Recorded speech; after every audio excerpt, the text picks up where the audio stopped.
Sebastian. നഹാസെ തോറയിൽ നിങ്ങൾ ഒരു അബ്രഹാമിന്റെ വഴിക്ക് മുന്നോട്ട് പോകാൻ സമ്മതിക്കില്ല. നഹാസെ തോറയിൽ അബ്രഹാമിന്റെ പിതാവ് തേരഹ് എന്നാണ് എഴുതിയിരിക്കുന്നത്. അത് മുഹമ്മദ് ആ തോറ സത്യപ്പെടുത്തിയായിട്ട് നിങ്ങളുടെ ഹദീസുകൾക്കകത്ത് പറയുന്നുമുണ്ട്. മുഹമ്മദിന്റെ മരണശേഷം ആരും തോറ തിരുത്തിയതായിട്ട് താങ്കൾ പറയുന്നില്ല. മുഹമ്മദിന്റെ മരണശേഷം ആരും തോറ തിരുത്തിയിട്ടുമില്ല. അപ്പോൾ തോറ തിരുത്തപ്പെടാതെ ഇന്നും നിലനിൽക്കുന്നു മുഹമ്മദിന് ശേഷം. ആ തോറയിൽ അബ്രഹാമിന്റെ പേര് ഇന്നും അബ്രഹാമിന്റെ പിതാവിന്റെ പേര് ഇന്നും തേരഹ് തന്നെയാണ്. അപ്പോൾ അബ്രഹാമിന്റെ പിതാവിന്റെ പേര് തേരഹ് എന്നാണെന്ന് പറയുന്ന തോറ രചിക്കപ്പെട്ട് 2000 വർഷങ്ങൾക്ക് ശേഷം വന്ന ഒരു അറബി അബ്രഹാമിന്റെ പേര് ആസർ എന്നാണ് തന്തയെ മാറ്റി പറഞ്ഞാൽ ആ അറബിക്ക് പിന്നെ എന്തെങ്കിലും വിശ്വാസ്യത ഉണ്ടാകുമെന്നാണ് ഇവിടുത്തെ ചോദ്യം.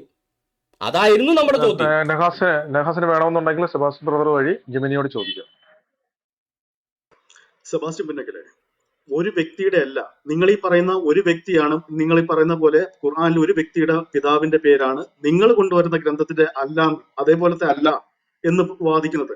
ഞാനൊരു 10 എനിക്കത് വ്യക്തികളുടെ വ്യക്തമായ അല്ല ഓക്കെ, അല്ല താങ്കൾ ആ 3 ഒരു വ്യക്തികളുടെ വസ്തുതാവിരുദ്ധമായ കാര്യം 3 ഖുറാനകത്തുണ്ടെന്ന് വ്യക്തികളുടെ ഞാനൊരു 3 സമ്മതിക്കുന്നുണ്ടോ? വ്യക്തികളുടെ അതാണ് എന്റെ ചോദ്യം. എന്നിട്ട് നമുക്ക് പോവാന്നേ. നിങ്ങളുടെ പുസ്തകത്തിൽ, നിങ്ങളുടെ കയ്യിലിരിക്കുന്ന ഒരൊറ്റ പുസ്തകത്തില് 3 വ്യക്തികളുടെ പേര് അല്ലെങ്കിൽ പിതാവിന്റെ പേര് മാറ്റി എഴുതിയിരിക്കുന്നതായിട്ട് ഞാൻ കാണിച്ചു തരാം. ഓക്കെ, ഒരു കാര്യം അതിനൊരു നഹാസെ മറുപടി പറഞ്ഞാൽ നഹാസെ നമുക്ക് ഇതിപ്പം ഇതിനെ നഹാസ് ഇവിടെ സമ്മതിച്ചല്ലോ, ഖുറാൻ വ്യാജ ഗ്രന്ഥമാണെന്ന് സമ്മതിച്ചു. ഓക്കെ, നമുക്ക് 1 by 1 ആയിട്ട് താങ്കൾ ഇപ്പൊ ബൈബിളിലെ കോൺട്രഡിക്ഷൻസ് ആണ് എടുക്കുന്നത്. വ്യാജഗ്രന്ഥമാണ് ഖുർആൻ എന്ന് ഞാൻ സമ്മതിച്ചില്ല. താങ്കൾ ഇപ്പൊ സമ്മതിച്ചല്ലോ നിങ്ങളുടെ വസ്തുതാവിരുദ്ധമായ. നിങ്ങളുടെ വാദങ്ങൾ, എന്റെ വാദത്തിന്റെ അതായത് കാര്യം പറയണ്ട. തിരുത്തിയിട്ടില്ല. ഹലോ, എന്റെ വാദം അന്നും ഇന്നും എല്ലാം ഒന്നും തന്നെയാ. താങ്കളുടെ വാദം തൗറാത്ത് തിരുത്തിയിട്ടില്ലെന്ന് നിങ്ങളുടെ വാദം അനുസരിച്ച് നമുക്ക് മുന്നോട്ട് അല്ലല്ല, പോകാൻ ഞാൻ അങ്ങനെ സമ്മതിച്ചു. അങ്ങനെ ഓർഡർ തൗറാത്ത് തിരുത്തിയിട്ടുള്ള എന്റെ വാദം ഞാൻ താങ്കൾ ഓർഡർ വേണമെങ്കിൽ എടുക്കണ്ട. അല്ലാതെ എന്റെ വാദം താങ്കൾ വേണമെങ്കിൽ അതിനാണെങ്കിൽ പിന്നെ ഓരോരുത്തർ അവരുടെ വാദം എടുത്തു പറഞ്ഞ പിന്നെ ഇങ്ങനെ സംവാദത്തിനുള്ള കാര്യമില്ലല്ലോ. ഓരോരുത്തർ അവരുടെ വാദത്തെ ഉറച്ചിരിക്കുന്നു, അതിനല്ലോ സംവാദം. എന്റെ വാദം ശരിയാണെന്ന് പഴയ ഞാൻ നിയമം സ്ഥാപിക്കുകയും ഓടല്ലേ നഹാസെ ഒറ്റ സെക്കൻഡ് ഉടായി പറഞ്ഞിട്ട് ഓടല്ലേ, ഞാൻ അത് ഓടുന്നില്ല. ശരിയല്ല. ഞാൻ അവിടെ ഇവിടെ നിന്നിട്ട് പോകും. നിൽക്കുമല്ലേ? താങ്കൾ പറഞ്ഞതിന് ഒറ്റ അല്ല, താങ്കൾ ഇവിടെ പറയുന്നത് എന്താണ്? മുഹമ്മദിന്റെ കാലത്തുണ്ടായിരുന്ന തോറ അതേപടി ഇന്ന് നിലനിൽക്കുന്നുണ്ടോ? മുഹമ്മദിന് ശേഷം ആരെങ്കിലും തിരുത്തിയോ? At least answer that.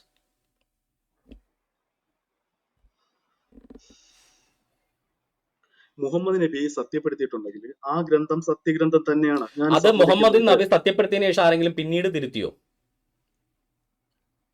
അത് തെളിയിക്കാനാണ് നിങ്ങൾക്ക് ഒരു അവസരം തരുന്നത്. ഞാൻ അല്ല, പിന്നീട് തിരുത്തിയെന്ന് നിങ്ങളാണ് പറയുന്നെങ്കിൽ നിങ്ങളാണ് തെളിയിക്കേണ്ടത്. തിരുത്തിയെങ്കിൽ അത് എങ്ങനെ ഞാൻ മനുഷ്യസാധ്യമാകും എന്നൊരു വഴി കൂടെ ഒന്ന് പറഞ്ഞതാ. ഒരാള് തിരുത്താൻ വേണ്ടി മഷിയിൽ ഞാനത് പേനയും നിറച്ച് തെളിവുകളാ പേനയിലും തരുന്നത്. മഷിയിലും നിറച്ച് ലോകമെമ്പാടും സഞ്ചരിച്ച് ലോകത്തുള്ള എല്ലാ രാജ്യത്തിൽ നിന്ന് അവിടെയുള്ള എല്ലാ ചുരുളുകളിലും കയ്യെഴുത്ത് പ്രതികളിലും പല പരിഭാഷകളിലും എല്ലാം തിരുത്തി വരുത്തി എന്നാണോ താങ്കൾ പറയുന്നത്? അത് മനുഷ്യസാധ്യമാണെങ്കിൽ അത് എങ്ങനെ സാധിക്കും? എത്ര നാൾ പിടിക്കും ലോകമെമ്പാടും ഒരാൾക്ക് എങ്ങനെ സഞ്ചരിച്ച് ചെയ്യാൻ? അതിന് ഒരു വഴി എങ്ങനെ സാധിച്ചു എന്നൂടെ താങ്കൾ പറ, അങ്ങനെ ചെയ്തുവെങ്കിൽ. ഒറ്റ സെക്കൻഡ്. മുഹമ്മദ് നബിയിൽ ഞാൻ വിശ്വസിക്കുന്നത് കൊണ്ട് എനിക്ക് ആ വാക്ക് മാത്രം മതിയാവും നിങ്ങളുടെ ഗ്രന്ഥത്തിന്റെ ഓതൻസിറ്റി തെളിയിക്കാൻ. ഹലോ, പക്ഷേ അപ്പൊ നബിയിൽ വിശ്വസിക്കാത്ത ഒരാൾക്ക് നിങ്ങൾ എങ്ങനെ തെളിയിച്ചു അത് കൊടുക്കും? ഞങ്ങളുടെ കാര്യമല്ലേ? സെബാസ്റ്റ്യൻ യുക്തിവാദികളുടെ താങ്കൾ യുക്തിവാദില്ല, ഞങ്ങൾ ആ ആരിഫിനോട് ഒരു യുക്തിവാദി എന്ന നിലയിൽ നിങ്ങൾ എനിക്ക് തെളിയിച്ചു തന്നാൽ താങ്കൾ മതി. ആ യുക്തിവാദിയാണ്. ഒരു യുക്തിവാദി എന്ന നിലയിൽ തെളിയിച്ചു തന്നാൽ മതി. താങ്കൾ അള്ളാഹു സുഹൃത്തേ, ആ ദൈവം. ഒരു യുക്തിവാദി എന്ന നിലയിൽ തെളിയിച്ചു തന്നാൽ മതി. താങ്കള് നിങ്ങൾക്ക് എന്താ ഹലോ, മുസ്ലിങ്ങൾക്ക് വേറൊരു താങ്കള് മുസ്ലിങ്ങളോട് വേറെ ഒരു വാദം, മറ്റു വിശ്വാസികളോട് മറ്റൊരു വാദം, അതെന്ത് ഇതാ? അങ്ങനെയാണ് വാദിക്കേണ്ടത്. അതായത് എല്ലാ മനുഷ്യരും നിങ്ങളെ വിമർശിക്കുന്ന എല്ലാവർക്കും താങ്കൾ വിശ്വസിക്കുന്ന ഉത്തരം. അങ്ങനെ പറ്റില്ലല്ലോ. താങ്കൾ വിശ്വസിക്കുന്ന ഗ്രന്ഥം വെച്ചല്ലേ ഞാൻ താങ്കൾക്ക് മറുപടി തരണ്ടേ? ഇപ്പൊ ആരിഫ് ഹുസൈൻ എന്തെങ്കിലും കാര്യം പറയുമ്പോ ഖുറാൻ വെച്ച് ഞാൻ മറുപടി കൊടുത്തിട്ട് കാര്യമില്ലല്ലോ. ഒരു ശാസ്ത്ര സംവാദകൻ സംവാദിക്കുമ്പോ ഞാൻ ബൈബിളിൽ ഇങ്ങനെ പറഞ്ഞിട്ടുണ്ടെന്ന് പറഞ്ഞതിൽ കാര്യമില്ല. അതിന് സയന്റിഫിക് മെത്തഡോളജി വഴിയാണ് ഞാൻ തെളിയിച്ചു കൊടുക്കേണ്ടത്. സംവാദകന്റെ വിശ്വാസം അനുസരിച്ചിട്ടാണ് എന്റെ വാദങ്ങൾ റിപ്ലേസ് ചെയ്യേണ്ടത്. അല്ലാതെ എല്ലാവരോടും ഒരേ വാദം പറയാൻ എനിക്ക് തലക്ക് പൊട്ടൊന്നുമില്ല. സെബാസ്റ്റ്യൻ ഒറ്റ സെക്കൻഡ്. നബിയുടെ കാര്യത്തിൽ, അതായത് ഇപ്പോ നബിയുടെ വാക്ക് കേട്ടിട്ട് എനിക്ക് വാദിക്കാം, അതിന് തെറ്റൊന്നും ഇല്ല എന്ന് വാദിക്കാം. സെബാസ്റ്റ്യനും അങ്ങനെ വാദിക്കാം. ഒറ്റ സെക്കൻഡ്. ഇത് കേട്ടിട്ട് നമ്മുടെ രണ്ടുപേരുടെയും ഒരേ വാദം കേട്ടിട്ട് പുറത്തു നിന്നുള്ള ഒരു ഹൈന്ദവനോ മറ്റു മതത്തിൽ വിശ്വസിക്കുന്നവനോ മതമില്ലാത്തവനോ ഈ പുസ്തകം വന്നിട്ട് ഇതാണോ നിങ്ങളുടെ ദൈവം തന്ന ഗ്രന്ഥം എന്ന് ചോദിച്ചാൽ എനിക്ക് നിങ്ങൾക്ക് മറുപടി വേണ്ടേ? എനിക്കൊരു മറുപടി ഉണ്ട്. നിങ്ങൾ എന്ത് മറുപടി പറയും സെബാസ്റ്റ്യൻ? എനിക്ക് പറയേണ്ട മറുപടി, ഞാൻ ഇവിടെ ലൈവായിട്ട് വർഷങ്ങളായിട്ട് പ്രോഗ്രാം ചെയ്യുന്നതാണ്. ഇവിടെ മുസ്ലിങ്ങൾ മാത്രമല്ല, ഹൈന്ദവർ വന്നിട്ടുണ്ട്, യുക്തിവാദികൾ വന്നിട്ടുണ്ട്, വേറെ മതക്കാരും വന്നിട്ട് എൻ്റെ ഓർമ്മയിലില്ല. അറബികളടക്കമുള്ള മുസ്ലിങ്ങളും ഇവിടെ സംവാദത്തിന് വന്നിട്ടുണ്ട്. എൻ്റെ പോളിസി, താങ്കൾ ഒരു മുസ്ലിം ആണെങ്കിൽ താങ്കളുടെ ഗ്രന്ഥത്തിൻ്റെയും ചരിത്രങ്ങളുടെ അടിസ്ഥാനത്തിലാണ് ഞാൻ താങ്കൾക്ക് മറുപടി തരിക. മനസ്സിലായോ? ഇപ്പൊ താങ്കൾ ബൈബിൾ വിശ്വസനീയമാണോ എന്ന് ചോദിച്ചാൽ താങ്കൾക്കൂടെ വിശ്വസിക്കാൻ പറ്റുന്ന തെളിവുകൾ എടുത്തിട്ടാണ് ഞാൻ കാണിക്കുന്നത്. അതാണ് അന്തസ്. അല്ലാതെ ഇപ്പൊ ദൈവം ഇല്ല എന്ന് പറയുന്ന ഒരു യുക്തിവാദിയോട് ദൈവം ഇല്ല എന്ന് മൂഢൻ തന്റെ ഹൃദയത്തിൽ പറയുന്നു എന്നുള്ള ബൈബിൾ വാക്യം കാണിച്ചിട്ട് വല്ല കാര്യമുണ്ടോ? യുക്തിവാദി വിശ്വസിക്കുന്ന വിശ്വാസ സംഹിതകൾ എന്താണോ, അദ്ദേഹത്തിന് ഫെയ്ത്ത് ഉള്ള കാര്യങ്ങൾ എന്താണോ അതിനകത്ത് നിന്ന് ഞാൻ തെളിയിച്ചു കൊടുക്കണം ദൈവം ഉണ്ടെന്ന്. അല്ലാതെ ബൈബിളിൽ ദൈവം ഉണ്ടെന്ന് പറഞ്ഞ വാക്യം എടുത്ത് കാണിച്ചിട്ട് യാതൊരു കാര്യമില്ല. അതുപോലെ ഒരു മുസ്ലിം ബൈബിളിന്റെ ഒതന്റിസിറ്റിയെ ചോദ്യം ചെയ്താൽ നിങ്ങളുടെ പ്രമാണങ്ങളിൽ തന്നെ ഞാൻ എടുത്തു തരും, ബൈബിളിനകത്ത് ഒരു കുഴപ്പമില്ല എന്ന്. അതാണ് ശരിക്കും സംവാദം എന്ന് പറയുന്നത്. അപ്പം നമ്മുടെ പോയിന്റിലേക്ക് വരാം. മുഹമ്മദ് അന്നത്തെ തോറ കയ്യിലെടുത്ത് പറഞ്ഞു, ഞാൻ ഇതിലും ഇതിറക്കിയവരിലും വിശ്വസിക്കുന്നു എന്ന് മുഹമ്മദ് പറഞ്ഞു.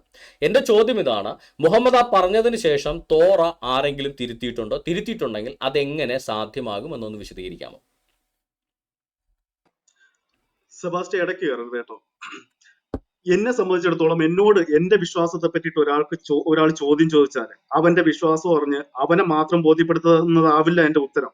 അത് ബുദ്ധി കൊണ്ട് ചിന്തിക്കാൻ പറ്റുന്ന സകലർക്കും ബോധ്യമാകുന്ന രീതിയിലായിരിക്കും ഞാൻ ഉത്തരം പറയുന്നത്.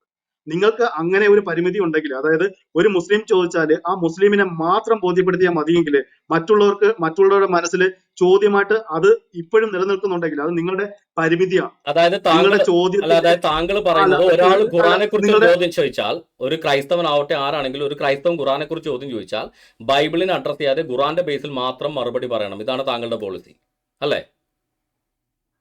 എന്തിനെ ബേസ് ചെയ്യുന്നൊന്നല്ല, എന്റെ ഉത്തരം കേൾക്കുന്ന എല്ലാ മനുഷ്യന്റെയും തൃപ്തിയെ ഞാൻ നോക്കുന്നുണ്ട്.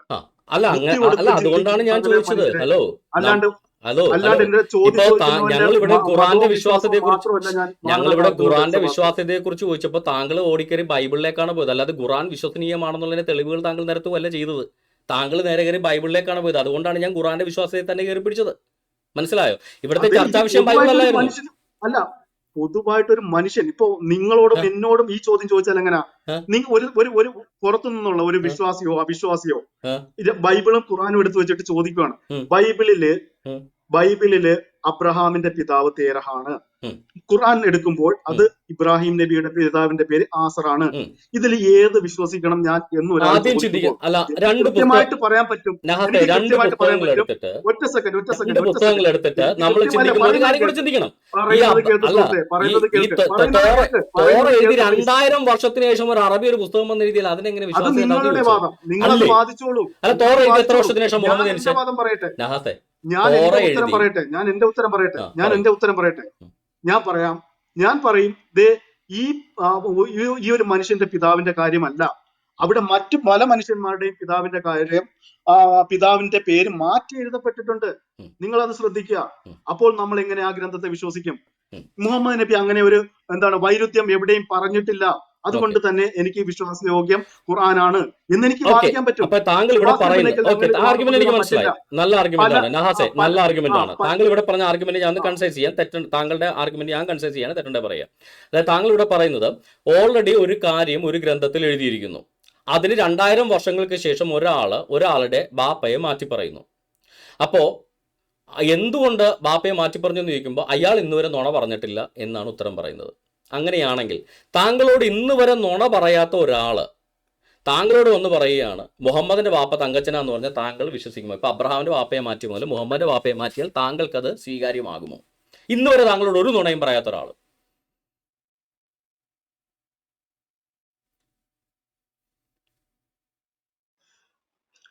അത് പോസിബിൾ അല്ല സെബാസ്റ്റ്യൻ, ഞാൻ പറഞ്ഞല്ലോ. അത് മുഹമ്മദ് പോസിബിൾ ആണെങ്കിൽ പിന്നെ മറ്റുള്ളവർക്ക് അങ്ങനെ ഒരു കാര്യം മാറ്റി പറയേണ്ട കാര്യമല്ല. അയാൾക്ക് അത് അംഗീകരിച്ച് പോയാൽ മതിയല്ലോ.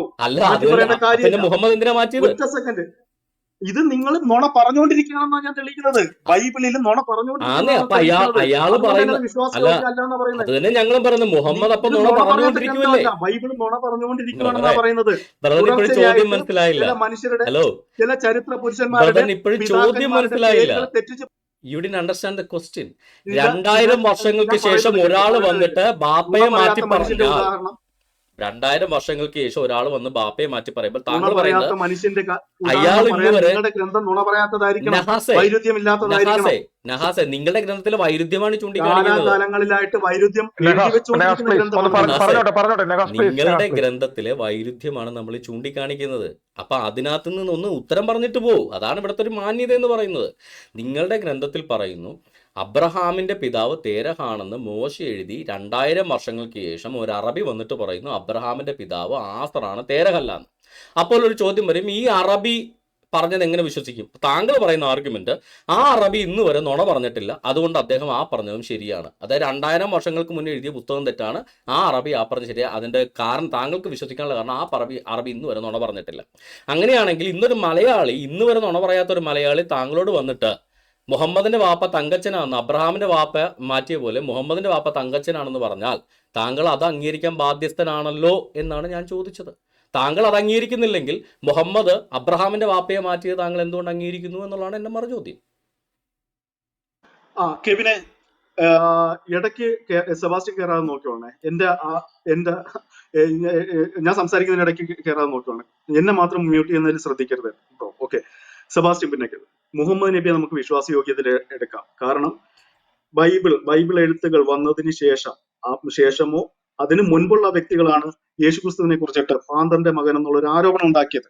അത് വിലക്കെടുക്കാതെ യേശുക്രിസ്തു തൽമൂദുകളുണ്ട്, വേണോ?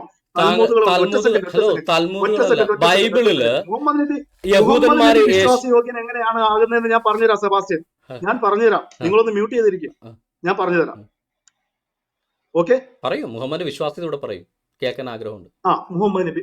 അപ്പോ മുഹമ്മദ് നബി പറയുന്നുണ്ട് മറിയമിന് മാത്രമായിട്ട് ജനിച്ചതാണ് ഈസാ നബി എന്ന യേശുക്രിസ്തു എന്ന്. അതിനു മുൻപ് എഴുതിയ മുഹമ്മദ് എവിടാ പറയുന്നത്? മുഹമ്മദ് നബി എവിടെ, ഏത് ആയത്ത് പ്രകാരമാണ് പറഞ്ഞത്? പറഞ്ഞതിന്റെ രേഖ മാത്രമേ AD 330 എഴുതിയ തൽമൂദുകളിൽ പറയുന്നുണ്ട് ഫാദറിന്റെ മകനാണ്, ഫാദറിന് മറിയമുണ്ടായ മകനാണ്. ഫാദറിൽ പറയുന്നത് അതല്ല ചോദ്യം. ഞാൻ ചോദിച്ചത് മറിയയുടെ മകനാണ് യേശു, മറിയയുടെ മാത്രം മകനാണ് യേശു ക്രിസ്തു എന്ന് ഖുർആനകത്ത് മുഹമ്മദ് എവിടാണ് പറഞ്ഞതെന്നാണ് ഞാൻ ചോദിച്ചത്. പറഞ്ഞു തരാം. അതിന് മുൻപ് ഞാൻ പറയാൻ വന്നത് മൊത്തത്തിൽ കേൾക്ക്. ഓക്കെ, മുഹമ്മദ് നബി 570 ശേഷം ജനിച്ച് അവിടെ ഒരു വാദം കൊണ്ടുവരികയാണ്, മറിയമിന് മാത്രം ജനിച്ച മകനാണ്. എവിടെ, ഏതായത്തിൽ, എവിടാണ് ആ വാക്യം ഒന്നുകൂടെ പറയൂ താങ്കള്? മറിയത്തിന് മാത്രമാണ് യേശുക്രിസ്തു ജനിച്ചെന്ന് മുഹമ്മദ് പറഞ്ഞു പോകും. വാക്യമില്ല സഹാവേ, അതുകൊണ്ടായി പറയണേ. അങ്ങനെ വാക്യമില്ല. രണ്ടാമത്തെ കേസല്ലേ? രണ്ടാമത്തെ കേസല്ലേ? സംസാരിച്ചതിനൊരു മറുപടി പറയട്ടെ. മുഹമ്മദ് നബിക്ക് മുൻപ് വന്നിട്ട് യഹൂദന്മാർ എഴുതി വെക്കുവാണ്, AD 330 എഴുതി വെക്കുവാണ് ഫാദറിന്റെ മകനാണ് യേശു ക്രിസ്തു എന്ന്.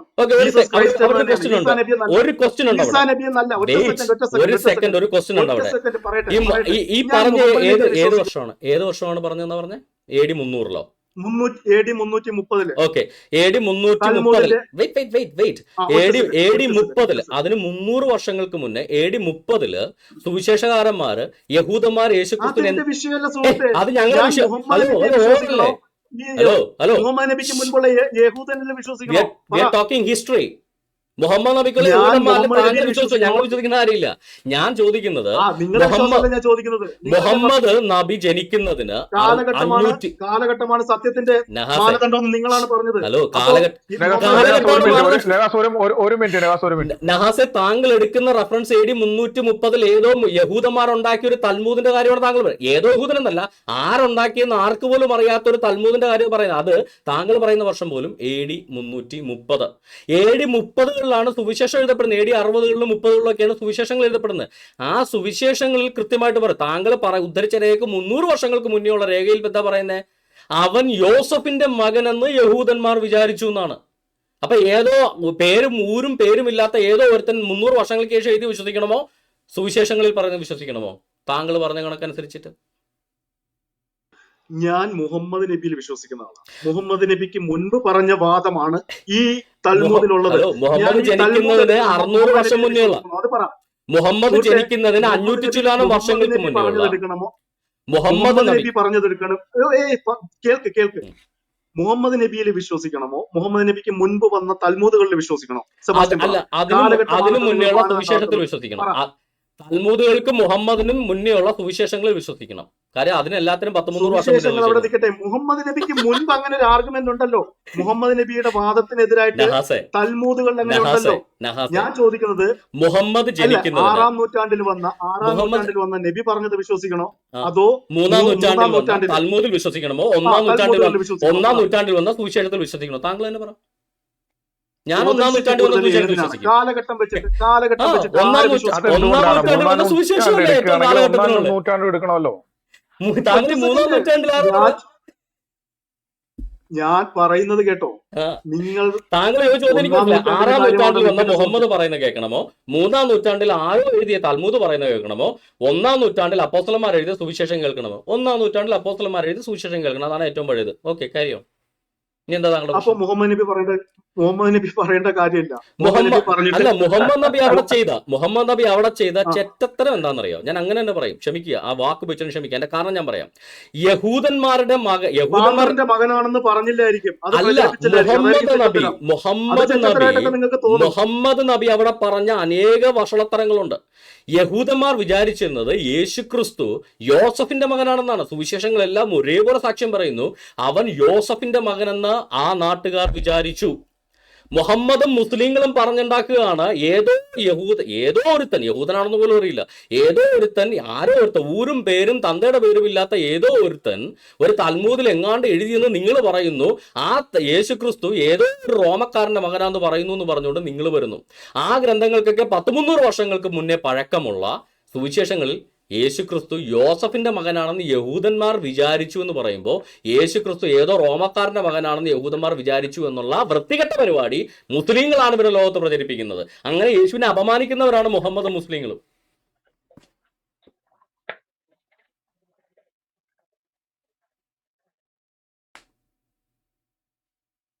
യേശുക്രിസ്തുവിനെ അപമാനിക്കുകയാണ് ഇവർ ചെയ്യുന്നത്. അതായത് യേശുക്രിസ്തുവിന്റെ കാലഘട്ടത്തുള്ള യഹൂദന്മാർ യേശുക്രിസ്തുവിനെ ഒരിക്കലും തന്തയില്ലാത്തവനെന്ന് വിളിച്ചിട്ടില്ല. അത് മുസ്ലിങ്ങളും മുഹമ്മദും യേശുവിനെ ആക്ഷേപിക്കാൻ വേണ്ടി ഖുറാനകത്തും അവരുടെ ചരിത്രങ്ങൾക്കകത്തും മുസ്ലിങ്ങളും മുഹമ്മദും എഴുതി ചേർത്താണ്. യേശുക്രിസ്തുവിന്റെ കാലത്തുള്ള യഹൂദന്മാർ യേശുവിനെ യോസഫിന്റെ മകനാണെന്ന് വിചാരിച്ചത്. കാരണം യോസഫും മറിയെ കല്യാണം കഴിച്ചതിന് ശേഷമാണ് യേശുക്രിസ്തു ജനിക്കുന്നത്. അതുകൊണ്ട് തന്നെ യോസഫിന്റെ മകനാണെന്ന് വിചാരിച്ചു എന്ന് ബൈബിളിൽ കൃത്യമായിട്ടാണ് പറയുന്നത്. അപ്പൊ അതിൽ നിന്ന് വ്യത്യസ്തമായി യേശുക്രിസ്തുവിനെ തന്തയില്ലാത്തവനെന്ന് വിളിക്കുന്ന പരിപാടിയാണ് അന്ന് അങ്ങനെ യഹൂദന്മാർ വിളിച്ചിരുന്നു എന്നുള്ള വ്യാജം, ഒരു രേഖയുമില്ലാത്ത വ്യാജമാണ് മുസ്ലിങ്ങളും മുഹമ്മദും പ്രചരിപ്പിക്കുന്നത് നഹാസെ. അല്ലെങ്കിൽ മുസ്ലിങ്ങൾക്കും മുഹമ്മദിനും യേശുക്രിസ്തുവിന്റെ അപ്പോസ്തലന്മാർ എഴുതി ഏത് സുവിശേഷത്തിലാണ് യേശുക്രിസ്തു തന്തയില്ലാത്തവനെന്ന് ലോകം വിചാരിച്ചു എന്ന് പറയുന്നത്? മുഹമ്മദിന് പ്രാമാണികം ഏതോ ഒരുത്തൻ എഴുതിയ, യേശുക്രിസ്തുവിന് 300 വർഷങ്ങൾക്ക് ശേഷം ഏതോ ഒരുത്തൻ എഴുതിയ തൽമൂദുകളാണ് മുഹമ്മദ് പ്രാമാണിക ഗ്രന്ഥമായിട്ട് അംഗീകരിച്ചിരിക്കുന്നത്. ഞങ്ങൾ അങ്ങനെയല്ല. ഞങ്ങൾക്ക് വേദഗ്രന്ഥമുണ്ട്, അല്ലാതെ മുഹമ്മദിനെ പോലെ ആരുടെങ്കിലും തൽമൂദ് എടുക്കേണ്ട കാര്യമില്ല. ഒറ്റ സെക്കൻഡ്. തൽമൂദുകളും അംഗീകരിച്ച നബി തൽമൂദുകളൊന്നും അംഗീകരിച്ചിട്ടില്ല. മാത്രമല്ല അറിയാം PV-യില് പിന്നെ താങ്കൾ എങ്ങനെ തൽമൂദ് എടുത്തോണ്ട് വരുന്നത്? നബിയും അംഗീകരിക്കാത്ത ഞാനും അംഗീകരിക്കാത്ത ഒരു കാര്യം താങ്കൾ നിങ്ങൾ കാലഘട്ടം മാനദണ്ഡമാക്കുമ്പോൾ ഈ ഒരു കേസിൽ ജീസസിന്റെ ജനനത്തെ പറ്റിയിട്ട് മുഹമ്മദ് നബിക്ക് മുൻപുള്ള അവകാശവാദങ്ങൾ അല്ലെങ്കിൽ എഴുത്തുകളെയാണോ വിശ്വസിക്കേണ്ടത്, മുഹമ്മദ് നബിയിലൂടെ വന്നതാണോ വിശ്വസിക്കേണ്ടത്? 1-ാം നൂറ്റാണ്ടിൽ യേശുക്രിസ്തുവിന്റെ സമകാലീനർ എഴുതിയ സുവിശേഷമാണ് വിശ്വസിക്കേണ്ടത്. താങ്കൾക്ക് എന്തെങ്കിലും പരാതിയുണ്ടോ? 1-ാം നൂറ്റാണ്ടിന്റെ കേസ് അവിടെ നിൽക്കട്ടെ. അതെങ്ങനെ നിൽക്കണേ? ഇവിടെ മുഹമ്മദിന്റെ വാപ്പ ആരാന്ന് ചോദിക്കുമ്പോ 6-ാം നൂറ്റാണ്ടിലെങ്കിൽ അറബി പറഞ്ഞാണോ നോക്കണോ, മുഹമ്മദിന്റെ കാലത്തുള്ള ആളുകൾ പറഞ്ഞാണോ നോക്കണ്ടേ? ഒറ്റ സെക്കൻഡ് സുഹൃത്തെ, താങ്കൾ മിക്കവാറും മുഹമ്മദ് വാപ്പ തല്ലച്ചനാന്ന് സമ്മതിക്കും. അല്ല, നിങ്ങളുടെ ആ ഗ്രന്ഥങ്ങളിൽ ഒന്നാമത് വിശ്വാസയോഗ്യത ഇല്ലാതെ പറയുന്ന 1-ാം നൂറ്റാണ്ടിൽ എഴുതിയ ഗ്രന്ഥങ്ങളെ മൊത്തത്തിൽ തള്ളുന്ന എനിക്ക് മുമ്പിലുള്ളത് അല്ല, താങ്കൾക്ക് തള്ളാത്ത ഗ്രന്ഥമായതുകൊണ്ടാണ് താങ്കൾ തൽമൂദ് എടുത്തുകൊണ്ട് വന്നത്. അപ്പൊ തൽമൂദ് എന്നുപോലെ മുസ്ലിങ്ങൾ വിശ്വസിച്ചു തുടങ്ങി. വിശ്വസിക്കുന്നില്ല.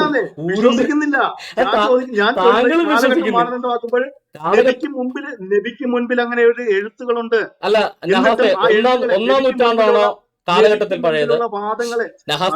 1-ാം നൂറ്റാണ്ടാണോ 6-ാം നൂറ്റാണ്ടാണോ 3-ാം നൂറ്റാണ്ടാണോ കാലഘട്ടത്തിൽ പഴയത്? നൂറ്റാണ്ടിൽ എഴുതിയെന്ന് പറയുന്ന ഗ്രന്ഥങ്ങൾ മൊത്തം ഞാൻ തള്ളിയല്ലോ. അത് വിശ്വാസയോഗ്യമല്ല. തൽമൂദ് താങ്കൾ അംഗീകരിച്ചോ? തൽമൂദ് താങ്കളോട് ഉദ്ധരിക്കാൻ തൽമൂദ് താങ്കൾ അംഗീകരിച്ചോ? അതാണ് ഞാൻ ചോദിക്കുന്നത്. ഈ ഒരു കേസിൽ കാലഘട്ടം ആണ് മാനദണ്ഡമാക്കുന്നതെങ്കിൽ നബിയുടെ വാക്കിന് ഒരു വിലയില്ലാതെ വരും. മുസ്ലിങ്ങളെ കാര്യമല്ല പറയുന്നത്. ഈ ഇസ്ലാമിന്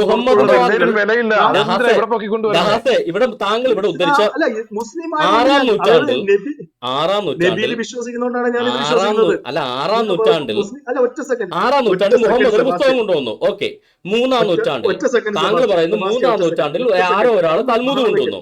1-ാം നൂറ്റാണ്ടിൽ അപ്പോസ്തലന്മാർ ബഹളം വെക്കരുത് സുവിശേഷം സുഹൃത്തെ, കൊണ്ടുവന്നു. ബഹളം കാലഗണന വെക്കരുത്, പ്രകാരം ഏത് ബഹളം വിശ്വസിക്കണം? വെക്കരുത്. നഹാസ് തന്നെ പറ, ഞാൻ പറയുന്നില്ല. സെബാസ്റ്റ്യൻ പുന്നക്കൽ, ഇപ്പോ ഒരു മുസ്ലിം എന്ന നിലയിൽ ഞാൻ മുസ്ലിം മുഹമ്മദ് നബി എടുക്കുന്നുണ്ട്. ക്രൈസ്തവൻ എന്ന നിലയിൽ 1-ാം നൂറ്റാണ്ടിലെ സുവിശേഷങ്ങൾ സെബാസ്റ്റ്യനും എടുക്കുന്നുണ്ട്. ഇതിൽ രണ്ടിലും പെടാത്ത മൂന്നാമതൊരു സ്വതന്ത്ര വ്യക്തി താങ്കൾ വന്നിട്ട് അംഗീകരിക്കുക? ഏത് മുഹമ്മദ് ആ നബിയുടെ ആ വാദം വ്യക്തി ആരാ? എടുക്കുമ്പോൾ ഹലോ, ആ പറഞ്ഞ വ്യക്തി ഒറ്റ ആരാണ്? സെക്കൻഡ്, ആ ഒറ്റ പറഞ്ഞ സെക്കൻഡ്, വ്യക്തി ആരാണ്? ആരായാലും മൂന്നാമതൊരു ഒരു വ്യക്തി ഒരു ഒരു ഒരു ഈശ്വര അല്ല, വിശ്വാസിയായിരിക്കും, ഒരു റഫറൻസ് എന്താണ് അല്ല, ഒരു റഫറൻസ് ഹൈന്ദവനായിരിക്കും, പറയുമ്പോ ബുദ്ധിസ്റ്റ് ആയിരിക്കും, ആരാണ് പറഞ്ഞത്? സ്വതന്ത്രനായിട്ടുള്ള ഏതൊരു വ്യക്തിക്കും ചോദ്യം ചെയ്യാം. ആണോ? അല്ല, മുസ്ലിമിന്റെ അപ്പൊ വാദവും താങ്കൾ പറയുന്നത് യഹൂദന്റെ വാദവും മുസ്ലിമിന്റെ വാദവും യഹൂദന്റെ വാദവും ക്രിസ്ത്യാനിയുടെ വാദവും ചോദ്യം ചെയ്യാം. അങ്ങനെ ആരാണെന്ന് ചോദ്യം താങ്കൾക്ക് ചെയ്യുമ്പോൾ അറിയാമോ? അവർ അല്ലെ, ആരുടെ ഈ വാദമായിരിക്കും തൽമൂദ് എഴുതിയ മാറ്റിയെടുക്കുക? ആരാണ്? താങ്കൾ ഉദ്ധരിക്കുന്ന തൽമൂദ് എഴുതിയ ആരാണെന്ന് താങ്കൾക്ക് അറിയാമോ? ഊരും പേരും എന്തെങ്കിലും അറിയാമോ? ഞാൻ പറഞ്ഞുതരാം. ഒറ്റ സെക്കൻഡ്, അയാളുടെ പേര് ഉം, ജർബം കൊണ്ടാട്ടാണോ? അല്ല ഗുണ്ടർട്ട. അല്ല, സാധാരണ ഇതൊക്കെ എടുത്തോണ്ട് വരാറുള്ളത്, അതുകൊണ്ട് ചോദിച്ചതാ. ഞാൻ ഇപ്പൊ പറഞ്ഞുതരാം സുഹൃത്തെ. പറഞ്ഞോളൂ. തൽമൂദ് എഴുതിയ ആരാണ്? ഒന്നിലധികം അദ്ദേഹമാണ് ആ തൽമൂദ് എഴുതിയെന്നുള്ളതിന് 312 ആരാണ് തൽമൂദ് എഴുതിയെന്ന് പറ. 312 എഴുതിയതാണ്. ഉം. ആളുടെ പേര് ഉം.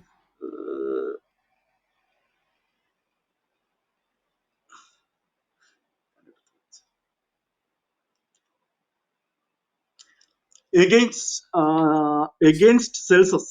സ്പെല്ലിംഗ് ഒന്ന് പറയാമോ?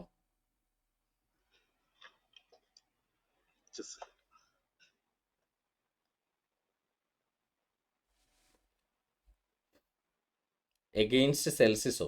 സ്പെല്ലിംഗ് ഒന്ന് പറ, കാര്യം അത് കൃത്യമല്ല.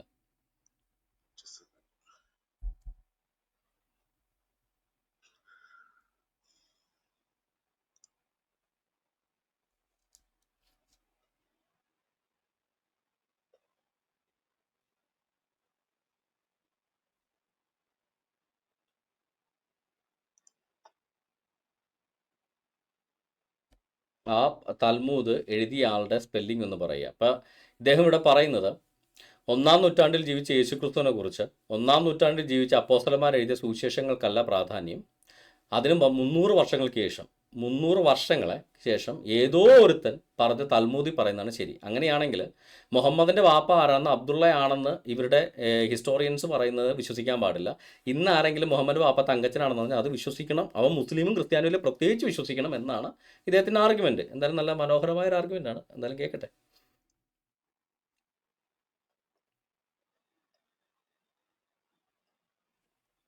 നഹാസ്, പേര് കിട്ടിയില്ലേ? ആ തൽമൂദിന്റെ പേരെന്താണ്? അറ്റ്ലീസ്റ്റ്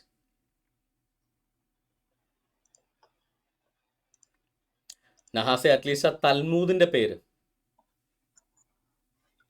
പറഞ്ഞു. ഞാനേ ആ റെഫറൻസ് ഒന്ന് എടുക്കട്ടെ. ഞാനിതെല്ലാം ക്ലോസ് ചെയ്തു. 2 മിനിറ്റ്. 1 മിനിറ്റ്. ഇവിടുത്തെ ആർഗ്യുമെന്റ് നിങ്ങൾ ശ്രദ്ധിക്കണം. യേശുക്രിസ്തുവിനെ കുറിച്ച് യേശുക്രിസ്തുവിന്റെ സമകാലീനരായ യഹൂദന്മാർ എന്ത് വിചാരിച്ചിരുന്നു എന്നാണ് ഇവിടുത്തെ ക്വസ്റ്റ്യൻ. യേശുക്രിസ്തുവിന്റെ സമകാലീനരായ യഹൂദന്മാർ യേശുക്രിസ്തു യോസഫിന്റെ മകനെന്ന് വിചാരിച്ചിരുന്നു എന്നാണ് ബൈബിളിനകത്ത് യേശുക്രിസ്തുവിന് സമകാലീനരായിരുന്ന അപ്പോസ്തലന്മാർ സുവിശേഷങ്ങളിൽ, മത്തായിയുടെ ആവട്ടെ, മർക്കോസിൻ്റെ ആവട്ടെ, ലൂക്കോസിൻ്റെ ആവട്ടെ, എല്ലാ സുവിശേഷങ്ങളിലും രേഖപ്പെടുത്തിയിരിക്കുന്നത്. എന്നാൽ ഇദ്ദേഹം പറയുന്നത് അത് വിശ്വസിക്കാൻ പറ്റില്ല. യേശുക്രിസ്തുവിനും അപ്പോസ്തലന്മാർക്കും 300 വർഷങ്ങൾക്ക് ശേഷം ജനിച്ച് ജീവിച്ച, പുള്ളിക്ക് ഇപ്പോഴും പേര് കിട്ടാത്ത ഏതോ ഒരുത്തൻ എഴുതിയ ഏതോ ഒരു തൽമൂദിനകത്ത് യേശുക്രിസ്തു ഏതോ റോമക്കാരൻ്റെ മകനാന്ന് പറയുന്നു. അതാണ് വിശ്വസിക്കേണ്ടത്. അങ്ങനെ യഹൂദന്മാർ പറഞ്ഞു എന്ന് മുഹമ്മദ് പറയുന്നു. യേശുക്രിസ്തുവിൻ്റെ കാലത്ത് യേശുക്രിസ്തുവിനെ അങ്ങനെ ആരെങ്കിലും വിശേഷിപ്പിച്ചിട്ടുള്ളതായിട്ട് സുവിശേഷങ്ങളിലില്ല. അപ്പം മുഹമ്മദ് ഖുറാന് അടിസ്ഥാനമാക്കിയത് എന്താ? ഏതോ ഒരു തൽമൂദ്, ഊരും പേരും ഇല്ലാത്തവൻ്റെ തൽമൂദിൻ്റെ അടിസ്ഥാനത്തിൽ ഖുറാൻ എഴുതേണ്ട ഗതികേട് മുഹമ്മദിന് വന്നു എന്ന് തുറന്ന് സമ്മതിക്കുകയാണ് നഹാസെ ഈ ആർഗ്യുമെൻറ്റിലൂടെ താങ്കൾ ചെയ്യുന്നത്. യേശുക്രിസ്തു 1-ാം നൂറ്റാണ്ടിൽ ജനിച്ച് ജീവിച്ച ആൾ അക്കാലഘട്ടത്തിലുള്ള അപ്പോസ്തലന്മാർ എഴുതിയ സുവിശേഷത്തിൽ പറയുന്ന കാര്യം വിശ്വസിക്കാൻ പാടില്ല.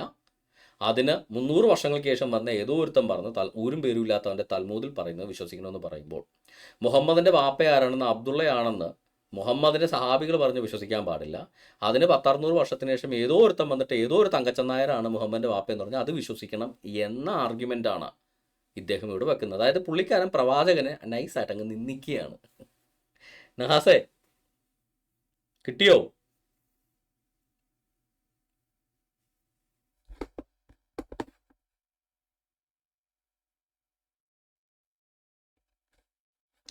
നഹാസ് അങ്ങനെ താമസിക്കുന്ന നമുക്ക് ജെമിനിയോട് ചോദിക്കാം. ഹലോ ജെമിനി, കേൾക്കാമോ? ഒറ്റ സെക്കൻഡ്, ഞാൻ ആ പേര് ഇതില് ചാറ്റിലിടാം. ചാറ്റിലിടണ്ട, അതിന്റെ പറഞ്ഞാ മതി. ഹലോ പറഞ്ഞാ മതി. എനിക്ക് ഐ കാൻ സീ ചാറ്റ്. എന്തോന്ന് പേര് പറയൂ. ചാറ്റിലിടണ്ട, സ്പെല്ലിംഗ് ചെയ്താൽ മതി. പ്രൊനൗൺസിയേഷൻ സ്പെല്ലിംഗ് പറഞ്ഞാൽ മതി, ഞാൻ ടൈപ്പ് ചെയ്യാം. സ്പെല്ലിംഗ് പറഞ്ഞാൽ മതി. ഒന്നാമത്തെ, അതായത് 3-ാം നൂറ്റാണ്ടിൽ മാത്രമല്ല, സെക്കൻഡ് സെഞ്ചുറിയിലുണ്ട്. ഏത് തൊസഫ്റ്റ താങ്കൾ പറയുന്ന ചുല്ലിൻ. തൽമൂദ് ഏത് തൽമൂദാണ്, അത് എഴുതിയ ആരാണെന്ന് പറയും. തൊസഫ്റ്റ ചുല്ലിൻ. സ്പെല്ലിംഗ് ഒന്ന് പറ. തൊസഫ്റ്റ TOSC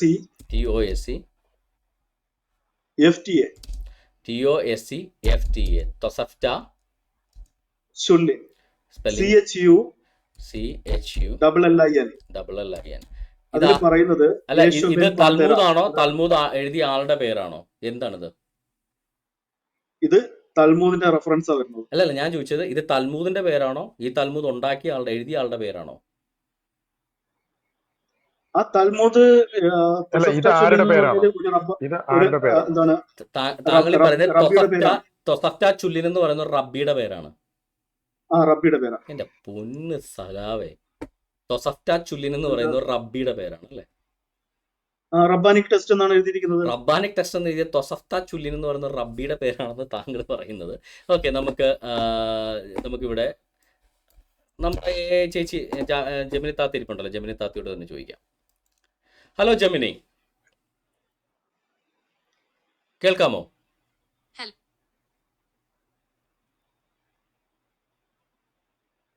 തീർച്ചയായും. എന്താണ് ചോദിക്കാനുള്ളത്? തൊസഫ്ത ചുല്ലിൻ എന്ന് പറയുന്ന ഒരു തൽമൂദിനെ കുറിച്ച് കേട്ടിട്ടുണ്ടോ?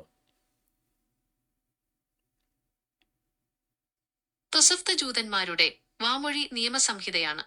മിഷ്നയുടെ ഒരു അനുബന്ധമായിട്ടാണ് ഇതിനെ കണക്കാക്കുന്നത്. മിഷ്നയിൽ ഇല്ലാത്തതോ മിഷ്നയിലെ നിയമങ്ങളെ വിശദീകരിക്കുന്നതോ ആയ ധാരാളം നിയമങ്ങൾ തൊസഫ്തയിലുണ്ട്. ഈ തൊസഫ്ത ആരെഴുതിയാണെന്ന് വല്ല എന്തെങ്കിലും അറിവുണ്ടോ?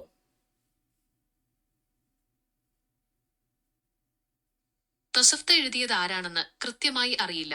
കേട്ടല്ലോ. 2-ാം നൂറ്റാണ്ടിൽ ഓക്കെ, പറഞ്ഞോളൂ, കണ്ടിന്യൂ ജെമിനി. തൊസഫ്ത എഴുതിയ ആരാണെന്ന് വല്ല അറിവുണ്ടോ? ക്ഷമിക്കണം, എന്തോ തകരാർ സംഭവിച്ചിട്ടുണ്ട്. ജെമിനിയെ വീണ്ടും വിളിക്കാമോ? ജെമിനി, തൊസഫ്ത എഴുതിയത് ആരാണ് എന്നറിയാമോ? തൊസഫ്ത എഴുതിയത് ആരാണെന്ന് കൃത്യമായി അറിയില്ല. 2-ാം നൂറ്റാണ്ടിൽ ജീവിച്ചിരുന്ന ടാനായിം എന്നറിയപ്പെടുന്ന ജൂത പണ്ഡിതന്മാരാണ് ഇത് എഴുതിയതെന്ന് കരുതുന്നു. മിഷ്നയുടെ അതേ കാലഘട്ടത്തിൽ തന്നെയാണ് തൊസഫ്തയും എഴുതപ്പെട്ടത്. ഈ തൊസഫ്തക്ക് എന്തെങ്കിലും തരത്തിലുള്ള ആധികാരികതയുണ്ടോ? അതിൽ പറയുന്ന ഹിസ്റ്റോറിക്കൽ ഫാക്റ്റുകൾക്കോ അങ്ങനെ എന്തെങ്കിലും ആധികാരികതയുണ്ടോ? ഇപ്പോൾ Google flights, Google hotels, Google maps. Gemini, Tosefta Chullin എന്ന് പറയുന്നത് ഒരു ആധികാരികമായ വിശുദ്ധ ഗ്രന്ഥമാണോ?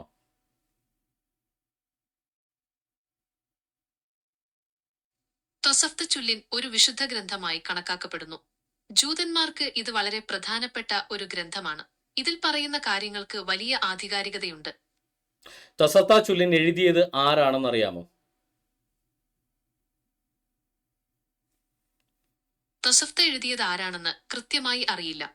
2-ാം നൂറ്റാണ്ടിൽ ജീവിച്ചിരുന്ന ടാനായിം എന്നറിയപ്പെടുന്ന ജൂത പണ്ഡിതന്മാരാണ് ഇത് എഴുതിയതെന്ന് കരുതുന്നു. മിഷ്നയുടെ അതേ കാലഘട്ടത്തിൽ തന്നെയാണ് തൊസഫ്തയും എഴുതപ്പെട്ടത്. ഈ തൊസഫ്തയിൽ യേശുക്രിസ്തുവിനെ കുറിച്ച് പരാമർശിച്ചിട്ടുണ്ടോ?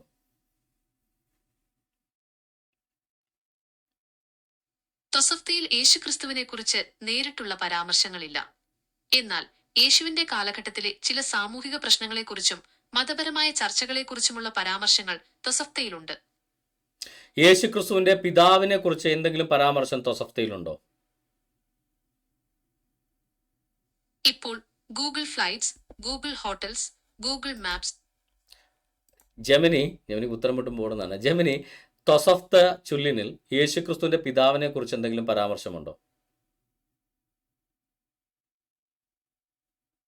ക്ഷമിക്കണം, എന്തോ തകരാർ സംഭവിച്ചിട്ടുണ്ട്. ജെമിനിയെ വീണ്ടും വിളിക്കാമോ? ജെമിനി, താങ്കൾക്ക് കേൾക്കാമോ? തീർച്ചയായും. തൊസഫ്തയിൽ യേശുക്രിസ്തുവിന്റെ പിതാവിനെ കുറിച്ച് എന്തെങ്കിലും പരാമർശമുണ്ടോ എന്ന് ചോദിക്കാമോ? ഓക്കെ, തൊസഫ്തയിൽ യേശുക്രിസ്തുവിന്റെ പിതാവിനെ കുറിച്ച് ദയവ് ചെയ്ത് ആരും വാട്സപ്പിൽ വിളിക്കില്ലേ. ആ, ജെമിനി, തൊസഫ്തയിൽ യേശുക്രിസ്തുവിന്റെ പിതാവിനെ കുറിച്ച് എന്തെങ്കിലും പരാമർശമുണ്ടോ?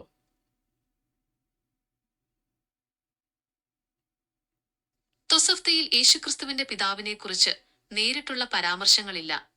എന്നിരുന്നാലും യേശുവിന്റെ കാലഘട്ടത്തിലെ സാമൂഹിക പ്രശ്നങ്ങളെക്കുറിച്ചും മതപരമായ ചർച്ചകളെക്കുറിച്ചുമുള്ള പരാമർശങ്ങൾ തൊസഫ്തയിലുണ്ട്. നഹാസെ കേട്ടല്ലോ. ഇതിന് വിരുദ്ധമായിട്ട് തൊസഫ്തയിൽ എവിടെയാണ് യേശുക്രിസ്തുവിന്റെ പിതാവ് ആരാണെന്നോ എന്താണെന്നൊക്കെ താങ്കൾ പറഞ്ഞത് തൊസഫ്തയിൽ എവിടെയാണെന്നൊന്ന് പറഞ്ഞാൽ ഞാൻ ജെമിനിയോട് ചോദിക്കാം. യേശുവ ബിൻ പന്തേര പന്തേരയുടെ കാര്യമല്ല, അപ്പൊ ആരാണെന്ന് ചോദിച്ചോക്കെ. തൊസഫ്തയുടെ കാര്യം യേശോ തീരുമാനമായി. ഹലോ ആരെയാണ് അങ്ങനെ പരാമർശിച്ചിരിക്കുന്നതെന്ന് ചോദിച്ചേ. ഹലോ, തൊസഫ്തയിൽ യേശുക്രിസ്തുവിനെ കുറിച്ച് അതെ, പരാമർശങ്ങളൊന്നുമില്ല. ഓക്കെ, അത് താങ്കൾക്ക് മനസ്സിലായോ? പറയുന്നത് കേൾക്ക്. യേശുവ ബിൻ നഹാസെ പന്തേര എന്ന് നഹാസെ ആരെ കുറിച്ചിട്ടാണ് പറയുന്നതെന്ന് ചോദിച്ചു. പറയാം. നഹാസെ, യേശു എന്നുള്ള പേര് യഹൂദന്മാരുടെ ഇടയിൽ ഒരു കോമൺ ആയിട്ട് ഉപയോഗിക്കപ്പെടുന്ന ഒരു പേരാണ്. ബൈബിളിൽ പോലും യേശു എന്ന പേരുള്ള അനവധി ആളുകളെ കുറിച്ച് പറയുന്നുണ്ട്. ബൈബിളിൽ ജോഷുവ എന്ന് പറയുന്ന ആളുടെ പേര് യഥാർത്ഥത്തിൽ യേശു എന്നായി, ഹോഷുവ എന്നാണ് ഈ പറയുന്ന ജോഷുവയുടെ പേര്. നൂൻ്റെ മകനായ ജോഷുവ, അതുപോലെ തന്നെ യഹോസാദാക്കിൻ്റെ മകനായ ജോഷുവ. പിന്നെ യേശുക്രിസ്തുവിൻ്റെ കാലഘട്ടത്തിൽ ജീവിച്ചിരുന്ന ഒരാളുടെ, യേശു എന്ന് പേരുള്ള ഒരാളുടെ മകനെക്കുറിച്ച് ബൈബിളിൽ പരാമർശങ്ങളുണ്ട്. അതായത് യേശു എന്നുള്ള പേര് ഒത്തിരി, യേശുവിൻ്റെ മകൻ എന്നുള്ള പേരിൽ അറിയപ്പെട്ടിരുന്ന ഒരാളെക്കുറിച്ച് പോലും ബൈബിളിൽ പരാമർശങ്ങളുണ്ട്. അതൊരു കോമൺ ആയിട്ട് ഉപയോഗിക്കപ്പെടുന്ന ഒരു പേരായിരുന്നു. അപ്പോൾ എവിടെയെങ്കിലും യേശു എന്ന് കണ്ടേ, ഇതിപ്പോൾ ഏതെങ്കിലും ഒരു മുഹമ്മദ് ബലാത്സംഗം ചെയ്താൽ മുഹമ്മദ് നബി ബലാത്സംഗം എന്ന് പറയുന്ന പോലുള്ളൊരു വിഡിത്തമല്ലേ താങ്കൾ ഈ പറയുന്നത്? ഓക്കെ, നമുക്കത് ജെമിനിയോട് തന്നെ ചോദിക്കാമല്ലോ. അത് യേശു ചോദിക്കാം. ബിൻ പന്തേര എന്ന് പറയുന്നത് യേശു ക്രിസ്തുവുമായിട്ട് എന്തെങ്കിലും ബന്ധമുണ്ടോ എന്ന് ജെമിനിയോട് തന്നെ ചോദിക്കാമല്ലോ. ജെമിനി, എൻ്റെ ഒരു ഹായ്, സുഹൃത്തിന് കേൾക്കുന്നുണ്ടോ? താങ്കളോടൊരു ചോദ്യം ചോദിക്കണം. അദ്ദേഹം ചോദിക്കട്ടെ. തീർച്ചയായും ചോദിക്കാവുന്നതാണ്. നഹാസ്, ചോദിച്ചോളൂ. ഓക്കെ, തൽമുദിൽ കാണുന്ന യേശു തീർച്ചയായും ബിൻ പന്തേര ചോദിക്കാവുന്നതാണ്. കേൾക്കാമോ? പറഞ്ഞോളൂ. യേശു ബിൻ പന്തേര എന്ന് തീർച്ചയായും തൽമുദിൽ ഒരു സെക്കൻഡ്. പരാമർശിച്ചിരിക്കുന്നു. സോറി, എൻ്റെ ഹെഡ്ഫോണിലേക്ക്. നഹാസ്, ഒരു സെക്കൻഡ്. സെബാസ്റ്റ്യൻ തന്നെ നഹാസ് ചോദിച്ചോളൂ. നഹാസ് ചോദിക്കും, ഞാനത് ആവർത്തിക്കാം. കാര്യം എൻ്റെ ഹെഡ്ഫോണിലേക്ക് നഹാസിൻ്റെ തെറ്റോട് ആ എക്കോ വരാതിരിക്കാൻ വേണ്ടി. ഓക്കെ, നഹാസ് നിർത്തിച്ച് പറയും, ഞാനത് ഇവിടെ ആവർത്തിക്കാം. യേശു ബിൻ പന്തേര എന്ന് പരാമർശിച്ചിരിക്കുന്ന, തൽമുദുകളിൽ യേശു ബിൻ പന്തേര എന്ന് പരാമർശിച്ചിരിക്കുന്ന വ്യക്തിയും യേശു ക്രിസ്തുവുമായിട്ട് എന്തെങ്കിലും ബന്ധമുണ്ടോ എന്ന് ചോദിച്ചാൽ മതി. തൊസഫ്ത ചുള്ളിൻ എന്ന് പറയുന്ന തൽമൂദിൽ യേശു ബിൻ പന്തേര എന്ന് പരാമർശിച്ചിട്ടുണ്ടോ? ക്ഷമിക്കണം, എന്തോ തകരാർ സംഭവിച്ചിട്ടുണ്ട്. ജെമിനിയെ വീണ്ടും വിളിക്കാമോ? ജെമിനി, കേൾക്കാമോ? തീർച്ചയായും. എന്താണ് ചോദിക്കാനുള്ളത്? തൊസഫ്ത ചുള്ളിൻ എന്ന് പറയുന്ന തൽമൂദുകളിൽ യേശുവ ബിൻ പന്തേര എന്നുള്ള ഒരാളെക്കുറിച്ച് പരാമർശമുണ്ടോ? ഇപ്പോൾ ഗൂഗിൾ ഫ്ലൈറ്റ്സ്, ഗൂഗിൾ ഹോട്ടൽസ്. ജെമിനിക്ക് ഉത്തരം മുട്ടുമ്പോൾ ചെയ്യുന്നതാണ്. ജെമിനി, കേൾക്കാമോ? തീർച്ചയായും. എന്താണ് ചോദിക്കാനുള്ളത്? തൊസഫ്ത ചുള്ളിൻ എന്ന തൽമൂദിൽ യേശു ബിൻ പന്തേര എന്ന് പറയുന്ന ഒരു വ്യക്തിയെക്കുറിച്ച് പരാമർശമുണ്ടോ? ഇപ്പോൾ Google flights, Google hotels, Google maps, ഞാൻ ജെമിനി ഒന്ന് റീസ്റ്റാർട്ട് ചെയ്യട്ടെ, ഒരു സെക്കൻഡ്. Hello Gemini. ഹായ്, കേൾക്കുന്നുണ്ടോ? തൊസഫ്ത ചുള്ളിൻ എന്ന തൽമൂദിൽ യേശു ബിൻ പന്തേര എന്നൊരു വ്യക്തിയെക്കുറിച്ച് പരാമർശമുണ്ടോ? ക്ഷമിക്കണം, എന്തോ തകരാർ സംഭവിച്ചിട്ടുണ്ട്.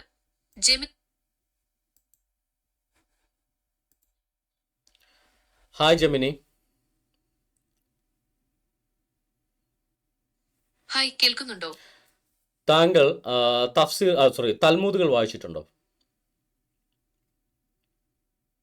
ക്ഷമിക്കണം, എന്തോ തകരാർ സംഭവിച്ചിട്ടുണ്ട്. ജെമിനിയെ വീണ്ടും വിളിക്കാമോ? ജെമിനി, തൽമൂദുകൾ വായിച്ചിട്ടുണ്ടോ? ക്ഷമിക്കണം, എന്തോ തകരാർ സംഭവിച്ചിട്ടുണ്ട്. ജെമിനിയെ വീണ്ടും വിളിക്കാമോ? ഒരു സെക്കൻഡ്. Hello Gemini.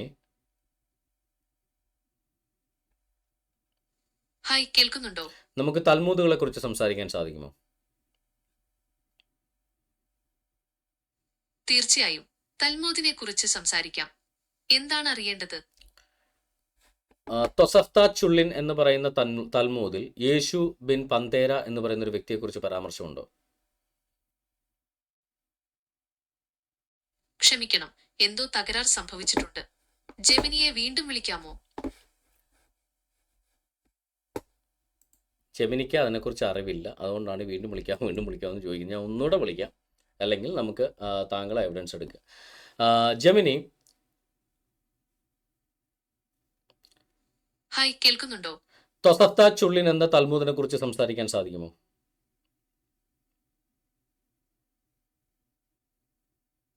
തീർച്ചയായും. തൊസഫ്ത ചുല്ലിനെ കുറിച്ച് സംസാരിക്കാം. എന്താണ് അറിയേണ്ടത്? ആ തൽമൂദിൽ യേശു ബിൻ പന്തേര എന്നൊരു വ്യക്തിയെക്കുറിച്ച് പരാമർശമുണ്ടോ? തൊസഫ്ത ചുല്ലിനിൽ യേശുവിനെ കുറിച്ച് നേരിട്ടുള്ള പരാമർശങ്ങളില്ല. എന്നാൽ യേശുവിന്റെ കാലഘട്ടത്തിലെ ചില സാമൂഹിക പ്രശ്നങ്ങളെക്കുറിച്ചും മതപരമായ ചർച്ചകളെക്കുറിച്ചുമുള്ള പരാമർശങ്ങൾ തൊസഫ്തയിലുണ്ട്. യേശു ബിൻ പന്തേര എന്നൊരാളെക്കുറിച്ച് പരാമർശമുണ്ട്. അതും യേശുക്രിസ്തു ഒരാളാണെന്ന് എന്തെങ്കിലും തരത്തിലുള്ള തെളിവുകളുണ്ടോ?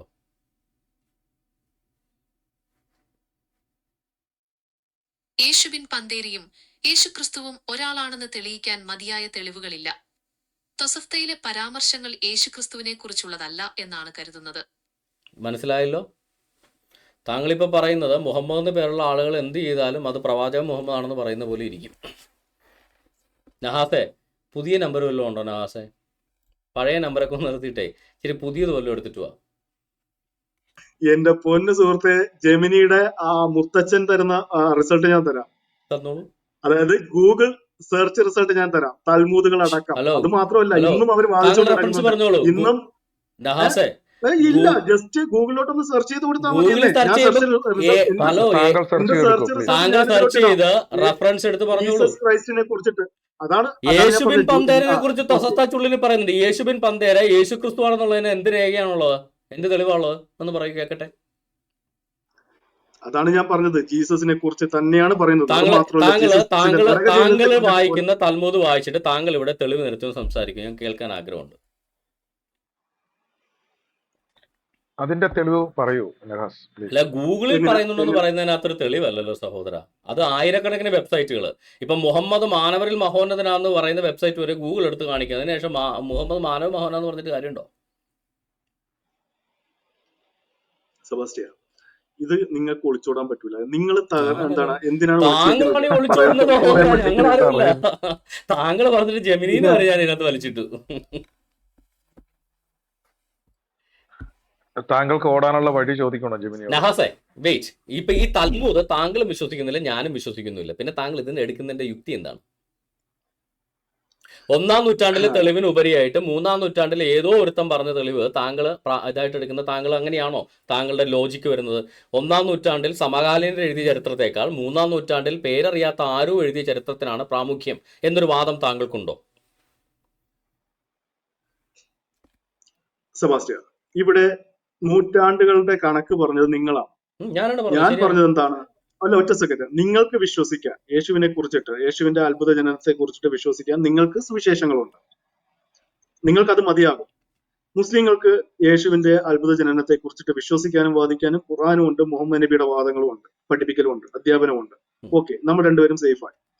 പക്ഷേ മുഹമ്മദ് നബിയിലൂടെ ആ അധ്യാപനം വരുന്നതിന് മുൻപ് മൂന്നാമതൊരു വിഭാഗമുണ്ട്, യേശുവിനെ കുറിച്ചിട്ട് തന്നെ തെറ്റായ രീതിയിൽ, അല്ലെങ്കിൽ അവർക്ക് അവരുടേതായിട്ടുള്ള ഒരു ഭാഗം അവർ എഴുതി വെച്ചിട്ടുണ്ട്.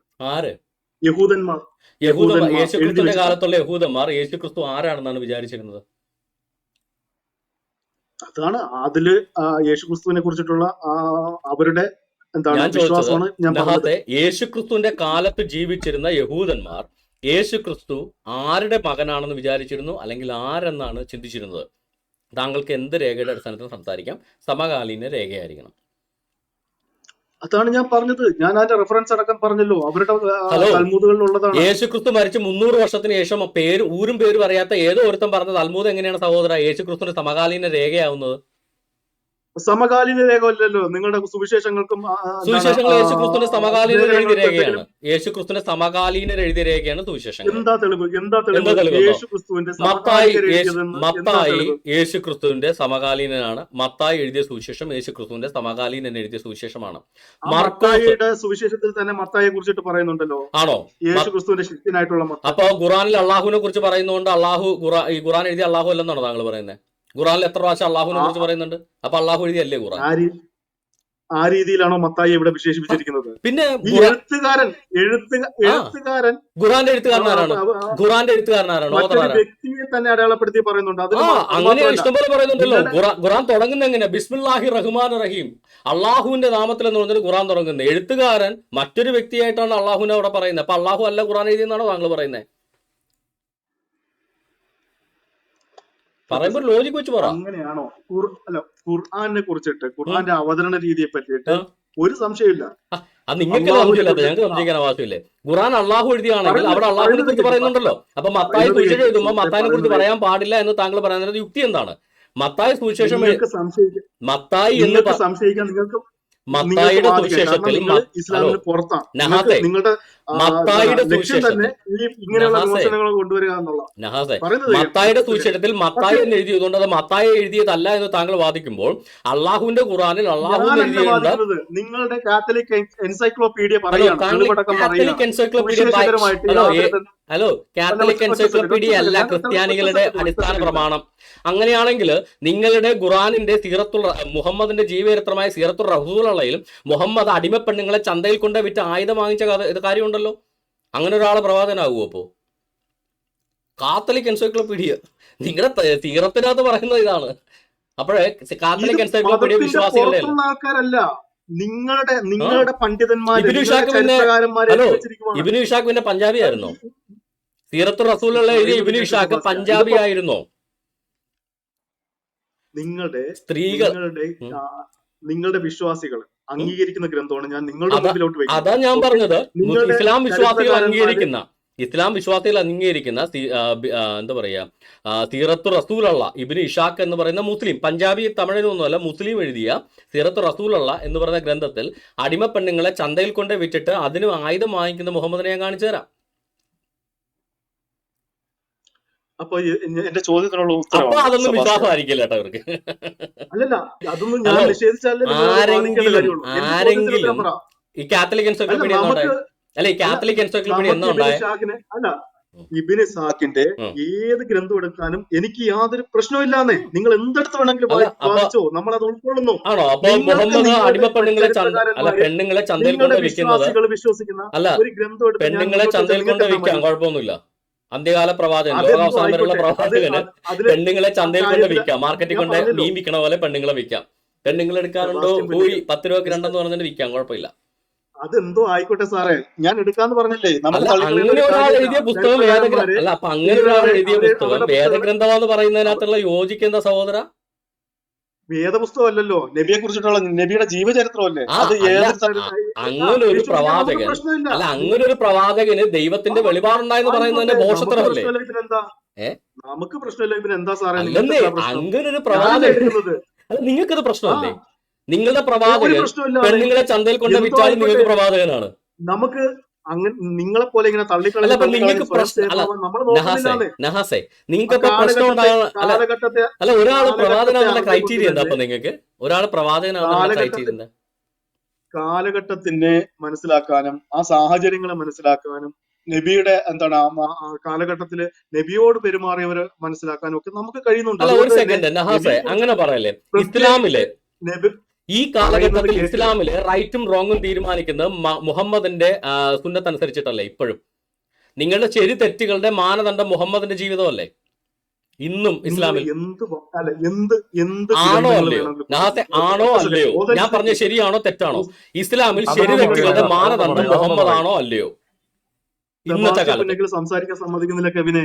ഞാനല്ല ഇടയ്ക്ക് കയറുന്നത്, പുള്ളിക്കാരനാ. താങ്കൾ പറഞ്ഞോളൂ. ഇന്നത്തെ മുസ്ലിം മാനദണ്ഡം സീറകളും ഹദീസുകളും അടക്കം ഖുർആാനും തഫ്സീറുകളും അടക്കം സകലതും നമ്മൾ സമ്മതിക്കുന്നുണ്ട്. ആ നമ്മൾ അതെടുത്ത് ആണല്ലോ. മുന്നോട്ട് വെച്ച് ചർച്ച ചെയ്യാൻ അല്ല ഇപ്പൊ ധൈര്യപ്പെടുന്നുണ്ട്. ഞാൻ ചോദിക്കുന്നത് നിങ്ങൾ ഈ എന്തുകൊണ്ട് പെണ്ണുങ്ങളെ നിങ്ങളുടെ മാർക്കറ്റിൽ ചരിത്രകാരന്മാരെ തള്ളിക്കളയുന്നു? ഞങ്ങള് നിങ്ങളുടെ തള്ളിക്കളയുന്നില്ല. ചരിത്രകാരന്മാർക്ക് ഏത് യാതൊരു ഏത് വിലയും ഏത് ഏത് കൽപ്പിക്കുന്നില്ല. ചരിത്രകാരനെ അതാണ് എന്റെ തള്ളിക്കളഞ്ഞു? ചോദ്യം. ഏത് ചരിത്രകാരനെ തള്ളിക്കളഞ്ഞ ഞങ്ങള്? എൻസൈക്ലോപീഡിയ ചരിത്രം അറിയാത്ത ഏതെങ്കിലും വിട്ടി എഴുതിയതാണോ? ആരെഴുതിയതാ എൻസൈക്ലോപീഡിയ? ആരെഴുതിയതായാലും താങ്കൾക്കറിയാം ആരെഴുതിയ? എന്നാണ് എൻസൈക്ലോപീഡിയ വന്നതെന്നറിയാവോ? എന്നോ വന്നതായിക്കോട്ടെ, ഇനി ഏതെങ്കിലും ഇനി വിട്ടികൾ പോട്ടെ, ആ എഴുതി എൻസൈക്ലോപീഡിയയിൽ വെച്ചിട്ടാണോ? നമ്മൾ എന്തെഴുതിയെന്നാണ് താങ്കൾ എടുക്കേണ്ട പറയുന്നത്? കാര്യമില്ലെന്നാണോ? എന്നോ വന്ന അതല്ല, ആരോ അത് എഴുതിയ ഒരു നമ്മൾ എടുക്കേണ്ട എൻസൈക്ലോപീഡിയ അല്ല കാര്യമില്ലെന്നാണോ? എന്തെഴുതിയെന്ന് താങ്കൾ ഈ പറയുന്നത്? എഴുതിയത് എന്തോ ആയിക്കോട്ടെ, നിങ്ങൾ പറയുന്നത് എന്താ? അതൊന്നും വിശ്വാസയോഗ്യമല്ല, അങ്ങനെയാണോ ഇങ്ങനെയാണോ എന്നൊക്കെ എന്തോ ചോദിക്കുന്നുണ്ട്. സഹോദര, ഞാൻ ചോദിക്കുന്നത് വിട്ടികൾ എഴുതി അബ്രഹാമിന്റെ വെച്ചിരിക്കുന്നതാണോ? പിതാവ് തേരഹല്ല ആസറാണെന്ന് മുഹമ്മദ് പറഞ്ഞാലും വീണ്ടും എൻസൈക്ലോപീഡിയ തുടങ്ങി. പറഞ്ഞാലും അതെ, ഏത് അതിലോട്ട് തന്നെ തങ്കപ്പൻ നായർ പോവാം, പറഞ്ഞാലും അത് അതിലോട്ട് തന്നെ പോവാം. നുണയാണ്. കാര്യം മുഹമ്മദ് ജനിക്കുന്നതിന് 2000 വർഷങ്ങൾക്ക് നല്ല മുന്നുള്ള ഗ്രന്ഥത്തിൽ സെബാസ്റ്റ്യൻ, എഴുതിയിട്ടുണ്ട്. പഴയ വീഡിയോ ഒന്നും ഇപ്പൊ കാണുന്നില്ലല്ലോ സുഹൃത്തെ. നിങ്ങൾ ഒരു വിഷയത്തിൽ ഉറച്ചു നിന്ന് നേരത്തെ സംസാരിക്കുമായിരുന്നു, ഇപ്പൊ അതൊന്നും കാണുന്നില്ലല്ലോ. എന്ത് പറ്റി? നമ്മൾ തുടങ്ങിയ വിഷയം ഏതാണ് സഹോദര? ഞാനല്ലേ വിഷയത്തിൽ ഉറച്ചിരിക്കുന്നത്? താങ്കളല്ലേ ഇവിടെ അങ്ങോട്ടും ഇങ്ങോട്ടും ഓടുന്നു. ഇപ്പൊ തൽമൂദിലേക്ക് ഓടിയതാരാ? ഞാൻ ഞാനല്ല. ഓടുന്നില്ല. നഹാസ് ഇതുവരെ ഏതെങ്കിലും ഒരു കാര്യത്തിന് ഉത്തരം പറയുകയോ സമ്മതിക്കുകയോ ചെയ്തോ? ഇല്ലല്ലോ. താങ്കൾ തന്നെയാണ് കെവിൻ ഒരു വിഷയം തോൽക്കുമ്പോഴത്തേക്ക് അടുത്ത വിഷയത്തിലേക്ക് കെവിൻ പോകുന്നത്. പ്ലീസ്. അതിന് പകുതി സമയം നിങ്ങൾ എന്നെ മ്യൂട്ട് ഓക്കെ, ചെയ്യാനല്ലേ ഈ എടുത്തത്? അബ്രഹാമിന്റെ ഞാൻ പിതാവ്, സംസാരിക്കുമ്പോ ഒരു സെക്കൻഡ്, ഈ അബ്രഹാമിന്റെ പിതാവ് ആസർ ആരാണെന്ന് നമുക്ക് ജെമിനിയോടൊന്ന് ചോദിച്ചു നോക്കാം. ഹലോ ജെമിനി, അബ്രഹാമിന്റെ പിതാവ് ആരാണ്? ആസറാണോ തേരഹാണോ?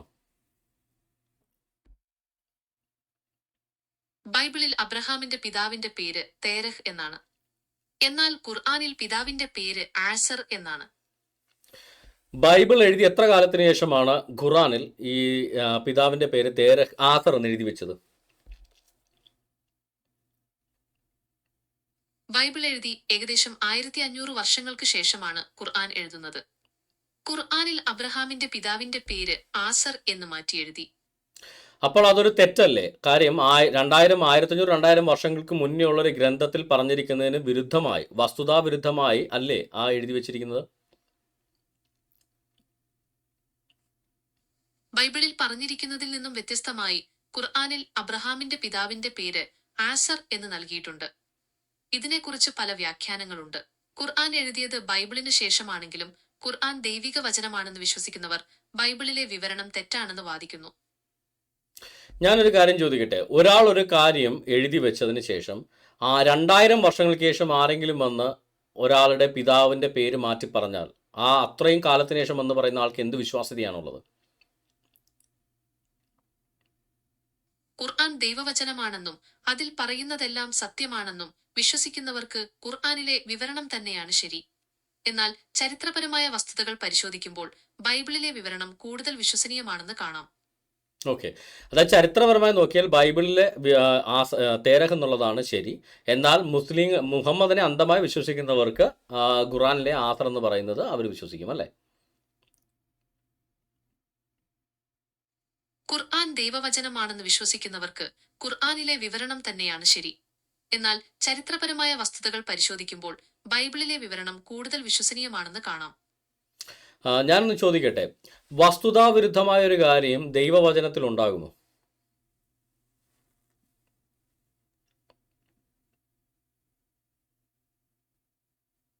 Sorry Gemini, what happened? Gemini, വസ്തുതാവിരുദ്ധമായൊരു കാര്യം ദൈവവചനത്തിൽ ഉണ്ടാകുമോ? ഖുർആൻ ദൈവവചനമാണെന്ന് വിശ്വസിക്കുന്നവർക്ക് ഖുർആനിലെ വിവരണം തന്നെയാണ് ശരി. എന്നാൽ ചരിത്രപരമായ വസ്തുതകൾ പരിശോധിക്കുമ്പോൾ ബൈബിളിലെ വിവരണം കൂടുതൽ വിശ്വസനീയമാണെന്ന് കാണാം. ജെമിനി, ഞാൻ മറ്റൊരു ചോദ്യം ചോദിക്കാം, ഉത്തരം പറയാമോ? തീർച്ചയായും ചോദിക്കാവുന്നതാണ്. ഒരു കാര്യം, ഒരാളെക്കുറിച്ചുള്ള ഒരു വസ്തുത എഴുതപ്പെട്ട് 2000 വർഷങ്ങൾക്ക് ശേഷം മറ്റൊരാൾ വന്നിട്ട് ആ വസ്തുതയെ മാറ്റി പറഞ്ഞാൽ അതിനെന്ത് വിശ്വാസ്യതയാണുള്ളത്? ഒരു ചരിത്രപരമായ വസ്തുതയെക്കുറിച്ച് പറയുമ്പോൾ ഏറ്റവും പഴയ രേഖകൾക്കാണ് കൂടുതൽ വിശ്വാസ്യത നൽകുന്നത്. 2000 വർഷങ്ങൾക്ക് ശേഷം വരുന്ന മാറ്റങ്ങൾക്ക് ചരിത്രപരമായ തെളിവുകളുടെ പിന്തുണ കുറവായിരിക്കും. എന്നാൽ ചില സന്ദർഭങ്ങളിൽ പുതിയ കണ്ടെത്തലുകൾ പഴയ ധാരണകളെ തിരുത്തിയേക്കാം. അത് കണ്ടെത്തൽ, ഒരാളുടെ പിതാവിന്റെ പേര് ഒരു പുസ്തകത്തിൽ എഴുതി വച്ചിരിക്കുന്നു. ആ പുസ്തകം എഴുതപ്പെട്ട് 2000 വർഷങ്ങൾക്ക് ശേഷം മറ്റൊരാൾ വന്ന് ആ പിതാവിന്റെ പേര് മാറ്റി പറഞ്ഞാൽ ഏതായിരിക്കും വസ്തുതാവിരുദ്ധമാകുക? സാധാരണയായി ഏറ്റവും പഴയ രേഖയിൽ പറയുന്നതിനാണ് കൂടുതൽ വിശ്വാസ്യത നൽകുന്നത്. 2000 വർഷങ്ങൾക്ക് ശേഷം വരുന്ന മാറ്റങ്ങൾക്ക് ചരിത്രപരമായ തെളിവുകളുടെ പിന്തുണ കുറവായിരിക്കും. എന്നിരുന്നാലും ചില സന്ദർഭങ്ങളിൽ പുതിയ കണ്ടെത്തലുകൾ പഴയ ധാരണകളെ തിരുത്തിയേക്കാം. ഓക്കെ, ഞാൻ ഒരു ചോദ്യം ചോദിക്കാം. ബൈബിളിൽ അബ്രഹാമിന്റെ പിതാവ് എന്ന് വിളിക്കുന്ന ആരെയാണ്? ബൈബിളിൽ അബ്രഹാമിന്റെ പിതാവിന്റെ പേര് തേരഹ് എന്നാണ്. ബൈബിളിൽ അത് എഴുതപ്പെട്ടിരിക്കുന്ന ഉൽപ്പത്തി പുസ്തകം ഏത് കാലഘട്ടത്തിൽ എഴുതിയതാണ്?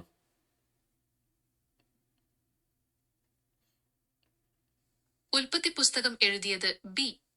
സിസ്റ്റർ 1450-നും 1400-നും ഇടയിലുള്ള കാലഘട്ടത്തിലാണ്. മോശയാണ് എഴുതിയതെന്ന് വിശ്വസിക്കപ്പെടുന്നു.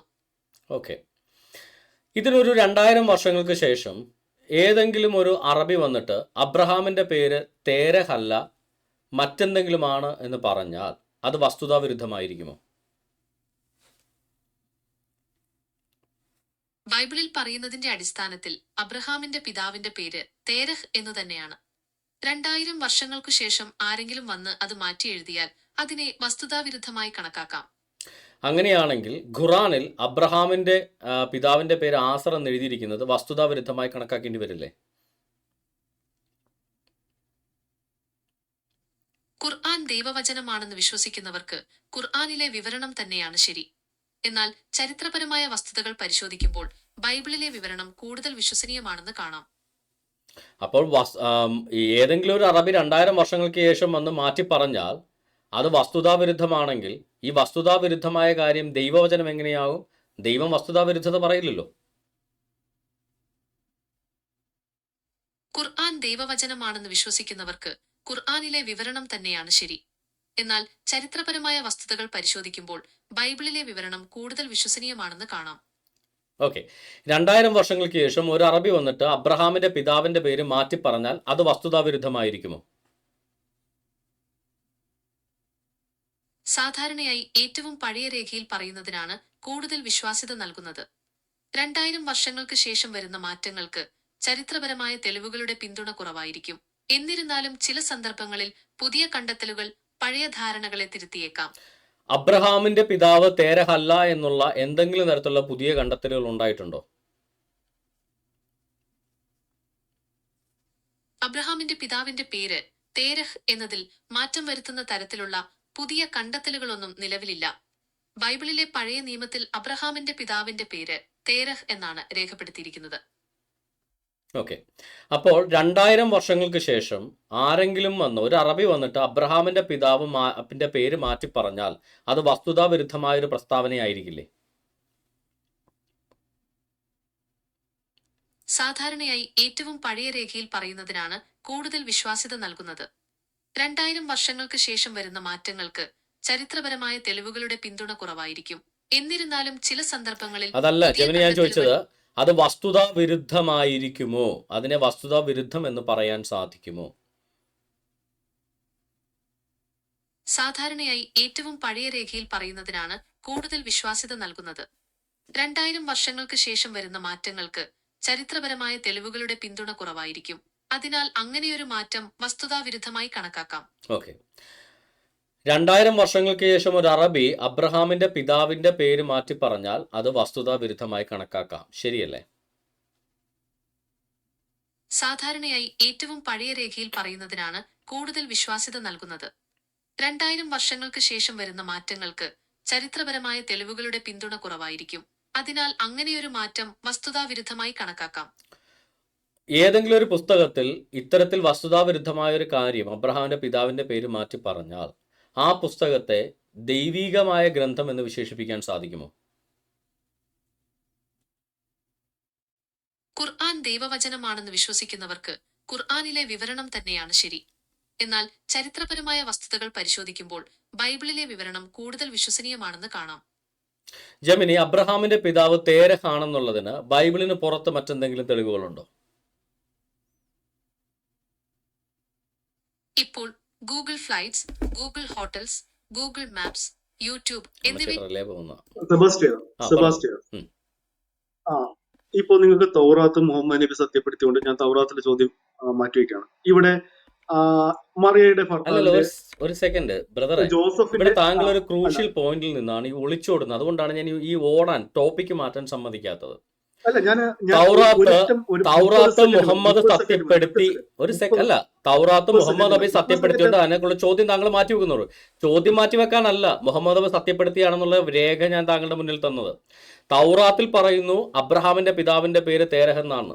മുഹമ്മദ് നബി ഖുറാനിൽ അത് പറഞ്ഞാൽ ഒന്നുകിൽ മുഹമ്മദ് നബി തൗറാത്ത് സത്യപ്പെടുത്തിയത് മുഹമ്മദ് നബി നുണ പറഞ്ഞെന്ന് വരും, അല്ലെങ്കിൽ മുഹമ്മദ് ഖുറാനിൽ നുണ പറഞ്ഞെന്ന് വരും. ഇതിലേതാണ് നുണ എന്ന് താങ്കൾ പറയേണ്ടി വരും. എന്നിട്ടല്ലേ ഇസ്ലാം എന്ന് പറയുന്ന മതത്തിന് നിലനിൽപ്പുണ്ടാവുള്ളൂ. അതുകൊണ്ട് ആദ്യം അത് തീർക്കുക, എന്നിട്ട് നമുക്ക് മുന്നോട്ട് പോകാം. അതെ, ഞാനും 2-3 പേര് എന്റെ വീട്ടുകാർ മാത്രമേ മുസ്ലിമായിട്ട് പോകുള്ളൂ നിലവിൽ ലോകത്ത്. സെബാസ്റ്റ്യൻ ബ്രോ, ലോകത്തുള്ള മുസ്ലിങ്ങളെക്കാൾ കൂടുതൽ ക്രിസ്ത്യാനികളുണ്ട്. അങ്ങനെയാണെങ്കിൽ ക്രിസ്ത്യാനികൾ പറയുന്നതായിരിക്കും ശരി. ആ കണക്ക് നോക്കാനാണ്. അതുകൊണ്ട് ആ ഡയലോഗ് അങ്ങ് വിട്. അല്ല ഞാൻ പറഞ്ഞല്ലോ അപ്പൊ ഇങ്ങനെ പിന്നെ ഒരു എണ്ണം പറഞ്ഞ വൈരുദ്ധ്യം ആളാ കണ്ടുകൊണ്ട് വന്നിക്കല്ലേ. എണ്ണം പറഞ്ഞ ഇപ്പോഴും വൈരുദ്ധ്യം ഏറ്റവും വലിയ മതം ക്രിസ്ത്യാനി തന്നെയാ, ഇസ്ലാമൊന്നുമല്ല. ഓക്കെ, അതുകൊണ്ട് അത് വിട്. അല്ല ഈ പറയുന്ന ചോദ്യത്തിന് ഉത്തരം പറ. എണ്ണത്തിൽ എത്ര പേര് അല്ല അത് എണ്ണത്തില് കാര്യമൊന്നുമില്ല സെബാസ്റ്റ്യൻ ബ്രോ. അത് അതിപ്പോ ശരിയാ. ഞാൻ ആ ചോദ്യം സുന്നികളും ചോദിക്കാൻ മുസ്ലിങ്ങളാന്ന് വേണ്ടിയാണ് ഷിയകളും വന്നത്. പറയില്ല, ഷിയകളും മുസ്ലിങ്ങളാന്ന് സുന്നികളും പറയില്ല. ഇവന്മാർ രണ്ടും അല്ല മുസ്ലിങ്ങളല്ലെന്ന് വഹാബികൾ ഇവര് പറയും. കൗതുകത്തിന് അതുകൊണ്ടാ നമ്മുടെ ഔട്ട് ഓഫ് ടോപ്പിക് ഒരു ചോദ്യം ചോദിച്ചോട്ടെ അല്ല, ഔട്ട് ഓഫ് ടോപ്പിക്ക് സെബാസ്റ്റ്യൻ ചോദ്യം ബ്രോ? ചോദിക്കണ്ട. നമുക്ക് ഈ ടോപ്പിക്ക് നിന്നുകൊണ്ട് പോകാം, അല്ലെ ചോദിക്കണ്ട, ടോപ്പിക്ക് മാറിയെന്ന് പറയും. പേടിയാണ്, പേടിയൊന്നുമില്ല, നമുക്ക് ഈ അല്ല ടോപ്പിക്ക് കഴിഞ്ഞിട്ട് ചോദിച്ചോ. ഈ പേടിയാണ്. ടോപ്പിക്ക് കഴിഞ്ഞിട്ട് ജസ്റ്റ് ഒരു ഒറ്റ അല്ല, ഈ ക്വസ്റ്റ്യൻ, ടോപ്പിക്ക് നിൽക്കാൻ വേറെ താങ്കൾക്ക് പേടിയുണ്ടോ? ചർച്ചയൊന്നുമില്ല. ഈ ടോപ്പിക്കിൽ നിൽക്കാൻ 30 താങ്കൾക്ക് പേടിയുണ്ടോ? സെക്കൻഡില് 30 സെക്കൻഡ് അല്ല ഉണ്ട്. താങ്കൾ 30 ചോദ്യത്തിന് സെക്കൻഡ് ഉത്തരം പറയും. മുഹമ്മദ് നബി 30 സത്യപ്പെടുത്തിയെന്ന് താങ്കൾ അംഗീകരിച്ച തൗറാത്തിനകത്ത് അബ്രഹാമിന്റെ പിതാവിന്റെ പേര് തേരഹ് എന്നാണ്. മുഹമ്മദ് നബി ഖുറാനിൽ ഞാൻ പറയുന്ന അബ്രഹാമിന്റെ പിതാവിന്റെ പേര് ആസർ എന്നാണ്. അപ്പൊ മുഹമ്മദ് നബി ഞാൻ സത്യപ്പെടുത്തിയപ്പോ ഞാനൊരു നുണ ചോദ്യം പറഞ്ഞതാണോ അതോ ഖുറാൻ എഴുതിയപ്പോ നുണ പറഞ്ഞതാണോ? ഇതിൽ ഏതാണ് സത്യം എന്ന് താങ്കൾ പറയാം. ആ ഒറ്റ സെക്കൻഡ്. അബ്രഹാമിന് മുഹമ്മദ് എന്തായാലും നബി 2 വാപ്പമാരൊന്നും ഇല്ലല്ലോ. അതെ, അബ്രഹാമിന് ഒരൊറ്റ വാപ്പായെ ഖുർആനും അത് പറയുന്നു. ആ ആസറാണോ ഒരൊറ്റ തേരഹ് വാക്കിൽ ആണോ എന്ന് തന്നെ ചോദിച്ചത്. ബൈബിളിൽ പറയുന്ന ആ പോലെ ഒരു തേരഹ് ആണോ, ഖുറാനിൽ പറയുന്ന പോലെ ആ ആസറാണോ? ഒരൊറ്റ വാക്കിൽ ഉറച്ചു നിൽക്കുകയാണ്. ബൈബിള് അല്ല ഖുർആന് പുറത്ത് എന്തൊക്കെ പേരുകൾ വന്നാലും ആരോപിച്ചാലും പ്രശ്നമില്ല. ഉം. ഇപ്പോ മനു എന്ന് പറയുന്നുണ്ട്, നോഹെ ഉം. മനു എന്ന് പറയുന്നുണ്ട് ചില ആര് ആൾക്കാർ. ആര് നിങ്ങൾ അത് പറയുന്നു? അംഗീകരിക്കുമോ? ആര് പറയുന്നു? മനു, നോഹയെ മനു എന്ന് അല്ല, വിളിക്കുന്നവരുണ്ട്. ആരെങ്കിലും അംഗീകരിക്കുന്നുണ്ടോ? ഇല്ല, ഇല്ല. ഞാൻ അപ്പൊ പറഞ്ഞില്ല. പിന്നെ അത് താങ്കൾ എന്തുകൊണ്ടാണ്, അതിലിപ്പോ അല്ല താങ്കളും അംഗീകരിക്കുന്നില്ലല്ലോ, പിന്നെ താങ്കൾ എന്തിനാണ് മുഹമ്മദ് പറഞ്ഞ ആസറിനെ അംഗീകരിക്കുന്നത്? പറയുന്നത് കേൾക്ക്. ഞാൻ എന്റെ പോയിന്റിലോട്ട് വരട്ടെ സെബാസ്റ്റ്യൻ. അതായത് ഞാനത് ചോദിച്ചോട്ടെ? നോഹയെ ആരൊക്കെയോ നമുക്ക് നിങ്ങളുടെ ബൈബിൾ പേരറിയാത്ത ആരോ മനു എന്ന് വിളിക്കുന്ന പോലെയാണ് ഈ പറയുന്ന വാപ്പേനെ ഒറ്റ സെക്കൻഡ്, മാറ്റിയല്ലേ. ഒറ്റ സെക്കൻഡ്, അത് ഒറ്റ സെക്കൻഡ്. അങ്ങനെയാണെങ്കിൽ, അങ്ങനെ വാപ്പേനെ തോന്നുമ്പോൾ ഖുർആനില് മാറ്റുകയാണെങ്കിൽ മുഹമ്മദിന്റെ വാപ്പേനെ മാറ്റാൻ നിങ്ങൾക്ക് സമ്മതമാണോ? അബ്രഹാമിന്റെ വാപ്പയെ മുഹമ്മദ് മാറ്റിയ പോലെ മുഹമ്മദിന്റെ വാപ്പയെ നാട്ടുകാർക്ക് മാറ്റാൻ താങ്കൾ സമ്മതമാണോ? വാപ്പയെ മാറ്റിയ ചരിത്രമൊക്കെ ഉണ്ട്. അതല്ലേ നമ്മൾ അതല്ലേ ചർച്ച ചെയ്തത്. അതാണ് ഞങ്ങൾ ചർച്ച പ്രശ്നമില്ല, ചെയ്യുന്നേ. പ്രശ്നമില്ല, അബ്രഹാമിന്റെ വാപ്പ പ്രശ്നമില്ലാന്ന്. തേരഹിനെ മാറ്റി ആസറെന്ന് എഴുതി മുഹമ്മദ് വെച്ചെങ്കിൽ അത് സത്യം. അങ്ങനെ മുഹമ്മദ് പറഞ്ഞാൽ അത് സത്യമാണെന്ന് താങ്കൾ പറഞ്ഞാൽ നാളെ മുഹമ്മദിന്റെ വാപ്പേനെ അബ്ദുള്ള എന്ന് മാറ്റി വേറെ എങ്കിലും പേര് വെച്ചാൽ നിങ്ങൾ അംഗീകരിക്കുമെന്ന് ഞങ്ങൾ ചോദിച്ചുള്ളൂ. അങ്ങനെ അംഗീകരിക്കാൻ പാടില്ല. എന്തുകൊണ്ട്? നമുക്ക് അങ്ങനെ പിന്നെ മുഹമ്മദ് പറഞ്ഞപ്പോ നിങ്ങൾ എന്തിനാ അംഗീകരിച്ച? അല്ലല്ല, ഒറ്റ സെക്കൻഡ്.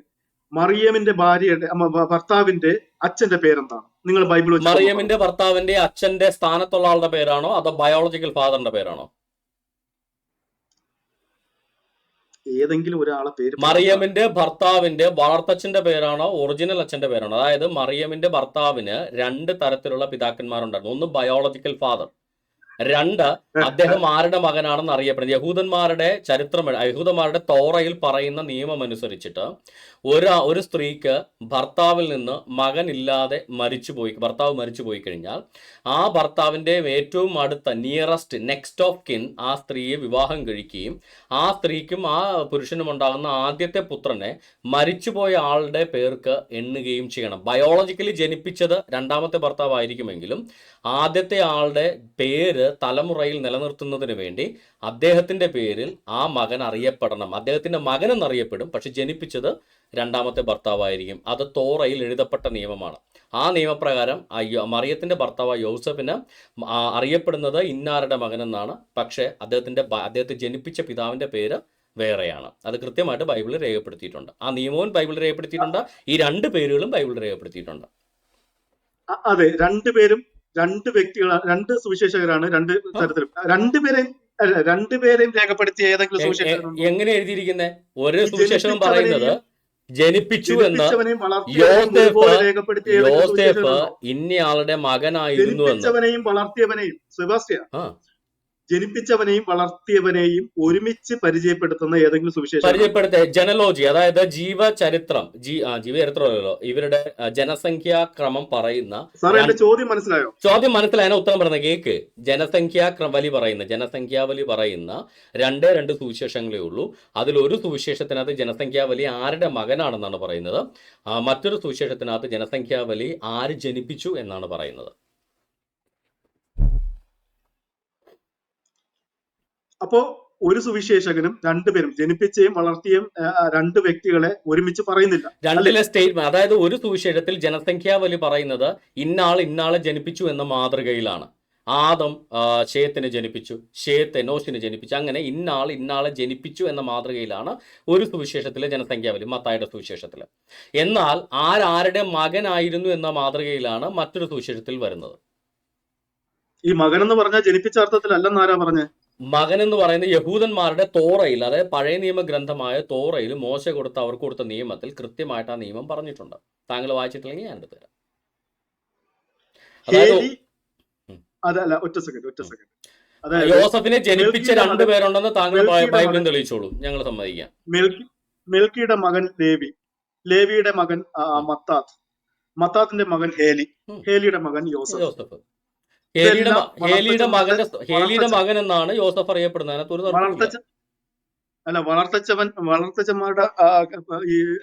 വളർത്തച്ഛന്മാരുടെ പേരെന്നല്ല പറയുന്നത്. താങ്കൾ ശ്രദ്ധിച്ചേക്കുക, തോറയിലെ നിയമം ഇതാണ്.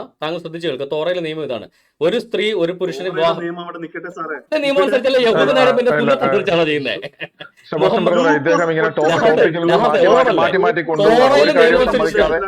നഹാസെ, തോറയിലെ നിയമം അനുസരിച്ചാണ് യഹൂദന്മാർ ജീവിക്കുന്നത് ഇന്നും. ഓക്കെ, അല്ലാതെ നിങ്ങളുടെ ശരീരത്തെ നിയമം അനുസരിച്ചിട്ടല്ല.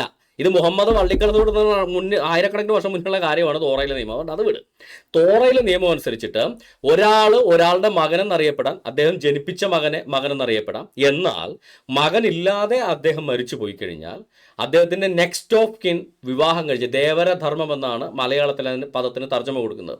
നെക്സ്റ്റ് ഓഫ് കിൻ വിവാഹം കഴിക്കുകയും അവർക്കുണ്ടാകുന്ന ആദ്യത്തെ മകനെ മരിച്ചുപോയ ആളുടെ മകനായി ജനസംഖ്യാവലിയിൽ രേഖപ്പെടുത്തുകയും വേണം എന്ന് തോറയിൽ കൃത്യമായിട്ട് മോശ എഴുതി വെച്ചിട്ടുണ്ട്. ആ നിയമപ്രകാരമാണ് ഹേലിയുടെ മകൻ എന്ന് പറയുന്നതിന്റെ കാരണം.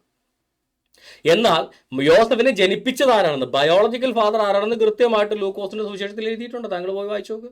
ജനിപ്പിച്ചതാരാണെന്ന്, ഇന്നാരെ ജനിപ്പിച്ചു, ബയോളജിക്കൽ ഫാദർ ആരാണെന്ന് കൃത്യമായിട്ട് പറഞ്ഞിട്ടുണ്ട്. ഇനി ഞാനൊന്ന് ചോദിക്കട്ടെ, രണ്ടും എടുത്തു. ഒരെണ്ണത്തിനകത്ത് അബ്രഹാമിന്റെ മകനായ ദാവീദിന്റെ മകനായ യേശുവിന്റെ വംശാവലി എന്ന് പറഞ്ഞ മത്തായിയുടെ സുവിശേഷത്തിലും ലൂക്കോസിന്റെ സുവിശേഷം 3-ാം അധ്യായത്തിലും ആരുടെ മകൻ എന്ന് ലൂക്കോസിന്റെ സുവിശേഷത്തിലും ആരെ ജനിപ്പിച്ചു എന്ന് മത്തായിയുടെ സുവിശേഷത്തിലും കൃത്യമായിട്ട് എഴുതിയിട്ടുണ്ട്. ആ നിയമം വേണമെങ്കിൽ നിയമവും ഞാൻ എടുത്ത് വായിച്ചു. പഴയ നിയമം, തോറയിലെ നിയമം. ഒറ്റ സെക്കൻഡ്. അപ്പോ ഈ മയാത്ത്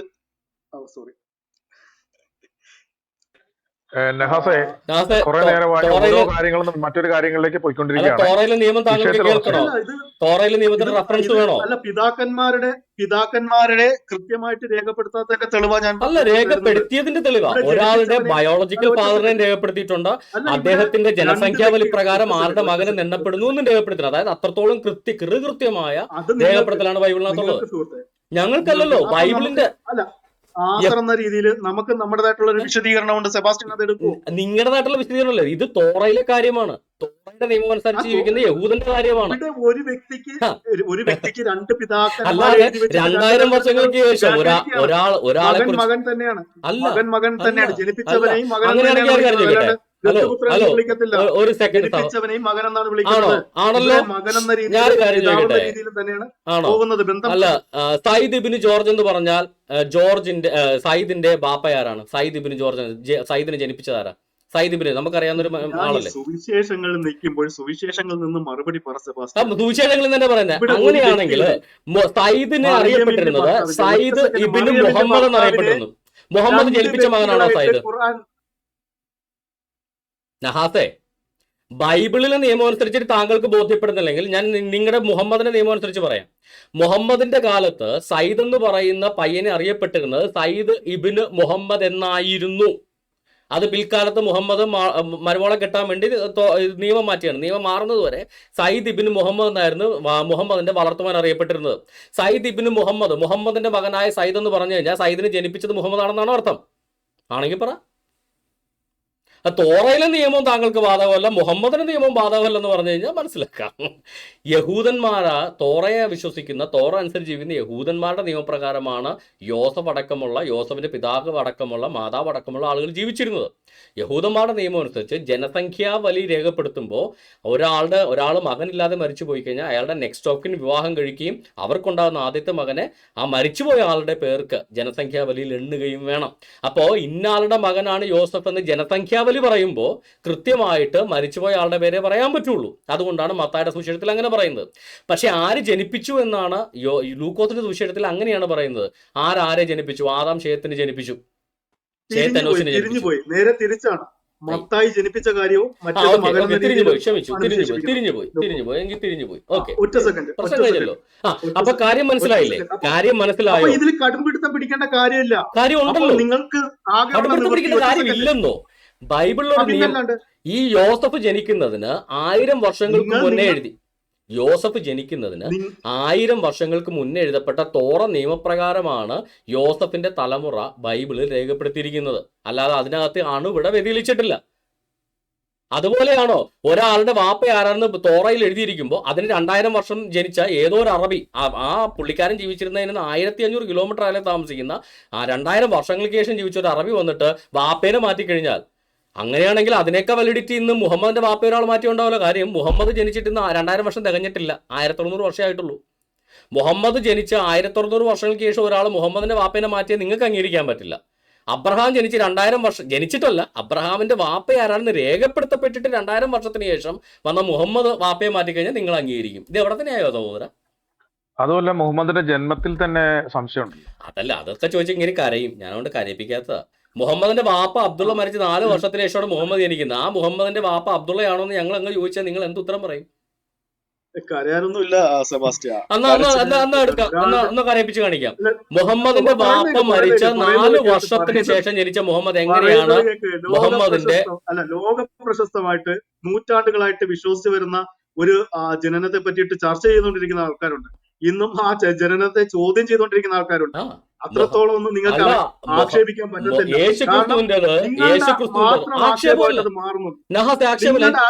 ഞാൻ ഇസ്ലാമിക ചരിത്രത്തിൽ നിന്ന് സീറകളിൽ നിന്ന് തെളിവ് തരാം. ഞാൻ ഇബ്നു സാദിന്റെ നിങ്ങൾക്ക് അത് വാദിക്കാൻ ആക്ഷേപമല്ല. നിങ്ങള് ഇസ്ലാമിക സീറയിൽ നിന്ന് തെളിവോടുകൂടെ പറഞ്ഞാൽ അതെങ്ങനെ ആക്ഷേപമാകുന്നത്? ഇസ്ലാമിക സീറകളിൽ ഇബ്നു സാദിന്റെ സീറയിനകത്ത് കൃത്യമായിട്ട് പറയുന്നുണ്ടല്ലോ, മുഹമ്മദിന്റെ പിതാവ് അബ്ദുള്ള മരിച്ച് 4 വർഷത്തിന് ശേഷമാണ് മുഹമ്മദ് ജനിക്കുന്നത്. മുഹമ്മദിന്റെ പിതാവ് അബ്ദുള്ള മരിച്ചതിന് ശേഷം ജനിച്ച മുഹമ്മദിന്റെ അർദ്ധ സഹോദരനുമായിട്ട് മുഹമ്മദിന് 4 വർഷത്തെ പ്രായവ്യത്യാസമുണ്ട്. അപ്പൊ അബ്ദുള്ള മരിച്ചതിന് ശേഷം ജനിച്ച ആളും കഴിഞ്ഞിട്ട് 4 വർഷത്തിന് ശേഷം ജനിച്ച മുഹമ്മദ് എങ്ങനെയാണ് അബ്ദുള്ളയുടെ മകനാകുന്നത്? ആമിനയുടെ ഗർഭകാലം 4 വർഷമായിരുന്നു. അമ്മാതിരി ഉടായ്പാണ് ഇസ്ലാം. എന്നിട്ട് ബൈബിളിൽ നിയമപ്രകാരമുള്ള ജനസംഖ്യാവിൽ രേഖപ്പെടുത്തിയിരിക്കുമ്പോൾ അതിനകത്ത് കുനിഷ്ട് കണ്ടുപിടിക്കാൻ നടക്കുക. ചരിത്ര പുരുഷന്റെ ജനനം ചോദ്യചിഹ്നമാകുന്നുണ്ടെങ്കിൽ, നൂറ്റാണ്ടുകളായിട്ട് ചർച്ച ചെയ്തവർ ജനിക്കുന്നുണ്ടെങ്കിൽ അത് ആരുടേതാണെന്ന് മാത്രം നോക്കിയാൽ മതി. ഒരു ചരിത്ര പുരുഷന്റെ ജനനവും വ്യത്യാസം വരാതെ 4 വർഷം ഗർഭം ധരിച്ച് ജനിച്ചു എന്ന് വിശ്വസിക്കപ്പെടുന്ന ഒരേ ഒരാള് മുഹമ്മദ്. നൂറ്റാണ്ടുകളായിട്ട് 20 നൂറ്റാണ്ടുകളായിട്ട് അഭിപ്രായത്തിൽ വ്യത്യാസം വരുത്താതെ ഇന്നും അതല്ല, മറിയത്തിന്റെ പിതാവിനെ കുറിച്ച് ചോദിച്ച താങ്കൾക്ക് മുഹമ്മദിന്റെ ജനനത്തെ കുറിച്ച് പറയുമ്പോൾ ഈ മറിയത്തിന്റെ പിതാവിനെ അബ്രഹാമിനെ തന്തക്ക് വിളിക്കാനും യോസഫിന്റെ പിതാവിനെ കുറിച്ചും ചോദ്യം ചോദിക്കാം, മുഹമ്മദിന്റെ പിതാവിനെ കുറിച്ച് ഞങ്ങൾ തിരിച്ചു ചോദിക്കാൻ പാടില്ല എന്ന് പറയുന്ന എന്തടിസ്ഥാനത്തിലെ സഹോദര? അതൊരു കറക്റ്റ് ചോദ്യമാണ് മോഡറേറ്റർ ചോദിച്ചത്. നിങ്ങൾക്ക് നിങ്ങൾ യോസഫിന്റെ പിതാവിനെ കുറിച്ച് ചോദ്യം ചോദിച്ചു, നഹാസെ യോസഫിന്റെ പിതാവിന്റെ പേരിനെ കുറിച്ച് താങ്കൾ സംശയം ഉന്നയിച്ച് ഞങ്ങൾ ഉത്തരം പറഞ്ഞു. ഇനി മുഹമ്മദിന്റെ പിതാവ് ആരാണെന്ന് ഞങ്ങൾക്ക് സംശയമുണ്ട്, താങ്കൾ ഉത്തരം പറയണം. അതല്ലേ എന്റെ മാന്യത. സെബാസ്റ്റ്യൻ, നിങ്ങൾക്ക് നിങ്ങളുടേതായിട്ടുള്ള ന്യായീകരണമുണ്ട്. നമുക്ക് ഓരോ മനുഷ്യന്മാരുടെ ഓരോ ചരിത്ര പുരുഷന്മാർക്കും ഓരോ തന്തമാരെയാണ് നമുക്ക് സുവിശേഷങ്ങളിൽ കാണാൻ കഴിയുക.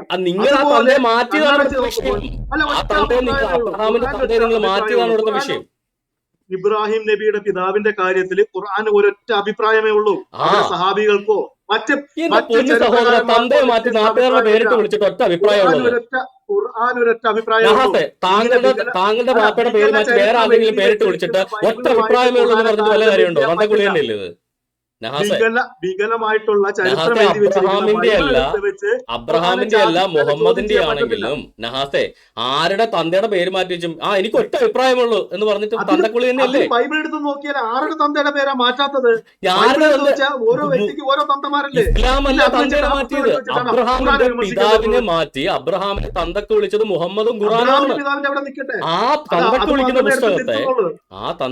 പുസ്തകത്തെ വേദഗ്രന്ഥമായിട്ട് കാണുന്ന താങ്കളാണ് ഞങ്ങൾ ചോദ്യം ചെയ്യുന്നത്. ബൈബിളില് മാറ്റി പറഞ്ഞ തന്തമാരെ അല്ലെങ്കിൽ ചരിത്ര പുരുഷന്മാരെ എടുത്ത് വെച്ച് ഇപ്പൊ യോസഫിന്റെ കാര്യം പറഞ്ഞത്,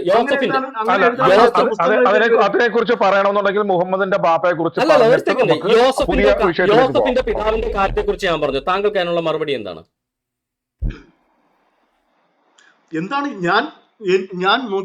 എന്താണ് ആരെയാണ് വിശ്വസിക്കേണ്ടത്? മത്തായിയാണോ വിശ്വസിക്കേണ്ടത്? ലൂക്കോസിനെയാണോ? രണ്ടുപേരും പറഞ്ഞത് ശരിയാണെന്ന് ബൈബിൾ പ്രകാരം ഇവിടെ തെളിഞ്ഞു കഴിഞ്ഞു.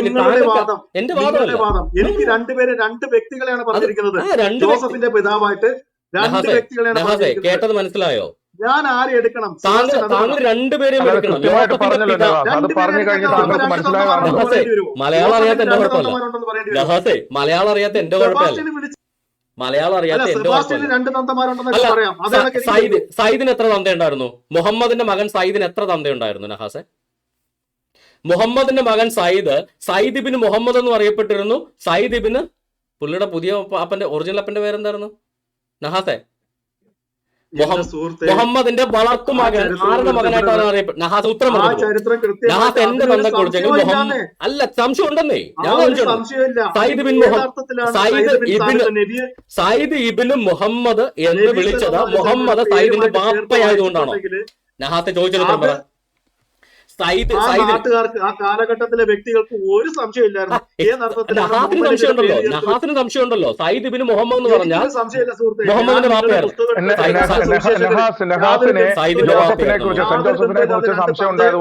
ഞങ്ങൾക്കുണ്ട് ആ സംശയത്തിന് മറുപടി തരാൻ. സയ്യിദിന്റെ ബാപ്പയായിരുന്നു മുഹമ്മദ്. സയ്യിദിന്റെ മകൻ മുഹമ്മദിന്റെ മകനായ സയ്യിദ് എന്ന് ഇസ്ലാമിക ചരിത്രങ്ങൾ ഒന്നടങ്കം രേഖപ്പെടുത്തിയിട്ടുണ്ട്. യോസഫിന്റെ കാര്യമാണ് പറയുന്നത്. അപ്പൊ താങ്കൾ പറയുന്ന പോലെയാണെങ്കിൽ മുഹമ്മദിന്റെ വ്യഭിചാര സന്തതിയാണ് സയ്യിദ് എന്ന് പറയേണ്ടി വരത്തില്ലേ? നഹാസെ, താങ്കൾ പറഞ്ഞ കണക്കാണെങ്കിൽ മുഹമ്മദിന്റെ നഹാസെ, താങ്കൾ ഇവിടെ കാണിക്കുന്ന ഇരട്ടത്താപ്പാണ്. സയ്യിദിന് രണ്ട് വാപ്പയുടെ കാര്യം. നഹാസെ, താങ്കളാണ് ഓടുന്നത്. അബ്രഹാമിൽ നിന്നോട് യോസഫിലേക്ക് വന്ന താങ്കളാണ്, ഞാനല്ല. അതുകൊണ്ട് ശ്രദ്ധിച്ചേക്ക്. സയ്യിദിന് വാപ്പയായിട്ട് മുഹമ്മദ് ഓടല്ലേ നഹാസെ? ഒന്ന് പറയട്ടെ സുഹൃത്തെ, ഒന്ന് പറയട്ടെ സുഹൃത്തെ, ഒരു സുഹൃത്തെ ഒന്ന് പറയട്ടെ. തന്ത മരിച്ചിട്ട് 4 വർഷത്തിന് ശേഷം ജനിച്ച എന്ന് പറയപ്പെടുന്ന ആളെഴുതിയ പുസ്തകം എങ്ങനെ വിശ്വസിക്കുന്നുണ്ട്? അതിനകത്തൊരു കുഴപ്പമില്ല. 2000 വർഷം കൊണ്ട് പേരുദോഷം മാറാത്ത വ്യക്തിയാണ് ആളുടെ വ്യക്തിയാണ്. യേശുക്രിസ്തുവിന്റെ പേരുദോഷം ഉണ്ടാക്കിയത് മുഹമ്മദാണ്, ഇസ്ലാമാണ്, അല്ലാതെ യഹൂദന്മാർ യേശുക്രിസ്തു അല്ല. മനസ്സിലായോ? യേശുക്രിസ്തുവിന്റെ സമകാലീനരായ യഹൂദന്മാർ യേശുക്രിസ്തുവിനെ ആക്ഷേപിച്ചിട്ടില്ല. അവർ യോസഫിന്റെ മകനെന്ന് അവർ വിചാരിച്ചു എന്നാ പറഞ്ഞത്. അവർ മറിയമിന്റെ മകനെന്ന് യേശുവിനെ വിളിച്ചിട്ടില്ല. യേശുക്രിസ്തുവിനെ മറിയമിന്റെ മകനെന്ന് വിളിച്ച് ആക്ഷേപിച്ചത് മുഹമ്മദാണ്, ഖുറാനാണ്, ഇസ്ലാമാണ്. യേശുവിനെ അബ്രഹാമിനെ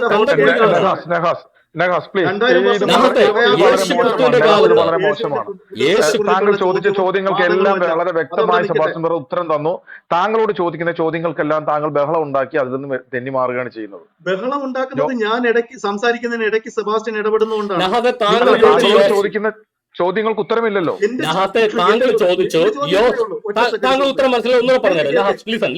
താങ്കൾ ചോദിച്ചു യോസഫിന്റെ 2 പിതാക്കന്മാരുടെ പേരുകൾ ബൈബിളിൽ പറയുന്നു എന്ന് താങ്കൾ പറഞ്ഞു. മത്തായിയുടെ സുവിശേഷത്തിൽ ഞാൻ വായിച്ചിട്ട് താങ്കൾക്ക് ഉത്തരം പറയാം. ഓക്കെ, താങ്കൾ കേട്ടോളൂ. മത്തായിയുടെ സുവിശേഷം 1-ാം അധ്യായത്തിൽ താങ്കൾ ആദ്യം എടുത്തു. എന്നിട്ട് താങ്കൾ പറഞ്ഞു മത്തായിയുടെ സുവിശേഷത്തിൽ പറയുന്നത് യോസഫിന്റെ വേറെ അപ്പനാണെന്ന് താങ്കൾ പറഞ്ഞത്. ഓക്കെ, ഇവിടെയാണ് വായിക്കുന്നത്. മത്തായിയുടെ സുവിശേഷം 1-ാം അധ്യായം 16-ാം വാക്യം. മത്തായിയുടെ സുവിശേഷത്തിൽ 1-ാം അധ്യായത്തിലെ ജനസംഖ്യ ജനസംഖ്യാവലി എഴുതിയിരിക്കുന്നത് ജനിപ്പിച്ചത് ആരാണ് എന്നാണ്. അങ്ങനെ പറയാനുള്ള കാരണം തോറയിൽ യഹൂദന്മാരുടെ മോശ കൊടുത്ത നിയമപ്രകാരം കൃത്യമായിട്ട് പറയുന്നത് ജനസംഖ്യാവലി എഴുതുമ്പോൾ ജനിപ്പിച്ചയാളുടെ പേരെഴുതുന്ന രീതിയുമുണ്ട്. അതുപോലെ തന്നെ ആരുടെ മകനായിട്ടാണ് അദ്ദേഹം അറിയപ്പെടുന്നത്, ആരുടെ മകൻ എന്നെഴുതുന്ന രീതിയുമുണ്ട്. ഈ രണ്ട് രീതിയെക്കുറിച്ചും തോറയിൽ കൃത്യമായിട്ട് നിയമം എഴുതി വെച്ചിട്ടുണ്ട്. ഇവിടെ ജനിപ്പിച്ചത് ആരാണ്, ബയോളജിക്കൽ ഫാദർ ആരാണ് എന്ന രീതിയിലാണ് മത്തായി ജനസംഖ്യാവലി എഴുതിയത്. അവിടെ കൃത്യമായിട്ട് പറഞ്ഞു യാക്കോബ് മറിയയുടെ ഭർത്താവായി യോസഫിനെ ജനിപ്പിച്ചു. അതായത് യോസഫിനെ ജനിപ്പിച്ച ബയോളജിക്കൽ ഫാദർ യാക്കോബാണ്. ആ അർത്ഥത്തിൽ യോസഫിനെ യോസഫ് ബിൻ യാക്കോബ് എന്ന് പറയാം. ഓക്കെ, ഇനി രണ്ട് ലൂക്കോസിന്റെ സുവിശേഷം എടുത്തു കഴിഞ്ഞാൽ 3-ാം അധ്യായത്തിലേക്ക് വരുമ്പോൾ ആരുടെ മകൻ എന്നറിയപ്പെട്ടു എന്ന രീതിയിലാണ്, ഇന്നാളുടെ മകൻ എന്ന രീതിയിലാണ് ലൂക്കോസിന്റെ സുവിശേഷത്തിൽ ജനസംഖ്യാവലി എഴുതുന്നത്. അതിനകത്ത് വരുമ്പോൾ യോസഫ് ഹേലിയുടെ മകൻ. യേശുവിന് താൻ പ്രവൃത്തി ആരംഭിക്കുമ്പോൾ ഏകദേശം 30 വയസ്സായിരുന്നു. അവൻ യോസഫിന്റെ മകൻ എന്ന് ജനം വിചാരിച്ചു. മുഹമ്മദ് യേശുവിനെ ആക്ഷേപിച്ചിട്ട് പറയും അവൻ മറിയമിന്റെ മകനെന്ന്. അന്നത്തെ യഹൂദന്മാർ പോലും യോസഫിന്റെ മകൻ എന്നായിരുന്നു യേശുവിനെ കുറിച്ച് ചിന്തിച്ചിരുന്നത്. പക്ഷെ മുഹമ്മദ് തന്തക്ക് പറക്കാത്തവൻ എന്ന അർത്ഥത്തിൽ സ്ത്രീയുടെ മകൻ, മറിയമിന്റെ മകൻ എന്നുള്ള അർത്ഥത്തിലാണ് യേശു ക്രിസ്തുവിനെ കുറിച്ച് ഈ പറയുന്ന മുഹമ്മദ് പറഞ്ഞു വെച്ചിരിക്കുന്നത്. അന്നത്തെ യഹൂദന്മാർ പോലും വിചാരിച്ചിരുന്നത് യോസഫിന്റെ മകനാണ് യേശു. യോസഫ് ഹേലിയുടെ മകൻ, ഹേലി മത്താത്തിന്റെ മകൻ. അപ്പോ ആരുടെ മകനായിട്ടാണ് അറിയപ്പെടുന്നത് എന്ന രീതിയാണ് ഇവിടെ പറയുന്നത്. അപ്പൊ ഇവിടത്തെ അർത്ഥത്തിൽ യോസഫ് ബിൻ ഹേലി എന്ന് പറയാം. അതിന്റെ അർത്ഥം ഹേലിയും മത്താനും കൂടെ രണ്ടുപേരും കൂടെ ഒരുമിച്ച് യേശുവിനെ ജനിപ്പിച്ചു എന്നല്ല, ആര് ജനിപ്പിച്ചു എന്ന് മത്തായുടെ സുവിശേഷത്തിലും ആരുടെ മകനായിട്ടാണ് യോസഫ് അറിയപ്പെടുന്നതെന്ന് ലൂക്കോസിന്റെ സുവിശേഷത്തിലും പറയുന്നു. ഇത് കൃത്യമായ തോറയുടെ അടിസ്ഥാനത്തിലാണ്. ഇനി രണ്ടാമത്തെ കാര്യം, താങ്കൾ പറയുന്ന പോലെ ആണെങ്കിൽ അങ്ങനെ 2 പിതാക്കന്മാരുണ്ട്, 2 പേരും കൂടെ ഒരുമിച്ച് ജനിപ്പിച്ചാണെന്ന് പറഞ്ഞാൽ മുഹമ്മദിന്റെ വളർത്തുമകനായിരുന്ന സയ്യിദ് ബിൻ സാബിത്ത് അറിയപ്പെട്ടിരുന്നത് സയ്യിദ് ബിൻ മുഹമ്മദ് എന്നായിരുന്നു. അതിനുശേഷം സയ്യിദ് ബിൻ അബ്ദുള്ള എന്ന് അവന്റെ ഒറിജിനൽ തന്തയുടെ പേര് വെച്ച് പിന്നീട് അറിയപ്പെടാൻ തുടങ്ങി സൈനബയെ കിട്ടിയ കാലത്ത്. താങ്കൾ പറഞ്ഞ കണക്കാണെങ്കിൽ ഈ പറയുന്ന മുഹമ്മദും അബ്ദുള്ളയും കൂടെ ഒരുമിച്ച് സയ്യിദിനെ ജനിപ്പിച്ചു എന്നായിരിക്കില്ല എന്നർത്ഥം. സയ്യിദ് ബിൻ അബ്ദുള്ള എന്ന് പറഞ്ഞാൽ അബ്ദുള്ളയുടെ മകൻ സയ്യിദ്, സയ്യിദ് ബിൻ മുഹമ്മദ് എന്ന് പറഞ്ഞാൽ മുഹമ്മദിന്റെ മകൻ സയ്യിദ്. ഇത് രണ്ടും ഒരു സയ്യിദിനെ കുറിച്ചാണ് ഇസ്ലാമിക ചരിത്രത്തിൽ പറയുന്നത്. അപ്പൊ നിങ്ങൾക്കൊരു വ്യാഖ്യാനമുണ്ട്, എന്താ, സയ്യിദ് മുഹമ്മദിന്റെ വളർത്തുപുത്രനായിരുന്നു. അതുപോലെ തന്നെ ബൈബിളിൽ പറയുന്നേ ഈ പറയുന്ന യോസഫിനെ ജനിപ്പിച്ചത് ഹേലിയാണ്, പക്ഷെ മത്താന്റെ മകനെന്നാണ് യോസഫിനെ ജനിപ്പിച്ചത് മത്താനാണ്, പക്ഷെ ഹേലിയുടെ മകൻ എന്നാണ് യോസഫ് അറിയപ്പെട്ടിരിക്കുന്നത്. 2 ജനസംഖ്യാവലിയും കൃത്യതയ്ക്ക് വേണ്ടി ബൈബിളിൽ രേഖപ്പെടുത്തിയിട്ടുണ്ട്. ഇത് രണ്ടും യോസഫ് 2 തന്തക്ക് പിറന്നാണെന്ന് പറഞ്ഞാൽ മുഹമ്മദിന്റെ വളർത്തുമകൻ സയ്യിദും മുഹമ്മദ് അടക്കമുള്ള 2 തന്തക്ക് പിറന്നാൽ നിങ്ങൾ സമ്മതിക്കേണ്ടി വരും. അങ്ങനെ സമ്മതിക്കാൻ തയ്യാറുണ്ടെ പറഞ്ഞു. അല്ല, അന്നത്തെ കാലത്ത് മുഹമ്മദിനെ കളിയാക്കി വിളിക്കാറും ഉണ്ടായിരുന്നല്ലോ അല്ലേ? ഏതാണ്ട് 3 മിനിറ്റോളം സെബാസ്റ്റ്യൻ പുന്നക്കൽ സംസാരിച്ചിട്ടുണ്ട് കേട്ടോ. ഇതിന് ഉത്തരം പറഞ്ഞോളൂ. താങ്കൾ ഞാൻ ഈ പറഞ്ഞത് ആർഗ്യുമെന്റിന് ഉത്തരം ഉണ്ടെങ്കിൽ ഉത്തരം പറഞ്ഞോളൂ നവാസ് ഭായി, പറഞ്ഞോളൂ. ഒറ്റ സെക്കൻഡ്. ഇവിടെ ഖുർആന്റെ അവകാശവാദം ആസർ എന്ന രീതിയിലാണ്. ഹലോ ഇവിടെ യോസഫിന്റെ കാര്യം പറഞ്ഞിട്ട് ഇനി ആസറിലേക്ക് പോവാം. ഈ യോസഫിന്റെ കാര്യം തീർക്ക്. ആസറിന്റെ കാര്യം പറയുമ്പോൾ യോസഫിലേക്ക്, യോസഫിന്റെ കാര്യം പറയുമ്പോൾ ആസറിലേക്ക് പോകും. ആദ്യം യോസഫിനൊന്നും തീർക്കി നമുക്ക് ആസറിൽ പോകാം. ഇനി ആസർ ചർച്ച ചെയ്യണോ? ആദ്യം ആസർ ചർച്ച ചെയ്തിട്ട് യോസഫ് ചർച്ച ചെയ്യണം. അതൊന്നും ഞാൻ തയ്യാറാണ്. അതിനെക്കുറിച്ച് പറഞ്ഞിട്ട് പോവാൻ നവാസ് ഭായി പ്ലീസ്. ഓക്കെ. ഇവിടെ മത്തായി ജനിപ്പിച്ചെന്ന രീതിയിൽ എഴുതിയിരിക്കുന്ന അതേ വംശാവലി ലൂക്കോസ് എഴുതി വെച്ചിരിക്കുന്നത് മകൻ എന്നുള്ള രീതിയിൽ തന്നെയാണ്. ഇവിടെ 2 ശൈലിയാണ്. ലൂക്കോസിന്റെ ശൈലിയും മത്തായിയുടെ ശൈലിയുമാണ്. ഇവിടെ 2 പേരും പറഞ്ഞപ്പോൾ വ്യക്തികൾ മാറിപ്പോയതാണ്. യോസഫിന്റെ മകൻ, ഒറ്റ സെക്കൻഡ്, അല്ലെങ്കിൽ ജനിച്ചു എന്ന രീതിയിൽ, അല്ലെങ്കിൽ മത്തായി എഴുതിയ ശൈലിയിൽ ലൂക്കോസ് ഈ വംശാവലിയെ അവതരിപ്പിച്ചിരിക്കുന്ന ഏതെങ്കിലും ഒരു ഭാഗം കാണിച്ചു തരണം സെബാസ്റ്റ്യൻ. അതെങ്ങനെ രണ്ടുപേരും 2 വ്യത്യസ്ത രീതിയിൽ വംശാവലി എഴുതിയിരിക്കുമ്പോ 2 പേരും 2 വ്യത്യസ്ത രീതിയിൽ സെബാസ്റ്റ്യൻ മുന്നേക്കിൽ ജനിച്ചു. 2 പേരും 2 വ്യത്യസ്ത രീതിയിൽ. ഞാൻ ജനിക്കുന്നതിന് 2000 വർഷം മുന്നേ വംശാവലി എഴുതി വെച്ചിരിക്കുമ്പോ 2000 വർഷത്തിന് ശേഷം മുഹമ്മദ് തിരുത്തി ഉണ്ടാക്കണ പോലെ എനിക്ക് തിരുത്താനൊന്നും അറിയില്ല സഹോദരൻ. അതാ പറഞ്ഞത്, എനിക്ക് തിരുത്താൻ അറിയില്ലെന്ന് മുഹമ്മദിനെ പോലെ. അതാ പറഞ്ഞത്. ഞാൻ സംസാരിക്കുമ്പോ ഇടയ്ക്ക് താങ്കള് എന്നോട് കാണിച്ചു തരാൻ പറഞ്ഞോണ്ടാ പറഞ്ഞേ. എന്ത്? താങ്കളല്ലേ എന്നോട് പറഞ്ഞത് ലൂക്കോസ് മത്തായി എഴുതിയ രീതിയിൽ ലൂക്കോസ് എഴുതി കാണിക്കാൻ. മത്തായുടെ കോപ്പി അടിച്ചല്ല ലൂക്കോസ് എഴുതി, മത്തായി എഴുതിയ രീതിയിൽ എഴുതാൻ. നിങ്ങൾക്ക് ഈ കോപ്പി അടി വിട്ടൊരു പരിപാടി അവതരിപ്പിക്കുന്ന രീതിയിൽ ലൂക്കോസിന്റേതായിട്ട് ഒരു ശൈലിയാണ് കാണിക്കുന്നത്. വായിക്കാൻ മകൻ എന്ന അർത്ഥത്തിൽ തന്നെയാണ്, അല്ലെങ്കിൽ വാക്കുകൊണ്ട് തന്നെയാണ് നമുക്ക് ഈ മലയാളത്തില്. ഇനിയിപ്പോ നിങ്ങൾ മറ്റേതെങ്കിലും ഭാഷ കൊണ്ടുപോയിട്ട് ദുർവ്യാഖ്യാനിക്കോ അത് ചെയ്തോ. നഹാസെ പക്ഷെ ബൈബിൾ ഇവിടെ വായിക്കാത്ത എന്റെ ഒറ്റ കുഴപ്പമില്ല. സെക്കൻഡ്, വായിച്ചോ. ഞാൻ ഉൽപ്പത്തി പുസ്തകം മുതലുള്ള രീതിയാണ് ഉൽപ്പത്തി എവിടെ നിൽക്കട്ടെ സുഹൃത്തെ, ഉൽപ്പത്തി എവിടെ നിൽക്കട്ടെ. പറയട്ടെ നിങ്ങൾ സഹോദര. അപ്പോൾ ആദ്യം യഹൂദ ഞാൻ പറയുന്നത് ഓനോട് കേൾക്ക് സെബാസ്റ്റ്യൻ. നിന്റെ അല്ല, താങ്കൾ ജ്യേഷ്ഠന്റെ പറഞ്ഞതിന് മറുപടി പറയട്ടെ എന്തിനാണ് പ്ലീസ്. പറയുന്നത്? താങ്കൾ ഉൽപ്പത്തി പറഞ്ഞതിനൊന്ന് മറുപടി പുസ്തകം പറയട്ടെ നഹാസ് പ്ലീസ്. ഉൽപ്പത്തി എന്ത് പുസ്തകം കെവിനെ, 38 നിങ്ങൾ അധ്യായം ഇദ്ദേഹത്തെ 8 മ്യൂട്ട് ചെയ്യും. വാക്യത്തിൽ ഞാൻ പറഞ്ഞ അപ്പോൾ പറയാൻ പറ. യഹൂദ ഓനോട് നിന്റെ ജ്യേഷ്ഠന്റെ ഭാര്യയുടെ ആകെ അടുക്കൽ ചെന്ന് പെട്ടിരിക്കുകയാണ് പുള്ളിക്കാരൻ. അവളോട് ദേവരധർമ്മം, ഞാൻ റെഫറൻസ് എടുത്ത്, ദേവരധർമ്മം അനുഷ്ഠിച്ച് എന്നെ ജ്യേഷ്ഠന്റെ മാത്രം മ്യൂട്ട് പേർക്ക് ചെയ്യുന്നത് എന്തിനാ കെവിനെ? സന്തതിയെ ഒന്ന് മ്യൂട്ട് ചെയ്യാൻ പറ. ഉളവാക്കുക. മോശ ജനിക്കുന്നതിന് മുന്നേ തന്നെയുള്ള നിയമമാണത്. മോശ ജനിക്കുന്നതിന് മുന്നേ ഉള്ള നിയമം. ഈ ഉൽപ്പത്തി പുസ്തകം 38 അധ്യായം 8 വാക്യം. അപ്പോൾ യഹൂദയുടെ ആദിജാതന ഏറി യഹോവ കനിഷ്ഠനായിരുന്നുകൊണ്ട് യഹോവനെ മരിപ്പിച്ചു. അപ്പോൾ യഹൂദ ഓനോട് നിന്റെ ജ്യേഷ്ഠന്റെ, ചെയ്ത് വെച്ചിട്ട് ഇങ്ങനെ പ്രസംഗിച്ചിട്ട് ഒരു ഞാൻ കാര്യം പ്രസംഗിക്കുമല്ല, ചോദ്യത്തിന് മറുപടി താങ്കളുടെ ചോദ്യത്തിന് മറുപടി ഞാൻ വായിക്കുകയാണ്, കേൾക്ക്. ഉൽപ്പത്തി പുസ്തകം 38 അധ്യായം 8 വാക്യം. റഫറൻസ് ആണ് അത്, കേൾക്കൂ കേൾക്കൂ. ലൂക്കോസിന്റെ പുസ്തകത്തിലാണ് വേണ്ടത്. അതിന്റെ ഉത്തരവാണ് പറയുന്നത്. ജനിപ്പിച്ചു എന്ന രീതിയിൽ അതിന്റെ നിയമം, അവതരിപ്പിച്ചതാണോ? അതിന്റെ നിയമമാണ് പറയുന്നത്. അപ്പോൾ യഹൂദ ഓനോട് ആ നിന്റെ നിയമമല്ല, ലൂക്കോസിന്റെ പുസ്തകം എടുത്തിട്ട് പറയാൻ പറ്റുമോ? എന്റെ തെളിവ് തരാൻ പറ്റുമോ? ഹേലി യഹൂദനായിരുന്നു. യഹൂദൻ തൗറാത്തിലെ നിയമം അനുസരിച്ചാണ് ജീവിക്കുന്നത്. തൗറാത്തിന്റെ കണ്ടിന്യൂവേഷൻ ആണ് ഈ പുതിയ നിയമമൊക്കെ. അതറിയില്ല ഇത്രയും കാലമായിട്ട്. എന്ത് മത്തായി യഹൂദ യഹൂദനല്ലായിരുന്നോ? ആണ് മത്തായി യഹൂദനല്ലായിരുന്നോ? അതുകൊണ്ടാണ് രണ്ടും ആണോ? എഴുതിയിരിക്കുന്നത്. അപ്പൊ മത്തായിക്ക് ജനിപ്പിച്ചു എന്ന് എഴുതാമെങ്കിൽ മത്തായി ജനിപ്പിച്ചു എന്നല്ല എഴുതിയത്, അല്ലാതെ രണ്ടുപേരും ജനിപ്പിച്ചു എന്ന് എഴുതിയിട്ടുണ്ടോ? ഇല്ലല്ലോ. ഉരുണ്ട് കളിക്കുക. ഓക്കെ, ജനിപ്പിച്ചതിനെ ജനിപ്പിച്ചു എന്നും മകനായിട്ട് വളർത്തിയതിനെ മകനായിട്ട് വളർത്തിയെന്നും അങ്ങനെ തന്നെ എഴുതിയോ? മത്തായി ജനിപ്പിച്ചു എന്ന് കറക്റ്റ് ആയിട്ട് എഴുതി. ശൈലിയില് ലൂക്കോസ് അതെങ്ങനെ സഹോദരൻ? മുഹമ്മദിനെ പോലെ കോപ്പി അടിക്കുമല്ലായിരുന്നു ഇവര്. അതുകൊണ്ട് തന്നെ മത്തായിയുടെ ശൈലിയിലല്ല ലൂക്കോസ് എഴുതുന്നത്. അതാണ് പറയുന്നത്. കേൾക്കു നഹാസ്. ഉൽപ്പത്തി പുസ്തകം 38 അധ്യായം 8 വാക്യം. അപ്പോൾ യഹൂദ ഓനാനോട് നിന്റെ ജ്യേഷ്ഠന്റെ ഭാര്യയുടെ അടുക്കൽ ചെന്ന്, ജ്യേഷ്ഠൻ മരിച്ചുപോയി, അതുകൊണ്ട് നിന്റെ ജ്യേഷ്ഠന്റെ ഭാര്യയുടെ അടുക്കൽ ചെന്ന്, ഉത്തരം പറയാൻ വെക്കണത് വ്യക്തമായ റഫറൻസ് സഹിതം മറുപടി തരികയാണ്. ലൂക്കോസിന്റെ പുസ്തകത്തിൽ ജനസംഖ്യാവലി പറയും, മത്തായിയുടെയും ലൂക്കോസിന്റെ പുസ്തകത്തിൽ ജനസംഖ്യാവലി പറയുന്ന യഹൂദന്മാരുടെയാണ്. ആ ജനസംഖ്യാവലി തൗറാത്തിന്റെ അടിസ്ഥാനത്തിലാണ് പറയുന്നത്. ആ തോറയിൽ അതിന്റെ റഫറൻസ് 2 റഫറൻസുകളുണ്ട്. അതിൽ ഒന്നാമത്തെ റഫറൻസ് ആണ് ഞാൻ വായിക്കുന്നത്. മോശ പോലും ജനിക്കുന്നതിന് മുന്നുള്ള റഫറൻസ് ഇപ്പോൾ വായിക്കുന്നത്. പിന്നീട് മോശ അത് നിയമമായിട്ട് കൊടുത്ത റഫറൻസ് ഞാൻ വായിച്ചു തരാം. മോശ ജനിക്കുന്നതിന് മുന്നേ ഉള്ള റഫറൻസ് ആണ് ഉൽപ്പത്തി പുസ്തകം 38 അധ്യായം 8 വാക്യം. അപ്പോൾ യഹൂദ ഓനാനോട് നിന്റെ ജ്യേഷ്ഠന്റെ ഭാര്യയുടെ അടുക്കൽ ചെന്ന് അവളോട് ദേവരധർമ്മം അനുഷ്ഠിച്ച് ജ്യേഷ്ഠന്റെ പേർക്ക് സന്തതിയെ ഉളവാക്കുക എന്ന് പറഞ്ഞു. എന്നാൽ ആ സന്തതി തൻ്റെതായിരിക്കയില്ലേ ഓനാൻ അറിയുകയുണ്ട് എന്ന് പറഞ്ഞു. പിന്നെ കണ്ടിന്യൂ ചെയ്യാം. അതായത് ആ സന്തതി അറിയപ്പെടുന്ന ആരുടെ മകനായിട്ടായിരിക്കും? മരിച്ചുപോയ ജ്യേഷ്ഠനായ ഏറിന്റെ മകനായിട്ടായിരിക്കും അറിയപ്പെടുന്നത്. പക്ഷെ ആ സന്തതിയെ ജനിപ്പിച്ചതാരാണ്? ഈ ജീവിനോടുള്ള അനിയനായ ഓനാനാണ് ജനിപ്പിക്കുന്നത്. അപ്പൊ ജനസംഖ്യാവലി എഴുതുമ്പോൾ ഏത് രീതിയിലാണ് എഴുതുന്നത് വളരെ പ്രസക്തമാണ്. ആരെ ജനിപ്പിച്ചു എന്ന രീതിയിലാണെങ്കിൽ ബയോളജിക്കൽ ഫാദറായ ഓനാന്റെ പേര് ഇവിടെ വരും. ആരുടെ പിതാവെന്നാണ് എഴുതുന്നത്, ആരുടെ മകനായിരുന്നു എന്നാണ് എഴുതണമെങ്കിൽ ഈ പറയുന്ന സ്ഥാനമനുസരിച്ചിട്ടുള്ള പിതാവിന്റെ പേരും വരും. ഇതാണ് ബൈബിളിലെ നിയമം, അന്നും ഇന്നും. തോറയിലെ നിയമം മനസ്സിലായോ? തോറയിലെ നിയമം അനുസരിച്ചല്ലാതെ പിന്നെ മുഹമ്മദിന്റെ എന്താ പറയാ അറബി നിയമം അനുസരിച്ച് വേണോ ബൈബിളിലെ ജനസംഖ്യാവലി എഴുതാൻ? നഹാസ ഈ ഉടായ്പ നിർത്തിന് കഴിഞ്ഞല്ലോ സാറേ. അല്ല, താങ്കളുടെ വാദം കഴിഞ്ഞുകൂടെ? ഇതിന് മറുപടി ഉണ്ട്. മൂന്നാം അധ്യായത്തില് ഞാൻ പറഞ്ഞുതരാം ഇദ്ദേഹത്തിന്റെ ശൈലി എങ്ങനെയാണ്. അതാണ്ട് ആദാമിന്റെ മകൻ ഷേത്ത്, ഇതെങ്ങനെയാ? ആദാം ജനിപ്പിച്ച മകനല്ലേ ഷേത്ത്? ഇവിടെ വിശേഷിപ്പിച്ചിരിക്കുന്നത് എന്താ? ആദാമിന്റെ മകൻ എന്നാണ്. എന്നാ ആദാമിന്റെ പുത്രനല്ലേ ഷേത്ത്? ആദാം ജനിപ്പിച്ച പുത്രനല്ലേ ഷേത്ത്? ലൂക്കോസിന്റെ ശൈലി അങ്ങനെയാണ് സാറേ. നിങ്ങൾ എന്തിനാണ് ഇടയ്ക്ക് കയറുന്നത്? അല്ല, അങ്ങനെയാണ് താങ്കൾ ഈ പറയുന്ന പോലെയാണെങ്കിൽ ചുമ്മാ വളവള സംസാരിച്ചുകൊണ്ടിരിക്കുന്നത്. നഹാസെ, ഒരു ഉത്തരം ഇല്ലെങ്കിൽ അത് ലൂക്കോസിന്റെ ശൈലി അല്ലേ എന്ന് താങ്കളല്ലേ ഇവിടെ സംസാരിച്ചുകൊണ്ടിരിക്കുന്നത്? ഉത്തരം വിട്ടുമ്പോ കൊഞ്ഞനം കുത്തല്ലേ നഹാസെ? ഞാൻ കുഞ്ഞിനെ കുത്തല്ല. നിങ്ങൾ മകൻ എന്ന് പറഞ്ഞാൽ സ്ഥാനപ്രകാരമുള്ള മകനുമാകാം, മകൻ എന്ന് പറഞ്ഞാൽ സ്ഥാനപ്രകാരമുള്ള മകനുമാകാം, അതുപോലെ തന്നെ ജനിപ്പിച്ച മകനുമാകാം. ഇതിലേതാണെന്ന് ലൂക്കോസ് വ്യക്തമാക്കിയിട്ടുണ്ടോ? ലൂക്കോസ് വ്യക്തമാക്കിയിട്ടുണ്ടോ? താങ്കൾ കേൾക്ക്. ലൂക്കോസ് വ്യക്തമാക്കിയിട്ടുണ്ടോ? ഇക്കണക്കിന് സൈദിന്റെ വാപ്പ മുഹമ്മദ് താങ്കൾ പറയുന്നത് പല തന്തമാര് വാപ്പ മരിച്ച 4 വർഷം ജനിച്ച ആളെ കുറിച്ചാണ് ഉത്തരം മുട്ടുന്ന കൊഞ്ഞനം കുത്തല്ലേ?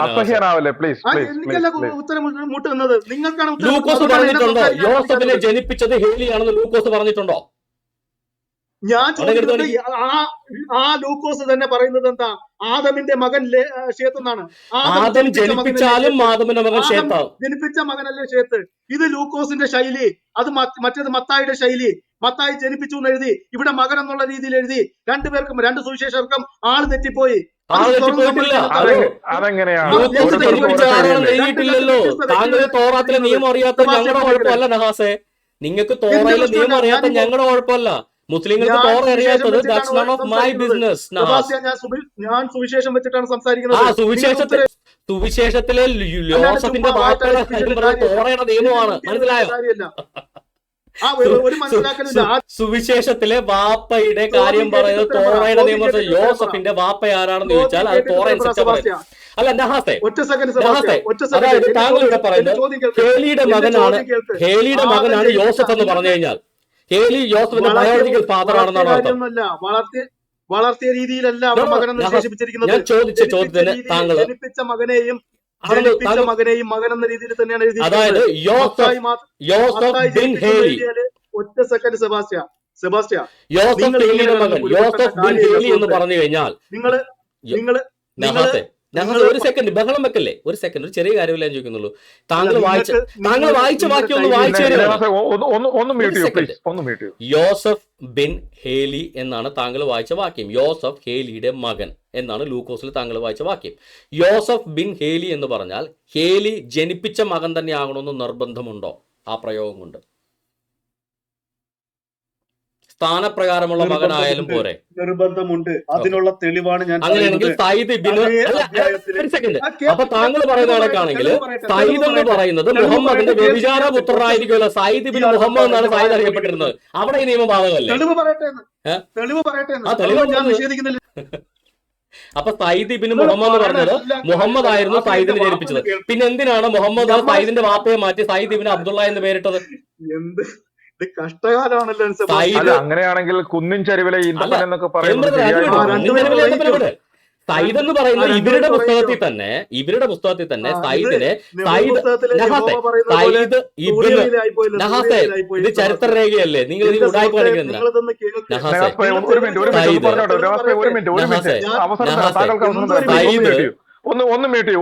ഞാൻ ഈ ചോദിച്ച രണ്ട് കാര്യത്തിന് ഞങ്ങളുടെ ഗ്രന്ഥം വെച്ച് താങ്കൾക്ക് മറുപടി ഒന്നും, നിങ്ങളുടെ ഗ്രന്ഥം വെച്ച് മറുപടി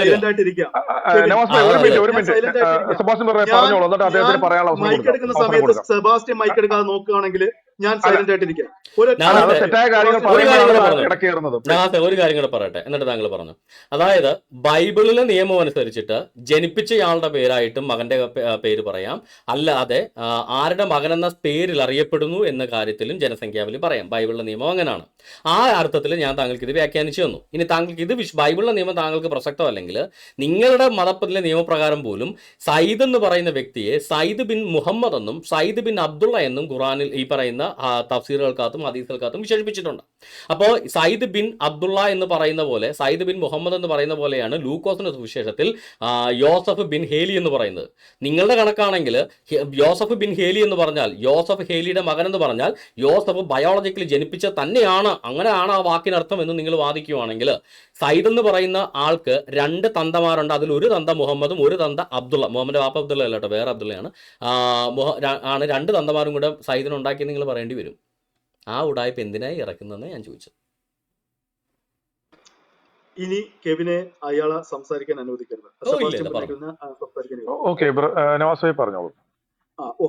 ഇവിടെ ഞാൻ ലൂക്കോസിന്റെ എഴുത്ത് ശൈലി ജനിപ്പിച്ചു എന്നത് ഇദ്ദേഹം മകൻ എന്ന രീതിയിൽ തന്നെയാണ് എഴുത്തിൽ പോകുന്നത്. കാരണം അതിന് ഞാൻ തെളിവായിട്ട് കൊടുത്തതാ.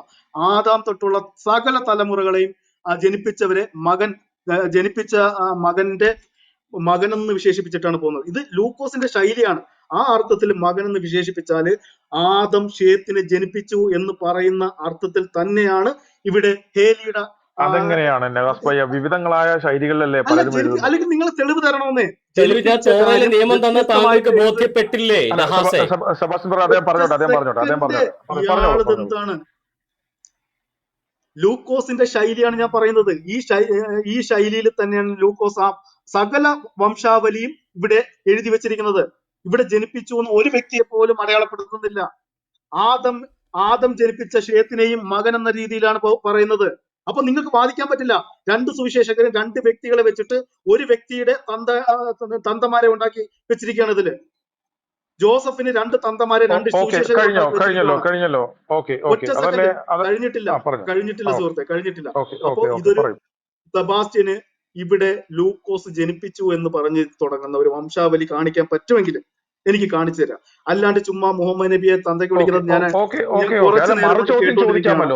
തീർച്ചയായിട്ടും മറുചോദ്യം ചോദിക്കാമല്ലോ. അതുകൊണ്ടാണ് മുഹമ്മദിനെ കുറിച്ച് ചോദിച്ചത്. മറുപടി അല്ല ഈ സയ്യിദ് ബിൻ മുഹമ്മദ് എന്നും സയ്യിദ് ബിൻ അബ്ദുള്ള എന്നും ഈ നിങ്ങളുടെ ചരിത്രങ്ങൾ വിശേഷിപ്പിക്കുമ്പോൾ ഈ പറയുന്ന മുഹമ്മദും അബ്ദുള്ളയും കൂടെ ഒരുമിച്ചാണോ സയ്യിദിനെ ജനിപ്പിച്ചത്? അതും കൂടെ മറുപടി പറഞ്ഞിട്ട് നിർത്ത്. അവിടെ അങ്ങനെ നിങ്ങളെ പോലെ എന്താണ് മണ്ടത്തരം ചോദിച്ചിട്ട് ആരും നിന്നിട്ടില്ല. ആ ചരിത്രം അറിയാവുന്ന സയ്യിദ് ബിൻ അബ്ദുള്ള എന്ന് പറഞ്ഞാൽ അബ്ദുള്ളയുടെ മകൻ എന്നല്ലേ അർത്ഥം? ഒറ്റ സെക്കൻഡ് ഒരു മിനിറ്റ്. സെബാസ്റ്റ്യൻ ബ്രദർ കൃത്യമായിട്ട് അതിനെക്കുറിച്ചുള്ള വിശദീകരണം റഫറൻസ് തന്നു. അതുപോലെ സെബാസ്റ്റ്യൻ ബ്രദറിന്റെ ചോദ്യത്തിന് നവാസ് ഭായി മറുപടി പറയൂ. അതല്ലേ ഒരു സമാധാനം എന്ന് പറയുന്നത്. പ്ലീസ് ആദ്യം എന്റെ ചോദ്യത്തിന് മറുപടി പറയട്ടെ. വ്യക്തമാക്കി തന്നതാണ് മറുപടി തന്നതാണ്. സെബാസ്റ്റ്യൻ ബ്രദറിന്റെ ചോദ്യത്തിനാണ് നവാസ് ഭായി മറുപടി പറയാത്തത്. അതിന് പറഞ്ഞിട്ട് നമുക്ക് അടുത്തതിലേക്ക് അല്ലല്ല പ്ലീസ്. സെബാസ്റ്റ്യൻ ബ്രദർ ചോദിച്ച ആ ചോദ്യത്തിന് മറുപടി പറയൂ. ഇനിയും മറുപടി തരാം. അതായത് ഞാൻ ഉൽപ്പത്തി പുസ്തകത്തില് എടുത്ത വാക്യം കൂടാതെ സുവിശേഷത്തിൽ നിന്ന് ലൂക്കോസിന്റെ ശൈലി ഇങ്ങനെയല്ല. താങ്കൾ അവിടെ നിർത്തി. ഇനി ഞാൻ ഉത്തരം പറയുന്നത്. താങ്കൾ അങ്ങനെയല്ല പറഞ്ഞത്. താങ്കളോട് ഇനി ഞാൻ പറയട്ടെ. ഇനി ഉൽപ്പത്തി പുസ്തകത്തില് ഒരു ജനസംഖ്യാവലി പറയുമ്പോൾ ഏത് രീതിയിൽ പറയണമെന്ന് കൃത്യമായിട്ട് പറഞ്ഞിട്ടുള്ളത് പോലെ തോറയിൽ മോശ നിയമം കൊടുത്തപ്പോഴും അത് പറഞ്ഞിട്ടുണ്ട്. ആവർത്തന പുസ്തകം 25-ാം അധ്യായത്തിലാണ് ആ നിയമം പറയുന്ന 5-ാം വാക്യം മുതൽ. സഹോദരന്മാർ ഒന്നിച്ചു പാർക്കുമ്പോൾ അവരിൽ ഒരുത്തൻ മകൻ ഇല്ലാതെ മരിച്ചുപോയാൽ മരിച്ചവന്റെ ഭാര്യ പുറത്തുള്ള ഒരുത്തനാകരുത്. ഭർത്താവിന്റെ സഹോദരൻ, അതായത് നെക്സ്റ്റ് ഓഫ് കിൻ, അവളുടെ അടുക്കൽ ചെന്ന് അവളെ ഭാര്യയായി പരിഗ്രഹിച്ച് അവളോട് ദേവരധർമ്മം നിവർത്തിക്കണം. മരിച്ചുപോയ സഹോദരന്റെ പേര് ഇസ്രായേലിൽ നിന്ന് മാഞ്ഞു പോകാതിരിക്കേണ്ടതിന് അവൾ പ്രസവിക്കുന്ന ആദ്യജാതനെ അവന്റെ പേർക്ക് കണക്ക് കൂട്ടണം. അപ്പോ ഈ പറയുന്ന വ്യക്തിയെ ജനിപ്പിച്ചതാരാണ്? രണ്ടാമത്തെ ഭർത്താവ്. ഈ പറയുന്ന വ്യക്തി ആരുടെ മകനാണെന്നാണ് അറിയപ്പെടേണ്ടത്? ആദ്യത്തെ ഭർത്താവിൻ്റെ. മത്തായിയുടെ സുവിശേഷത്തിൽ ജനിപ്പിച്ചതാരാണെന്നാണ് പറയുന്നത്. അതുകൊണ്ടാണ് ഈ പറയുന്ന യോസഫിനെ ജനിപ്പിച്ചതാരാണെന്ന് മത്താൻ എന്ന് പറയുന്നത്. എന്നാൽ ലൂക്കോസിന്റെ സുവിശേഷത്തിൽ പിതാവ് ആരുടെ മകനെന്ന് അറിയപ്പെടുന്നു എന്നാണ് പറയുന്നത്. ആരുടെ മകനായിരുന്നു എന്നാണ് പറയുന്നത്? അത് ഹേലിയുടെ മകനായിരുന്നു നമുക്ക് കാണാം. അത് കൃത്യമായ നിയമം അനുസരിച്ച് ഞാൻ തെളിവ് തന്നു. ഇനി ഞാൻ ചോദിച്ച ചോദ്യത്തിന് എനിക്ക് ഉത്തരം കിട്ടാൻ ബാധ്യതയുണ്ട്. ഇതുപോലെ റഫറൻസ് സഹിതം ഈ താങ്കൾ പറഞ്ഞ കണക്കാണെങ്കിൽ ഈ സയ്യിദ് ഇബ്ന് അബ്ദുള്ള എന്ന് പറഞ്ഞാൽ അബ്ദുള്ളയുടെ മകൻ എന്നാണ് അർത്ഥം. അപ്പോൾ അബ്ദുള്ള അബ്ദുള്ളയാണ് സയ്യിദിന്റെ പിതാവ്. അങ്ങനെയാണെങ്കിൽ അതേ നിങ്ങളുടെ തഫ്സീറുകൾക്കകത്തും ഹദീസുകൾക്കകത്തും സീറകൾക്കകത്തുമെല്ലാം സയ്യിദ് ഇബ്ന് മുഹമ്മദ് എന്നും പറഞ്ഞിട്ടുണ്ട്, അതേ വ്യക്തിയെക്കുറിച്ച് തന്നെ. അപ്പോൾ അബ്ദുള്ളയും മുഹമ്മദും കൂടെ ഒരുമിച്ചാണോ ഈ സയ്യിദിനെ ജനിപ്പിച്ചത്? അതോ രണ്ട് പിതാക്കന്മാരുണ്ടാകുന്ന പ്രത്യേക ടെക്നോളജി അന്ന് വല്ലതും ഉണ്ടായിരുന്നു? അതിന് താങ്കൾ ഞാൻ ഈ പറഞ്ഞ പോലെ മറുപടി താങ്കളും പറയും. വ്യക്തമായ റഫറൻസ് സഹിതം ഒന്ന് മറുപടി പറയും പ്ലീസ്. എന്നിട്ട് നമുക്ക് അടുത്തേക്ക് പോകാം. അതിന് ആദ്യമായി മറുപടി പറയാം. ഇവിടെ നബിയുടെ സംരക്ഷണം അതിൽ വളർന്നത് കൊണ്ട്, അല്ലെങ്കിൽ നബി മകനായിട്ട് സ്വീകരിച്ചത് കൊണ്ട് അങ്ങനെ ഒരു പേര് വന്നതാണ്, നബിയുടെ പേര് വന്നതാണ്. അല്ലാണ്ട് സയ്യിദ് ബിൻ അബ്ദുള്ളക്ക് മറ്റൊരു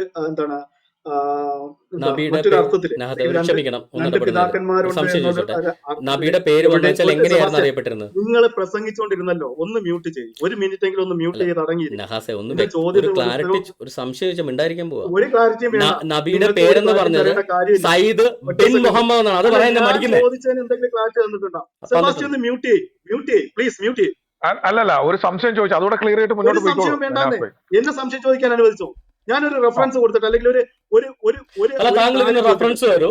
സയ്യിദ് ബിൻ മുഹമ്മദ് എന്നും സയ്യിദ് ബിൻ അബ്ദുള്ള എന്നും പറയുന്നു. അപ്പൊ രണ്ടുപേരുടെയും കൂടെ മകനല്ല, ഒരാളുടെ മാത്രം മകനാണെന്നുള്ള റെഫറൻസ് ഞാൻ തരാമേ. ആദ്യം ഇതിന് ഒരു മറുപടി തരാം. നിങ്ങൾക്ക് ഒളിച്ചോട്ടാണ് വേണ്ടെങ്കിൽ ഞാൻ തരാം സാറേ. ഇനിയും പറയണോ മറുപടി? ഇതിലും കൃത്യമായിട്ട് എങ്ങനെയാ സഹോദര കൃത്യമായ നീ എഴുതപ്പെട്ട നിയമം എന്ത് പറയാനാണ് നവാസ് ഭായ്? ഇതിൽ കൂടുതൽ എന്ത് പറയാനാണ്? ഇനി നടക്കില്ല. പല തവണയായി വ്യക്തി ഞാൻ അവരിൽ ഒരുത്തൻ ആവശ്യമില്ല. മകനില്ലാതെ ലൂക്കോസിന് തെളിവ് തരാൻ പറഞ്ഞപ്പോ ഇയാള് പോയിട്ട് ഉൽപ്പത്തി വായിക്കുവാണ്. ഇതെന്ത് എന്നൊരു കാര്യം മനുഷ്യനാണ്? ചെയ്യും. മുഹമ്മദിന്റെ വാപ്പ ആരാ? മുഹമ്മദിന്റെ വാപ്പ ആരാന്ന് സൂറത്ത് ബഖറ എന്ന് ലൂക്കോസിന്റെ നൽകുക. എഴുത്ത് ശൈലി മുഹമ്മദിന്റെ വാപ്പ അല്ല അല്ല നിങ്ങൾ പറഞ്ഞ മുഹമ്മദിന്റെ പോലെയാണെന്ന് മുഹമ്മദിന് തെളിയിക്കാൻ പറഞ്ഞപ്പോ മൂപ്പര് പോയിട്ട് ഉൽപ്പത്തി അല്ല പുസ്തകം എന്നാ വായിച്ചിട്ട് അല്ല ഞാൻ ഉത്തരം ചോദിക്കാം. അല്ല അല്ല അല്ല മുഹമ്മദിന് ഇതെന്ത് ഒറ്റ അല്ല തന്തേ ഉള്ളെന്ന്, നാണക്കേടാണ് ഭായി? പ്ലീസ് പ്ലീസ് പ്ലീസ് ഇതെന്ത് മുഹമ്മദിന് നാണക്കേടാണ്? നിങ്ങൾ ഒരു വാപ്പയേ ഉള്ളെന്ന് നിങ്ങൾ ഖുറാനകത്ത് വൃത്തികേട് നിന്ന് കാണിക്കുന്നത് തെളിവുക. എനിക്കറിയാം. അതെ, ഇത്രയും തരം മുഹമ്മദിന് ഒരു വാപ്പയുള്ളെന്ന് ഖുറാനകത്ത് നിന്ന് അല്ല തെളിവുക. ഇത്രയും തരത്താണ് പണി കാണിക്കുന്നത് ഞാൻ വിചാരിച്ചില്ല. ബൈബിളിനകത്തുനിന്നാണ് താങ്കൾ നിങ്ങൾ ചോദിച്ചത്. ലൂക്കോസിന്റെ ബൈബിളിനകത്തുനിന്നാണ് താങ്കൾ ചോദിച്ചത്. ബൈബിളിനകത്തുനിന്നാണ് ഞാൻ ഉത്തരം തന്നത്. ആദമിന്റെ മകൻ ഷേത്ത് എന്ന് പറയും. നഹാസെ ആ ആദം ജനിച്ച അർത്ഥത്തിലല്ലേ ഇവിടെ ലൂക്കോസ് എഴുതി അല്ല വെച്ചിരിക്കുന്നത്? ആണോ? അല്ല അങ്ങനെയാണെങ്കിൽ എന്റെ ഭായ്, ഇത് ചോദ്യം വളരെ അല്ലെങ്കിൽ മോശമാണ്. മുഹമ്മദിന്റെ ഇത് മകൻ വളരെ സൈദ് മോശമാണ്. അല്ലല്ല ജനിപ്പിച്ച മുഹമ്മദിന്റെ കാര്യം മകൻ ജനിപ്പിച്ചു സൈദെന്ന് എന്ന് നഹാസെ ജനിപ്പിച്ചു ഇതേ എന്ന് ചോദ്യം തന്നെ ഞാൻ എവിടെയെങ്കിലും തിരിച്ചു ചോദിച്ചത്. ലൂക്കോസിൽ മുഹമ്മദിന്റെ എഴുതി മകൻ വെച്ചിട്ടുണ്ടോ? സൈദ് എന്ന് പറയുമ്പോൾ സെബാസ്റ്റ്യൻ മുഹമ്മദ് ജനിപ്പിച്ചു എന്ന സെബാസ്റ്റ്യൻ അർത്ഥത്തിലാണോ? സെബാസ്റ്റ്യൻ അബ്ദുള്ളയുടെ മകൻ സൈദ് എന്ന് സെബാസ്റ്റ്യൻ പറഞ്ഞപ്പോ അബ്ദുള്ള ജനിപ്പിച്ച എന്ന ലൂക്കോസ് അർത്ഥത്തിലാണെങ്കിൽ മുഹമ്മദിന്റെ ലൂക്കോസ് മകൻ സൈദ് എന്ന് വംശാവലി പറഞ്ഞു. പറയുന്നത് ലൂക്കോസ് വംശാവലി പറഞ്ഞു എന്ന് പറയുന്നിടത്ത് എവിടെയെങ്കിലും ജനിപ്പിച്ചു എന്ന രീതിയിൽ എഴുതി വെച്ചിട്ടുണ്ടോ? ഇതാണ് എന്റെ ചോദ്യം. ഓക്കെ സെബാസ്റ്റ്യൻ ഓക്കെ ഒന്ന് ഉത്തരം പറ. ഓക്കെ മ്യൂട്ട് ചെയ്യൂ നവാസ് മ്യൂട്ട് ചെയ്യൂ. അത് കഴിഞ്ഞ് അടുത്ത ചോദ്യം ചോദിക്കും, അതിന് താങ്കൾ റെഫറൻസ് ചെയ്ത മറുപടി തരണം. ജനിപ്പിച്ചു എന്ന രീതിയിൽ ലൂക്കോസ് വംശാവലി എഴുതിയിട്ടുണ്ടോ എന്നാണ് ഇദ്ദേഹത്തിന്റെ ചോദ്യം. ലൂക്കോസിന്റെ വംശാവലി രേഖ വംശാവലി പ്രകാരം ആരാണ് പിതാവിന്റെ സ്ഥാനത്തുള്ളത് എന്ന് വിവക്ഷിക്കുന്ന രേഖയാണ്. ആരാണ് ബയോളജിക്കൽ ഫാദർ എന്ന് വിവക്ഷിക്കുന്ന മത്തായി എഴുതിയ പോലെയല്ല ലൂക്കോസ് എഴുതിയിരിക്കുന്നത്. വംശാവലി രേഖയിൽ ആരാണ് പിതാവിന്റെ സ്ഥാനത്തുള്ളതെന്നാണ് എഴുതിയിരിക്കുന്നത്. അത് ബയോളജിക്കൽ ഫാദർ ആവാം, അല്ലെങ്കിൽ ഇതുപോലെ ദേവരധർമ്മ പ്രകാരമുള്ള ഫാദർ ആവാം. അത് കൃത്യമായിട്ട് ഈ രണ്ട് ചാനലും ബൈബിളിനകത്ത് തോറയിൽ രേഖപ്പെടുത്തിയിട്ടുണ്ട്. ബൈബിളിനകത്ത് തന്നെ അത് രേഖപ്പെടുത്തിയിട്ടുണ്ട്. പുറത്തൊരു പുസ്തകത്തിലല്ല, തൽമൂദിലല്ല, ബൈബിളിനകത്ത് തന്നെ രേഖപ്പെടുത്തിയിട്ടുണ്ട്. അപ്പോൾ ബൈബിൾ പ്രകാരം സഹോദരന്മാർ ഒന്നിച്ചു പാർക്കുമ്പോൾ അവരിൽ ഒരുത്തൻ മകനില്ലാതെ മരിച്ചുപോയാൽ മരിച്ചവന്റെ ഭാര്യ പുറത്തുള്ള ഒരുത്തനാകരുത്. മനസ്സിലായി, അങ്ങോട്ട് പോകണ്ട. ഇടയ്ക്കില്ല, താങ്കളല്ലേ ഇവിടെ ഇടയ്ക്കരുതെന്ന്. അപ്പൊ ഭർത്താവിന്റെ സഹോദരൻ അവളുടെ അടുക്കൽ ചെന്ന് അവളുടെ അടുക്കൽ ചെന്ന് അവളെ ഭാര്യയായി പരിഗ്രഹിച്ച് അവളോട് ദേവരധർമ്മം നിർവഹിക്കണം. മരിച്ചുപോയ സഹോദരന്റെ പേര് ഇസ്രായേലിൽ മാഞ്ഞു പോകാതിരിക്കേണ്ടതിന് അവൾ പ്രസവിക്കുന്ന ആദ്യജാതനെ അവന്റെ പേർക്ക് കണക്ക് കൂട്ടണം. അപ്പൊ മരിച്ചുപോയ സഹോദരന്റെ മകനായിട്ടായിരിക്കും ആ മകൻ ജനസംഖ്യാവലിയിൽ അറിയപ്പെടുന്നത്. പക്ഷെ ജനിപ്പിച്ച ആളാരാണെന്ന് പറയുമ്പോൾ ജീവനോടുള്ള രണ്ടാമത്തെ ഭർത്താവിന്റെ, അദ്ദേഹത്തിന്റെ സഹോദരനായ രണ്ടാമത്തെ ഭർത്താവിന്റെ പേരായിരിക്കും പറയുക. ഇതാണ് മത്തായിയുടെ സുവിശേഷത്തിൽ ലൂക്കോസിന്റെ സുവിശേഷം സംഭവിച്ചിരിക്കുന്നത്. മത്തായിയുടെ സുവിശേഷത്തിൽ ആരാണ് ബയോളജിക്കൽ ഫാദർ എന്നാണ് പറഞ്ഞിരിക്കുന്നത്. ലൂക്കോസിന്റെ സുവിശേഷത്തിൽ ബയോളജിക്കൽ ഫാദറിനെ കുറിച്ചല്ല പറയുന്നത്. വംശാവലി പ്രകാരം പിതാവിന്റെ സ്ഥാനത്ത് ആരാണുള്ളത് എന്നാണ് ലൂക്കോസിന്റെ സുവിശേഷത്തിൽ പറഞ്ഞിരിക്കുന്നത്. വംശാവലി പ്രകാരം പിതാവിന്റെ സ്ഥാനത്തുള്ളത് ഒറിജിനൽ പിതാവായിരിക്കാം, അല്ലെങ്കിൽ ഇതുപോലെ ദേവരധർമ്മ പ്രകാരം പിതാവിന് മക്കളില്ലാതെ മരിച്ചു പോയതുകൊണ്ട് അദ്ദേഹത്തിന്റെ നെക്സ്റ്റ് ഓഫ് കിന്നിലുണ്ടായ ആദ്യത്തെ മകനായിരിക്കാം മകന്റെ സ്ഥാനത്ത് വരുന്നത്. രണ്ട് ചാൻസും ഈ പറയുന്ന മകന്റെ സ്ഥാനത്ത് വരാനുണ്ട്. അപ്പോൾ ലൂക്കോസിന്റെ സുവിശേഷത്തിൽ മകനെന്ന് മാത്രമേ പറഞ്ഞിട്ടുള്ളൂ. ഇതേ കോൺസെപ്റ്റ് വെച്ചിട്ടാണ് ഞാൻ താങ്കളോട് മറു ചോദ്യം ചോദിച്ചത്. ഇപ്പൊ താങ്കളുടെ ചോദ്യത്തിന് ഉത്തരമായി ഞാൻ ചോദിച്ച മറു ചോദ്യമാണ് ഇനി ആവർത്തിക്കുന്നത്. താങ്കൾ പറയുന്ന കണക്കാണെങ്കിൽ ഇവിടെ യോസഫ് ഹേലിയുടെ മകൻ യോസഫ് ബിൻ ഹേലി എന്ന് പറഞ്ഞാൽ ഹേലി ബയോളജിക്കലി ജനിപ്പിച്ചതാണ് യോസഫിനെ എന്നാണ് താങ്കൾ ഇവിടെ വാദിക്കുന്നത്. അങ്ങനെയാണെങ്കിൽ സയ്യിദ് ബിൻ അബ്ദുള്ള എന്ന് പറഞ്ഞാൽ അബ്ദുള്ള ബയോളജിക്കലി സയ്യിദിനെ ജനിപ്പിച്ചു. അതേ സയ്യിദിനെ കുറിച്ച് തന്നെ സയ്യിദ് ബിൻ മുഹമ്മദ് എന്നും നിങ്ങളുടെ പുസ്തകത്തിൽ പറയുന്നുണ്ട്. അപ്പോൾ സയ്യിദിനെ മുഹമ്മദ് ജനിപ്പിച്ചു എന്നാണോ അതിനർത്ഥം? അല്ലല്ലോ. സയ്യിദ് മുഹമ്മദിന്റെ വളർത്തുമകനായതുകൊണ്ട് മകന്റെ സ്ഥാനത്തുള്ളത് കൊണ്ട് സയ്യിദ് ബിൻ മുഹമ്മദ് എന്ന് പറയും. വളർത്തുമക്കളുടെ കാര്യം പറയുമ്പോൾ സയ്യിദ് ബിൻ മുഹമ്മദ് എന്ന് പറയും. ബയോളജിക്കൽ ഫാദറിന്റെ കാര്യം പറയുമ്പോൾ സയ്യിദ് ബിൻ അബ്ദുള്ള എന്ന് പറയും. ഇതുപോലെ ബൈബിളിൽ യോസഫിന്റെ കേസിൽ ഈ പറയുന്ന ആരുടെ പിതാവിന്റെ സ്ഥാനമാണ് ഇവിടെ പറഞ്ഞിരിക്കുന്നത്. താങ്കളോടുള്ള ചോദ്യം ഇതാണ്. താങ്കൾ പറയുന്ന കണക്കാണെങ്കിൽ വളർത്തുമകനായിട്ടുള്ള സ്ഥാനം ദേവരധർമ്മപ്രകാരമുള്ള പിതാവിന്റെ സ്ഥാനമല്ല ഹേലിയുടെ എങ്കിൽ താങ്കൾ പറയുന്ന കണക്ക് സയ്യിദ് ബിൻ മുഹമ്മദ് എന്ന് പറഞ്ഞാൽ മുഹമ്മദ് ഒരു സ്ത്രീയിൽ ജനിപ്പിച്ച പുത്രനാണ് സയ്യിദ്. അബ്ദുള്ളയെ പോലെ മുഹമ്മദ് ഒരു സ്ത്രീയിൽ ജനിപ്പിച്ച പുത്രനാണ് സയ്യിദ് എന്ന് വരും. എങ്ങനെയാണ് അബ്ദുള്ളക്കും മുഹമ്മദിനും കൂടെ സയ്യിദ് എന്നൊരു ഒറ്റ മകൻ ഒരു സ്ത്രീയിൽ ഉണ്ടാകുന്നത്? ആ ടെക്നോളജി ഒന്ന് വിശദീകരിക്കും. ആ ടെക്നോളജി ബൈബിളിൽ കണ്ടുകൊണ്ടാണ് ഇങ്ങനെ ഒരു ചോദ്യം തന്നെ ഞാൻ ചോദിച്ചത്. എന്റെ പൊന്നു സഹോദരാ, ബൈബിൾ ഉണ്ടായ 2000 വർഷങ്ങൾക്ക് ശേഷമാണ് ഈ ടെക്നോളജി നിങ്ങൾ ഇറക്കിയത്. അതാ ചോദിച്ചത്. മ്യൂട്ട് ചെയ്യ് സാറേ, മ്യൂട്ട് ചെയ്യ്. ഓക്കെ, ഇവിടെ ചുരുക്കം പറഞ്ഞാല് ലൂക്കോസിന്റെ സുവിശേഷത്തിലെ വംശാവലി പിന്നെയും ലൂക്കോസിലോട്ട് പോകുന്നു. ആദ്യം ഇത് പറയൂ പ്ലീസ്. ഒന്ന് കേൾക്ക് സാറേ. സെബാസ്റ്റ്യൻ പറയുന്നത് ലൂക്കോസിന്റെ സുവിശേഷം വായിച്ചാൽ, അതിലെ വംശാവലി വായിച്ചാൽ അത് ജനിപ്പിച്ച തന്തയാണോ അതോ ദേവരധർമ്മം മൂലം ഉണ്ടായ തന്തയാണോ എന്ന് നമുക്ക് കൃത്യമായിട്ട് മനസ്സിലാക്കാൻ പറ്റത്തില്ല. പക്ഷെ ഹേലിയുടെ കാര്യത്തിൽ വരുമ്പോ കാണാം നമുക്കത് അങ്ങനെ ചെയ്തേ പറ്റുള്ളൂ. അതായത് ജനിപ്പിച്ചതാണേലും നമുക്കത് ദേവരധർമ്മത്തിലൂടെ ഉണ്ടായ എന്താണ് പിതാവാണെന്ന് പറഞ്ഞേ പറ്റുള്ളൂ. അതുകൊണ്ട് നമ്മൾ അങ്ങനെ പറയുകയാണെന്ന് വിചാരിക്കുകയാണ്. അതായത് മറ്റ് ഈ ജനിപ്പിച്ച കാര്യവും എന്താണ് ഈ ദേവരധർമ്മത്തിലൂടെ ഉണ്ടായ കാര്യവും ഒക്കെ ലൂക്കോസ് എഴുതി വെച്ചിരിക്കുന്നത് മകൻ എന്ന അർത്ഥത്തിലാണ്, അല്ലാണ്ട് ജനിപ്പിച്ച കാര്യം പ്രത്യേകിച്ച് പരാമർശിക്കുന്നില്ല. അവിടെ പരാമർശിക്കുന്നത് മത്തായി മാത്രമാണ് ജനിപ്പിച്ചു എന്ന രീതിയിൽ. അവിടെയാണെങ്കിൽ സംരക്ഷണത്തിന്റെ കേസ് പറയുന്നുണ്ടോ? അതും ഇല്ല. പിന്നെ ആകെ ഉള്ള ഈ ഒരു എന്താണ് ദേവരധർമ്മം വെച്ചിട്ട് അങ്ങ് അഡ്ജസ്റ്റ് ചെയ്ത് പോവാം. ഇങ്ങനെ ഈ ദേവരധർമ്മം കൊണ്ടുവച്ചാല് ഈ ലൂക്കോസിന്റെ സുവിശേഷം 3-ാം അധ്യായത്തില് അവസാനം വരുന്ന വചനങ്ങളിൽ എത്ര പേർക്ക് ഇതുപോലെ ദേവരധർമ്മത്തിൽ തന്തമാരുണ്ടാവുമെന്നൊന്ന് ആലോചിച്ചാൽ മാത്രം മതി. ബയോളജിക്കൽ താങ്കൾ പറഞ്ഞ അവസാന വാക്യം വായിക്കാൻ പോയാ താങ്കൾ പറഞ്ഞ അവസാന വാക്യം കൈനാന്റെ മകൻ, കൈനാൻ എനോഷിന്റെ മകൻ. താങ്കളുടെ വാദം അവിടെ തീർന്നു. നഹാസെ ഒരു സെക്കൻഡ്, താങ്കൾ പറഞ്ഞ വാക്യം ലൂക്കോസിന്റെ അവസാന വാക്യം കൈനാൻ എനോഷിന്റെ മകൻ, എനോഷ് ഷേത്തിന്റെ മകൻ, ഷേത്ത് ആദാമിന്റെ മകൻ, ആദാം ദൈവത്തിന്റെ മകൻ. അപ്പൊ താങ്കളുടെ കണക്ക് പ്രകാരം ആദാമിന് സ്ത്രീയിലുണ്ടായ മകനായിരിക്കുമല്ലോ, സോറി ദൈവത്തിന് സ്ത്രീയിലുണ്ടായ മകനായിരിക്കുമല്ലോ ആദാം. താങ്കൾ പറയുന്ന മകൻ എന്ന് പറഞ്ഞാൽ അത് സ്ഥാനം അല്ല, അത് ഒറിജിനലി ജനിപ്പിച്ചതായിരിക്കും. മത്തായി പറഞ്ഞ പോലെ ജനിപ്പിച്ചത് തന്നെയാണ്. ഇവിടെ ഒന്നല്ല താങ്കൾ പറയുന്നത് ആദാം ദൈവത്തിന്റെ മകൻ. ആദാം ഏത് സ്ത്രീയിലാണ് ഹേ? ദൈവം ഏത് സ്ത്രീയിലാണ് ഹേ ആദാമിനെ ജനിപ്പിച്ചത്? ആദാം ദൈവത്തിന്റെ മകന്റെ സ്ഥാനത്തുണ്ടെന്ന് മാത്രമല്ല ദൈവത്തിന് സ്ത്രീയിലുണ്ടായ മകനൊന്നുമല്ല ആദാം. അപ്പൊ ലൂക്കോസിന്റെ കാര്യത്തിൽ അത് കൃത്യമായ തെളിവാ. ആദാമിന്റെ കാര്യം പോലും അങ്ങനെ തന്നെയാ പറയുന്നത്, അല്ലാതെ ബയോളജിക്കൽ ഫാദറിനെ കുറിച്ചല്ല ഇവിടെ പറയുന്നത്. ജനസംഖ്യാബലി പ്രകാരം ആരാണ് പിതാവിന്റെ സ്ഥാനത്ത് വരുന്നത്? അല്ലെങ്കിൽ താങ്കൾ പറ ആദാമിനെ ദൈവം ജനിപ്പിച്ചപ്പോ ദൈവത്തിന് ഭാര്യ ഉണ്ടായിരുന്നു എന്നാണോ താങ്കൾ പറയുന്നത്? എന്നാ വെളിവുകേടാ. ആദാമിന്റെ കാര്യം ഞാൻ പറഞ്ഞില്ലല്ലോ. ആദാം ജനിപ്പിച്ച ഷേത്തിനെയും മകൻ എന്ന രീതിയിലാണ്. ആദാം അല്ലാതെ ഏത് പിതാവാണ് ഈ ഷേത്തിനുണ്ടായിരുന്നത്? ഞാനിവിടെ ആ ജനസംഖ്യാവലിയിൽ പറയുന്നത് എന്താണ്? ഇത് ലൂക്കോസിന്റെ ശൈലിയാണ്. ലൂക്കോസ് ജനിപ്പിച്ചത് മകൻ എന്ന രീതിയിൽ തന്നെയാണ് എഴുതിയിരിക്കുന്നത്. ഞാൻ വായിക്കാം. യോസഫ് ഹേലിയുടെ മകൻ, അതിനർത്ഥം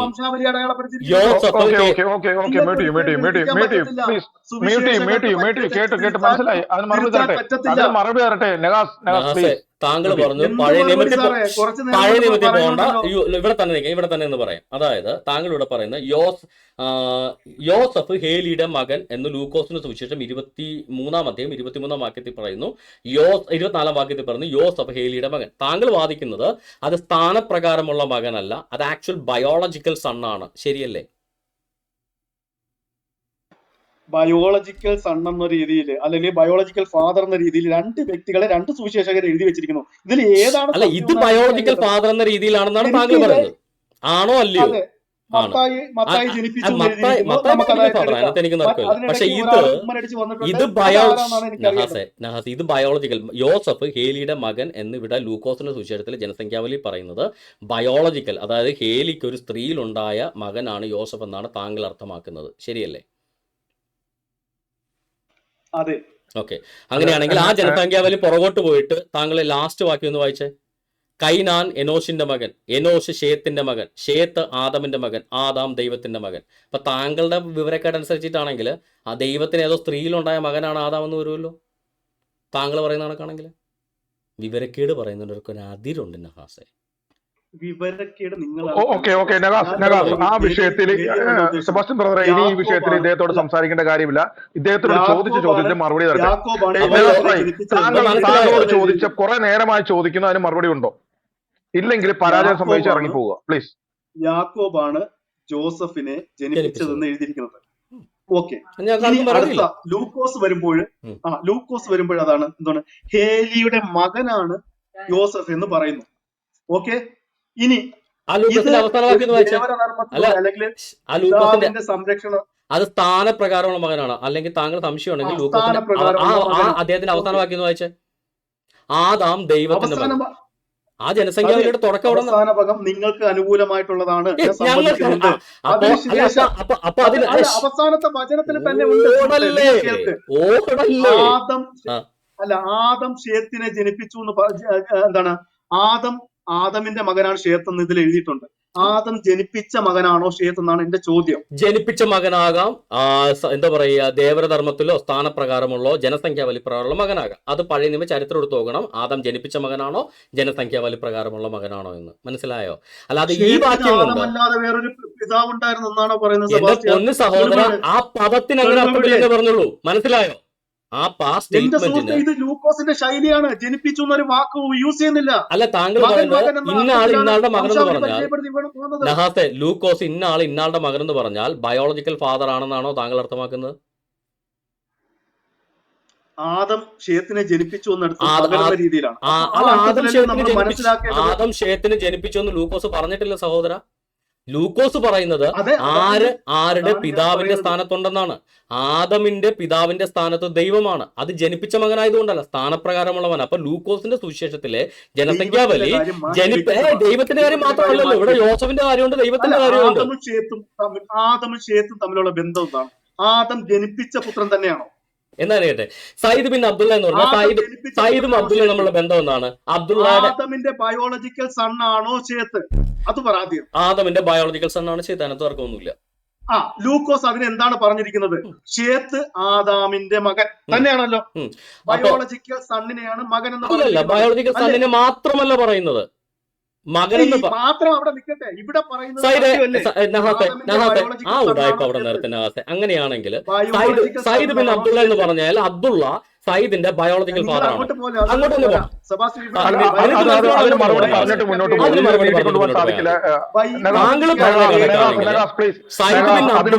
അതിന് മറുപടി പറയും. കുറെ ഡബിൾ ഡാഡി സിൻഡ്രോം കാണിക്കുന്നത് എന്തിനാണ് നഹാസെ? ഡബിൾ ഡാഡി സിൻഡ്രോം കാണിക്കുന്നത് ആദം ജനിപ്പിച്ച കാര്യം ഇവിടെ പറഞ്ഞിട്ടില്ല. സയ്യിദ് ബിൻ അബ്ദുള്ള എന്ന് പറയുന്നത് പോലെയാണ് ഉരുളല്ലേ. സയ്യിദ് ബിൻ അബ്ദുള്ള എന്ന് പറയുന്ന പോലെയാണ് യോസഫ് ബിൻ ഹേലി എന്നും ആദം ബിൻ ദൈവം എന്നും ഇവിടെ പറയുന്നത്. മനസ്സിലായോ? ഇത് ബയോളജിക്കൽ ഫാദർ എന്നാണ് താങ്കൾ പറയുന്നതെങ്കിൽ സയ്യിദിന്റെ ബയോളജിക്കൽ ഫാദർ എന്നാണോ സയ്യിദ് ബിൻ അബ്ദുള്ള എന്നതിന്റെ അർത്ഥം? ഇവിടെ തർത്തം എവിടെ അത് പറഞ്ഞിട്ട് ഇനി വേറെ കാര്യങ്ങൾ സംസാരിക്കാൻ അനുവദിക്കും പ്ലീസ്. മുഹമ്മദ് നബി ജനിപ്പിച്ച പുത്രനാണ് സയ്യിദ് ബിൻ അബ്ദുള്ള എന്ന് ഒരിടത്തും പറഞ്ഞു. സയ്യിദിനെ മുഹമ്മദ് നബി ജനിപ്പിച്ചതെന്ന് ഒരു ചരിത്രകാരന്മാരും പറയുന്നില്ല. ഒരു സംശയവും അതിൽ വരുന്നില്ല. ഞാനതല്ല ചോദിച്ചത്. സയ്യിദ് ബിൻ അബ്ദുള്ള മുഹമ്മദ് കാര്യം ഞാൻ ചോദിച്ചില്ല. മുഹമ്മദ് നബിയുടെ സംരക്ഷണയിലുള്ള ഞാൻ മുഹമ്മദിന്റെ കാര്യം ചോദിച്ചില്ല സഹോദര. ഞാൻ ചോദിച്ചത് സയ്യിദ് ബിൻ അബ്ദുള്ള എന്ന അദ്ദേഹത്തിന്റെ പേരിന്റെ അർത്ഥം അബ്ദുള്ള ജനിപ്പിച്ച മകനാണ് സയ്യിദ് എന്നാണോ? അല്ല, അതെ, അബ്ദുള്ള ജനിപ്പിച്ച മകനാണ് സയ്യിദ് എന്ന അർത്ഥത്തിലാണ് സയ്യിദ് ബിൻ അബ്ദുള്ള എന്ന് പറയുന്നത്. സയ്യിദ് ബിൻ മുഹമ്മദ് എന്ന് പറഞ്ഞാലും അതേ അർത്ഥം തന്നെയല്ലേ? മുഹമ്മദ് ജനിപ്പിച്ച മകൻ. പിന്നെ അല്ലെന്ന് താങ്കൾ പറഞ്ഞത് എന്താ? ഒരേ വാക്കിന് ഒരേ വാക്കിന് അപ്പൊ മകനായി സ്വീകരിച്ചാലും മകനെന്നും പിതാവെന്നും പറയാം അല്ലേ? അല്ല, ജനിപ്പിക്കണമെന്ന് നിർബന്ധമൊന്നുമില്ല. അപ്പൊ സയ്യിദ് ബിൻ അബ്ദുള്ള എന്ന് പറഞ്ഞാൽ ജനിപ്പിച്ചതാണെന്ന് അർത്ഥം വരും. സയ്യിദ് ബിൻ മുഹമ്മദ് എന്ന് പറഞ്ഞാൽ ജനിപ്പിച്ചതാവണമെന്ന് അർത്ഥമില്ല. അതായത് ഈ ബിൻ, അതായത് ഇന്നാളുടെ മകൻ എന്ന് പറയുന്ന പ്രയോഗത്തിന് ജനനവുമായിട്ട് ഡയറക്റ്റ് ബന്ധത്തിൽ ജനിപ്പിച്ചതാവാം, സ്ഥാനപ്രകാരമാകാം. ശരിയല്ലേ? ഇവിടെ ലൂക്കോസ് ഈ പ്രയോഗമാണ് ഇന്നാളുടെ മകൻ യോസഫ് ബിൻ ഹേലി എന്നാണോ പറയുന്നത്? അപ്പൊ ജനിപ്പിച്ചതാകാം, സ്ഥാനപ്രകാരമാകാം. That's all your honour. പണി കഴിഞ്ഞാൽ എന്നിട്ട് വീട്ടിൽ പോകും. കേൾക്ക്. ഇവിടെ മത്തായി വായിക്കുമ്പോൾ ഇവിടെ ജനിപ്പിച്ച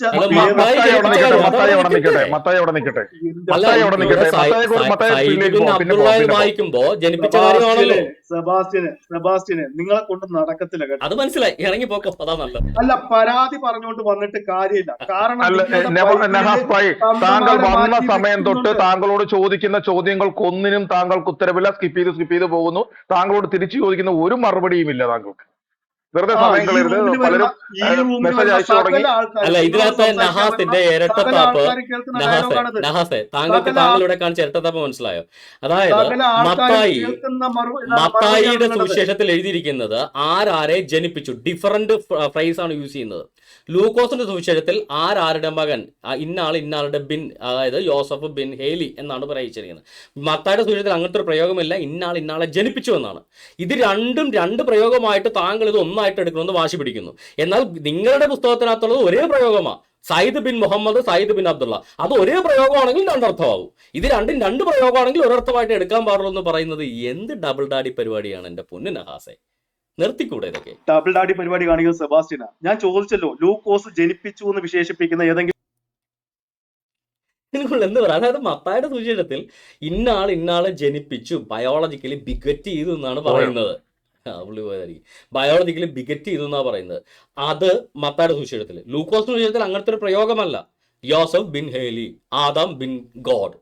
ആദാം ദൈവത്തിന്റെ മകൻ, യോസഫ് ഹേലിയുടെ മകൻ. അതായത് ബിൻ ചേർത്ത് പറയുമ്പോൾ അത് സ്ഥാനമാകാം, അല്ലെങ്കിൽ ബയോളജിക്കൽ ആവാം. ബയോളജിക്കൽ ആയാലും ബിന്നും തന്നെ പറയുന്നത്, അല്ല ബയോളജിക്കൽ മകനെ വേറൊന്നുമല്ല പറയുന്നത്. ഇപ്പം മുഹമ്മദ് ബിൻ അബ്ദുള്ള എന്ന് തന്നെയാണ് പറയുന്നത്. സയ്യിദ് ബിൻ മുഹമ്മദ് എന്ന് പറഞ്ഞിട്ടുണ്ട്. രണ്ട് വ്യത്യസ്ത ഫ്രേസ് ആകുമ്പോൾ എന്നാലും ഒരർത്ഥമേ കാണിക്കാൻ പാടുള്ളൂ, എന്നാലും ഞങ്ങളുടെ വാദം ശരിയാവുള്ളൂ എന്ന് പറഞ്ഞിട്ട് ആഗ്രഹിക്കുന്നത്. സയ്യിദ് ബിൻ അബ്ദുള്ള എന്നും സയ്യിദ് ബിൻ മുഹമ്മദ് എന്ന് പറയുന്ന ഒരേ യൂസേജ് ആണെങ്കിൽ അതിന് രണ്ടർത്ഥം വരാം. കാരണം അല്ലെങ്കിൽ ഞമ്മന്റെ പ്രഭാതകന് ഇരട്ടിപ്പണി കിട്ടും.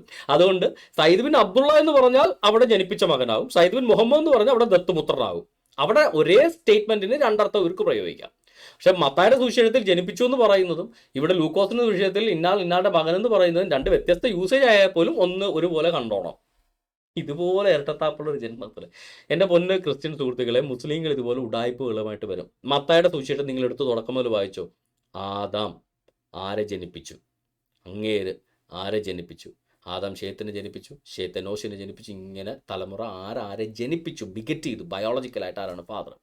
ഇസ്രായേലിലെ തോറ അനുസരിച്ചിട്ടും അതിനു മുമ്പ് തന്നെയുള്ള മോശ ജനിക്കുന്നതിന് മുന്നേ ഈ പറയുന്ന യാക്കോബിൻ്റെയൊക്കെ കാലത്ത് പോലും ഇസഹാക്കിൻ്റെയൊക്കെ കാലത്ത് പോലും അവിടെ ഉണ്ടായിരുന്ന നിയമം അങ്ങനെയായിരുന്നു. അവർ പിന്തുടർന്ന് വന്നത് ആർക്കെങ്കിലും മകനില്ലാതെ മരിച്ചാൽ അദ്ദേഹത്തിൻ്റെ നെക്സ്റ്റ് ഓഫ് കിൻ വിവാഹം കഴിക്കുകയും ആ സ്ത്രീ വിവാഹം കഴിക്കുകയും അവർക്കുണ്ടാകുന്ന ആദ്യത്തെ മകനെ മരിച്ചുപോയ ആളുടെ മകൻ എന്ന് പറയുകയും വേണം.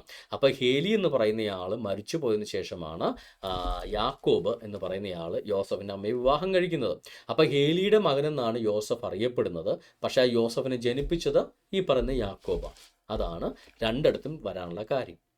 ഇത് ഇത്ര കൃത്യമായിട്ട് പഴയ നിയമ തെളിവുകൾ, പുതിയ നിയമത്തിലെ തെളിവുകൾ, ഈ ലൂക്കോസിൻ്റെ സുവിശേഷത്തിലെ ജനസംഖ്യാവലിയിൽ ജനിപ്പിച്ചു എന്ന അർത്ഥത്തിലല്ല മകനെന്ന് ഉപയോഗിച്ചിരിക്കുന്നത്.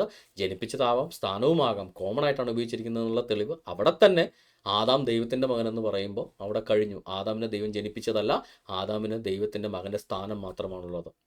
എന്നാൽ ഷേത്ത് ആദാമിൻ്റെ മകനെന്ന് പറഞ്ഞാൽ അത് സ്ഥാനവുമുണ്ട്, ജനിപ്പിച്ചതുമാണ്. അപ്പോൾ രണ്ടർത്ഥത്തിലും അവിടെ ഉണ്ട്. കാര്യം ജനിപ്പിച്ച സ്ഥാനത്ത് നിൽക്കുന്നത് ജനിപ്പിച്ച തന്തയാവണം നിർബന്ധമില്ല. ആദം ഷേത്തിനെ ജനിപ്പിച്ചുകൊണ്ട് ആ സ്ഥാനത്ത് നിൽക്കുന്നത് ആദമാണ്, ജനിപ്പിച്ച അപ്പനും ആദം തന്നെയാണ്. എന്നാൽ ഹേലിയുടെ കേസിൽ ഈ പറയുന്ന ഹേലി മരിച്ചതിന് ശേഷമാണ് ഹേലിയുടെ നെക്സ്റ്റ് ഓഫ് കിന്നായ യാക്കോബ് യോസഫിൻ്റെ അമ്മയെ കല്യാണം കഴിക്കുന്നതും ആദ്യത്തെ മകനുണ്ടാകുന്നതും നിയമപ്രകാരം ഹേലിയുടെ മകനായിട്ട് യോസഫ് അറിയപ്പെട്ടു. അപ്പോൾ ഹേലി സ്ഥാനപ്രകാരം മാത്രമാണ് യോസഫിൻ്റെ പിതാവാകുന്നത്. യോസഫിനെ ജനിപ്പിച്ചത് യാക്കോബാണ്. ഇതാണ് വ്യത്യാസം. അല്ലാതെ ഇത് കൃത്യമായ രീതിയിൽ ബൈബിൾ രേഖപ്പെടുത്തിയിരിക്കുന്നത് ഒരു കോൺട്രഡിക്ഷൻ ആയിട്ട് ഇവന്മാർ എടുത്തുകൊണ്ട് വന്നാൽ ഇവന്മാരുടെ പൊട്ടത്തരം. എന്നാൽ ഇതേ ഇവന്മാർ തന്നെ സയ്യിദ് ബിൻ അബ്ദുള്ള എന്ന് പറഞ്ഞാൽ അബ്ദുള്ളയുടെ മകൻ, അബ്ദുള്ള ജനിപ്പിച്ച മകൻ എന്നും പറയും. സയ്യിദ് ബിൻ മുഹമ്മദ് എന്ന് പറഞ്ഞാൽ അത് മുഹമ്മദിന്റെ ദത്തുപുത്രൻ എന്നും പറയും. അവിടെ ഈ ബിൻ മകൻ എന്നുള്ള പ്രയോഗത്തിന് ഒരു അർത്ഥവ്യത്യാസവും ഇവർക്ക് വരത്തില്ല. ഇതാണ് ഇവന്മാരുടെ ഇരട്ടത്താപ്പ് എന്ന് പറയുന്നത്. അപ്പോൾ നമ്മളിന്നെടുത്ത പല വിഷയങ്ങളും നമ്മൾ കണ്ടു, ജെമിനിയായിട്ട് നമ്മൾ സംസാരിച്ചു. ഇതിനകത്തു നിന്നെല്ലാം മനസ്സിലാവുന്നത് ഇസ്ലാം എന്ന് പറയുന്ന ഒരു ഫേക്ക് റിലീജിയനാണ്. Point number 1. രണ്ടാമത്തെ കാര്യം, ഇസ്ലാം ഒരു ഏകദൈവ ആരാധകരുടെ കൂട്ടമല്ല, അവർ ആരാധിക്കുന്ന ബഹുദൈവങ്ങളിൽ ഒരാളെയാണ്. Point number 2. ഏകദൈവത്തെ ആരാധിക്കാതെ മുഹമ്മദ് വഴിപിഴച്ചു പോയിട്ട് ബഹുദൈവങ്ങളിലെ അള്ളാഹ് എന്ന് പറയുന്ന ഒരു ദേവനെ ഏകദൈവമായിട്ട് ആരാധിച്ച മതമാണ് ഇസ്ലാം. അന്നുണ്ടായിരുന്ന ഏകദൈവ ആരാധകർ എന്ന് യഹൂദന്മാരാണ്. മോശയടക്കമുള്ള പ്രവാചകന്മാരുടെ ദൈവമായി യാഹുവെയാണ് അവർ ആരാധിച്ചത്. മുഹമ്മദ് യാഹു എന്ന പടച്ച റബ്ബിന്, നമ്മുടെ സൃഷ്ടാവായ ദൈവം തമ്പുരാനെ ഉപേക്ഷിച്ചിട്ട് ഷിർക്ക് ചെയ്തുകൊണ്ട് ഖുറൈശികളുടെ അറബി മതത്തിലെ അള്ളാഹ് എന്ന് പറയുന്ന ഒരു ദേവനെ ഏകദൈവമായിട്ട് ആരാധിച്ചു. അതായിരുന്നു നടന്നത്. എന്നെ കേൾക്കുന്ന മുസ്ലിങ്ങളെ, നിങ്ങൾക്കൊരു അവസരം ലഭിക്കുകയാണ്. ഈ ഷിർക്കിൽ നിന്ന്, കൊടിയ ഷിർക്കിൽ നിന്ന് സത്യദൈവത്തെ ഉപേക്ഷിച്ചിട്ട്, യാഹു എന്ന പടച്ച റബ്ബിനെ ഉപേക്ഷിച്ചിട്ട് ഖുറൈശികളുടെ ബഹുദൈവ മതത്തിലൊരു ദേവനെ ഏകദൈവമേ എന്ന് വിളിച്ചുകൊണ്ട് പടച്ച റബ്ബിന് കൊടുക്കേണ്ട മഹത്വമെല്ലാം ഈ ഖുറൈശികളുടെ ലാത്തയുടെ വാപ്പയായ അള്ളാഹ്ക്ക് കൊടുത്തുകൊണ്ട് നിങ്ങൾ വഴിതെറ്റിപ്പോവുകയാണ്. കൊടിയ ഷിർക്കിലാണ്. ഖിയാമത്ത് നാളിൽ നിങ്ങൾ ആ ഷിർക്കിന് ശിക്ഷ അനുഭവിക്കേണ്ടി വരും. അതുകൊണ്ട് എന്നെ കേൾക്കുന്ന മുസ്ലിങ്ങളെ, മുഹമ്മദിനെ ഉപേക്ഷിച്ച്, അള്ളാഹിനെ ഉപേക്ഷിച്ച്, സത്യ ദൈവത്തെ ആരാധിച്ച്, യാഹു എന്ന പടച്ച റബ്ബിനെ ആരാധിച്ച് നിങ്ങൾ സത്യമാർഗത്തിലേക്ക് വരാൻ നിങ്ങൾ ഉപദേശിച്ചുകൊണ്ട് ബ്രദറെ വേറെ ആരെങ്കിലും ഉണ്ടോ? ഇല്ല ബ്രദർ, ആരുമില്ല. നമുക്ക് വൈൻഡപ്പ് ചെയ്യാം. അപ്പോൾ നമുക്ക് വൈൻഡപ്പ് ചെയ്യാം. എന്നെ ഇത്രയും നേരം എന്നെ കേട്ട എല്ലാവർക്കും നന്ദി. ദൈവം നിങ്ങളെ ധാരാളമായിട്ട് അനുഗ്രഹിക്കട്ടെ. വീണ്ടും നമുക്ക് നമ്മുടെ ജെമിനി താത്തയുമായിട്ട് പുതിയ ടോപ്പിക്കിൽ ഇച്ചിരി ആർഗ്യുമെൻറ്റേറ്റീവ് ആയിട്ടൊരു ടോപ്പിക്ക് വല്ലതും എടുത്തിട്ട് നമുക്ക് വരാം. നിങ്ങൾ നിരാശപ്പെടുത്താതിരിക്കട്ടെ. കോയകളാ വരുന്നില്ല, ജെമിനി താത്തയെങ്കിലും വരുന്നില്ല ഡയലോഗ് പറയട്ടെ. സാധാരണ നല്ല ടാർഗറ്റ് ചെയ്യുന്ന ഈ ടീമൊക്കെ നമ്മൾ ലൈവായിട്ട് ചെയ്യുന്നത് നമുക്കൊരു കൺട്രോൾ ഇല്ലല്ലോ. ഇവരെന്താ പറയുന്നത്, ഇവർ ഇത്ര പെട്ടെന്ന് സമയത്തൊന്നും ഞാനും പ്രതീക്ഷിച്ചില്ലായിരുന്നു. അപ്പോൾ എന്തായാലും വീണ്ടും നമുക്ക് നല്ല പുതിയ ടോപ്പിക്കുകളുമായിട്ട് ബേസ്ഡ് ആയിട്ടും അല്ലാതെയും ഒക്കെ നമുക്ക് വീണ്ടും കാണാം. ദൈവം നിങ്ങളെല്ലാവരും ധാരാളമായിട്ട് അനുഗ്രഹിക്കുകയും ബ്രദർ ഒത്തിരി താങ്ക്സ് കേട്ടോ, ഷോർട്ട് നോട്ടീസിൽ വന്നതിൽ ഒത്തിരി thanks. Thank you brother, thank you. അപ്പോൾ ബ്രദറിന്റെ പുതിയ പരീക്ഷണം എന്തായാലും വിജയകരം തന്നെയാണ്. ഒന്നുകൂടെ തെളിയിച്ചിരിക്കുകയാണ് എന്താണ് ഇസ്ലാം എന്നുള്ളത്. അപ്പോൾ ചർച്ചയിൽ പങ്കെടുത്തവർക്കും ചർച്ച കേട്ടിരുന്നവർക്കും നമ്മുടെ ജെമിനി താത്തയ്ക്കും എല്ലാവർക്കും നന്ദി. ദൈവം നിങ്ങളെല്ലാവരെയും അനുഗ്രഹിക്കട്ടെ. Thank you. Good night. Good night. Thank you.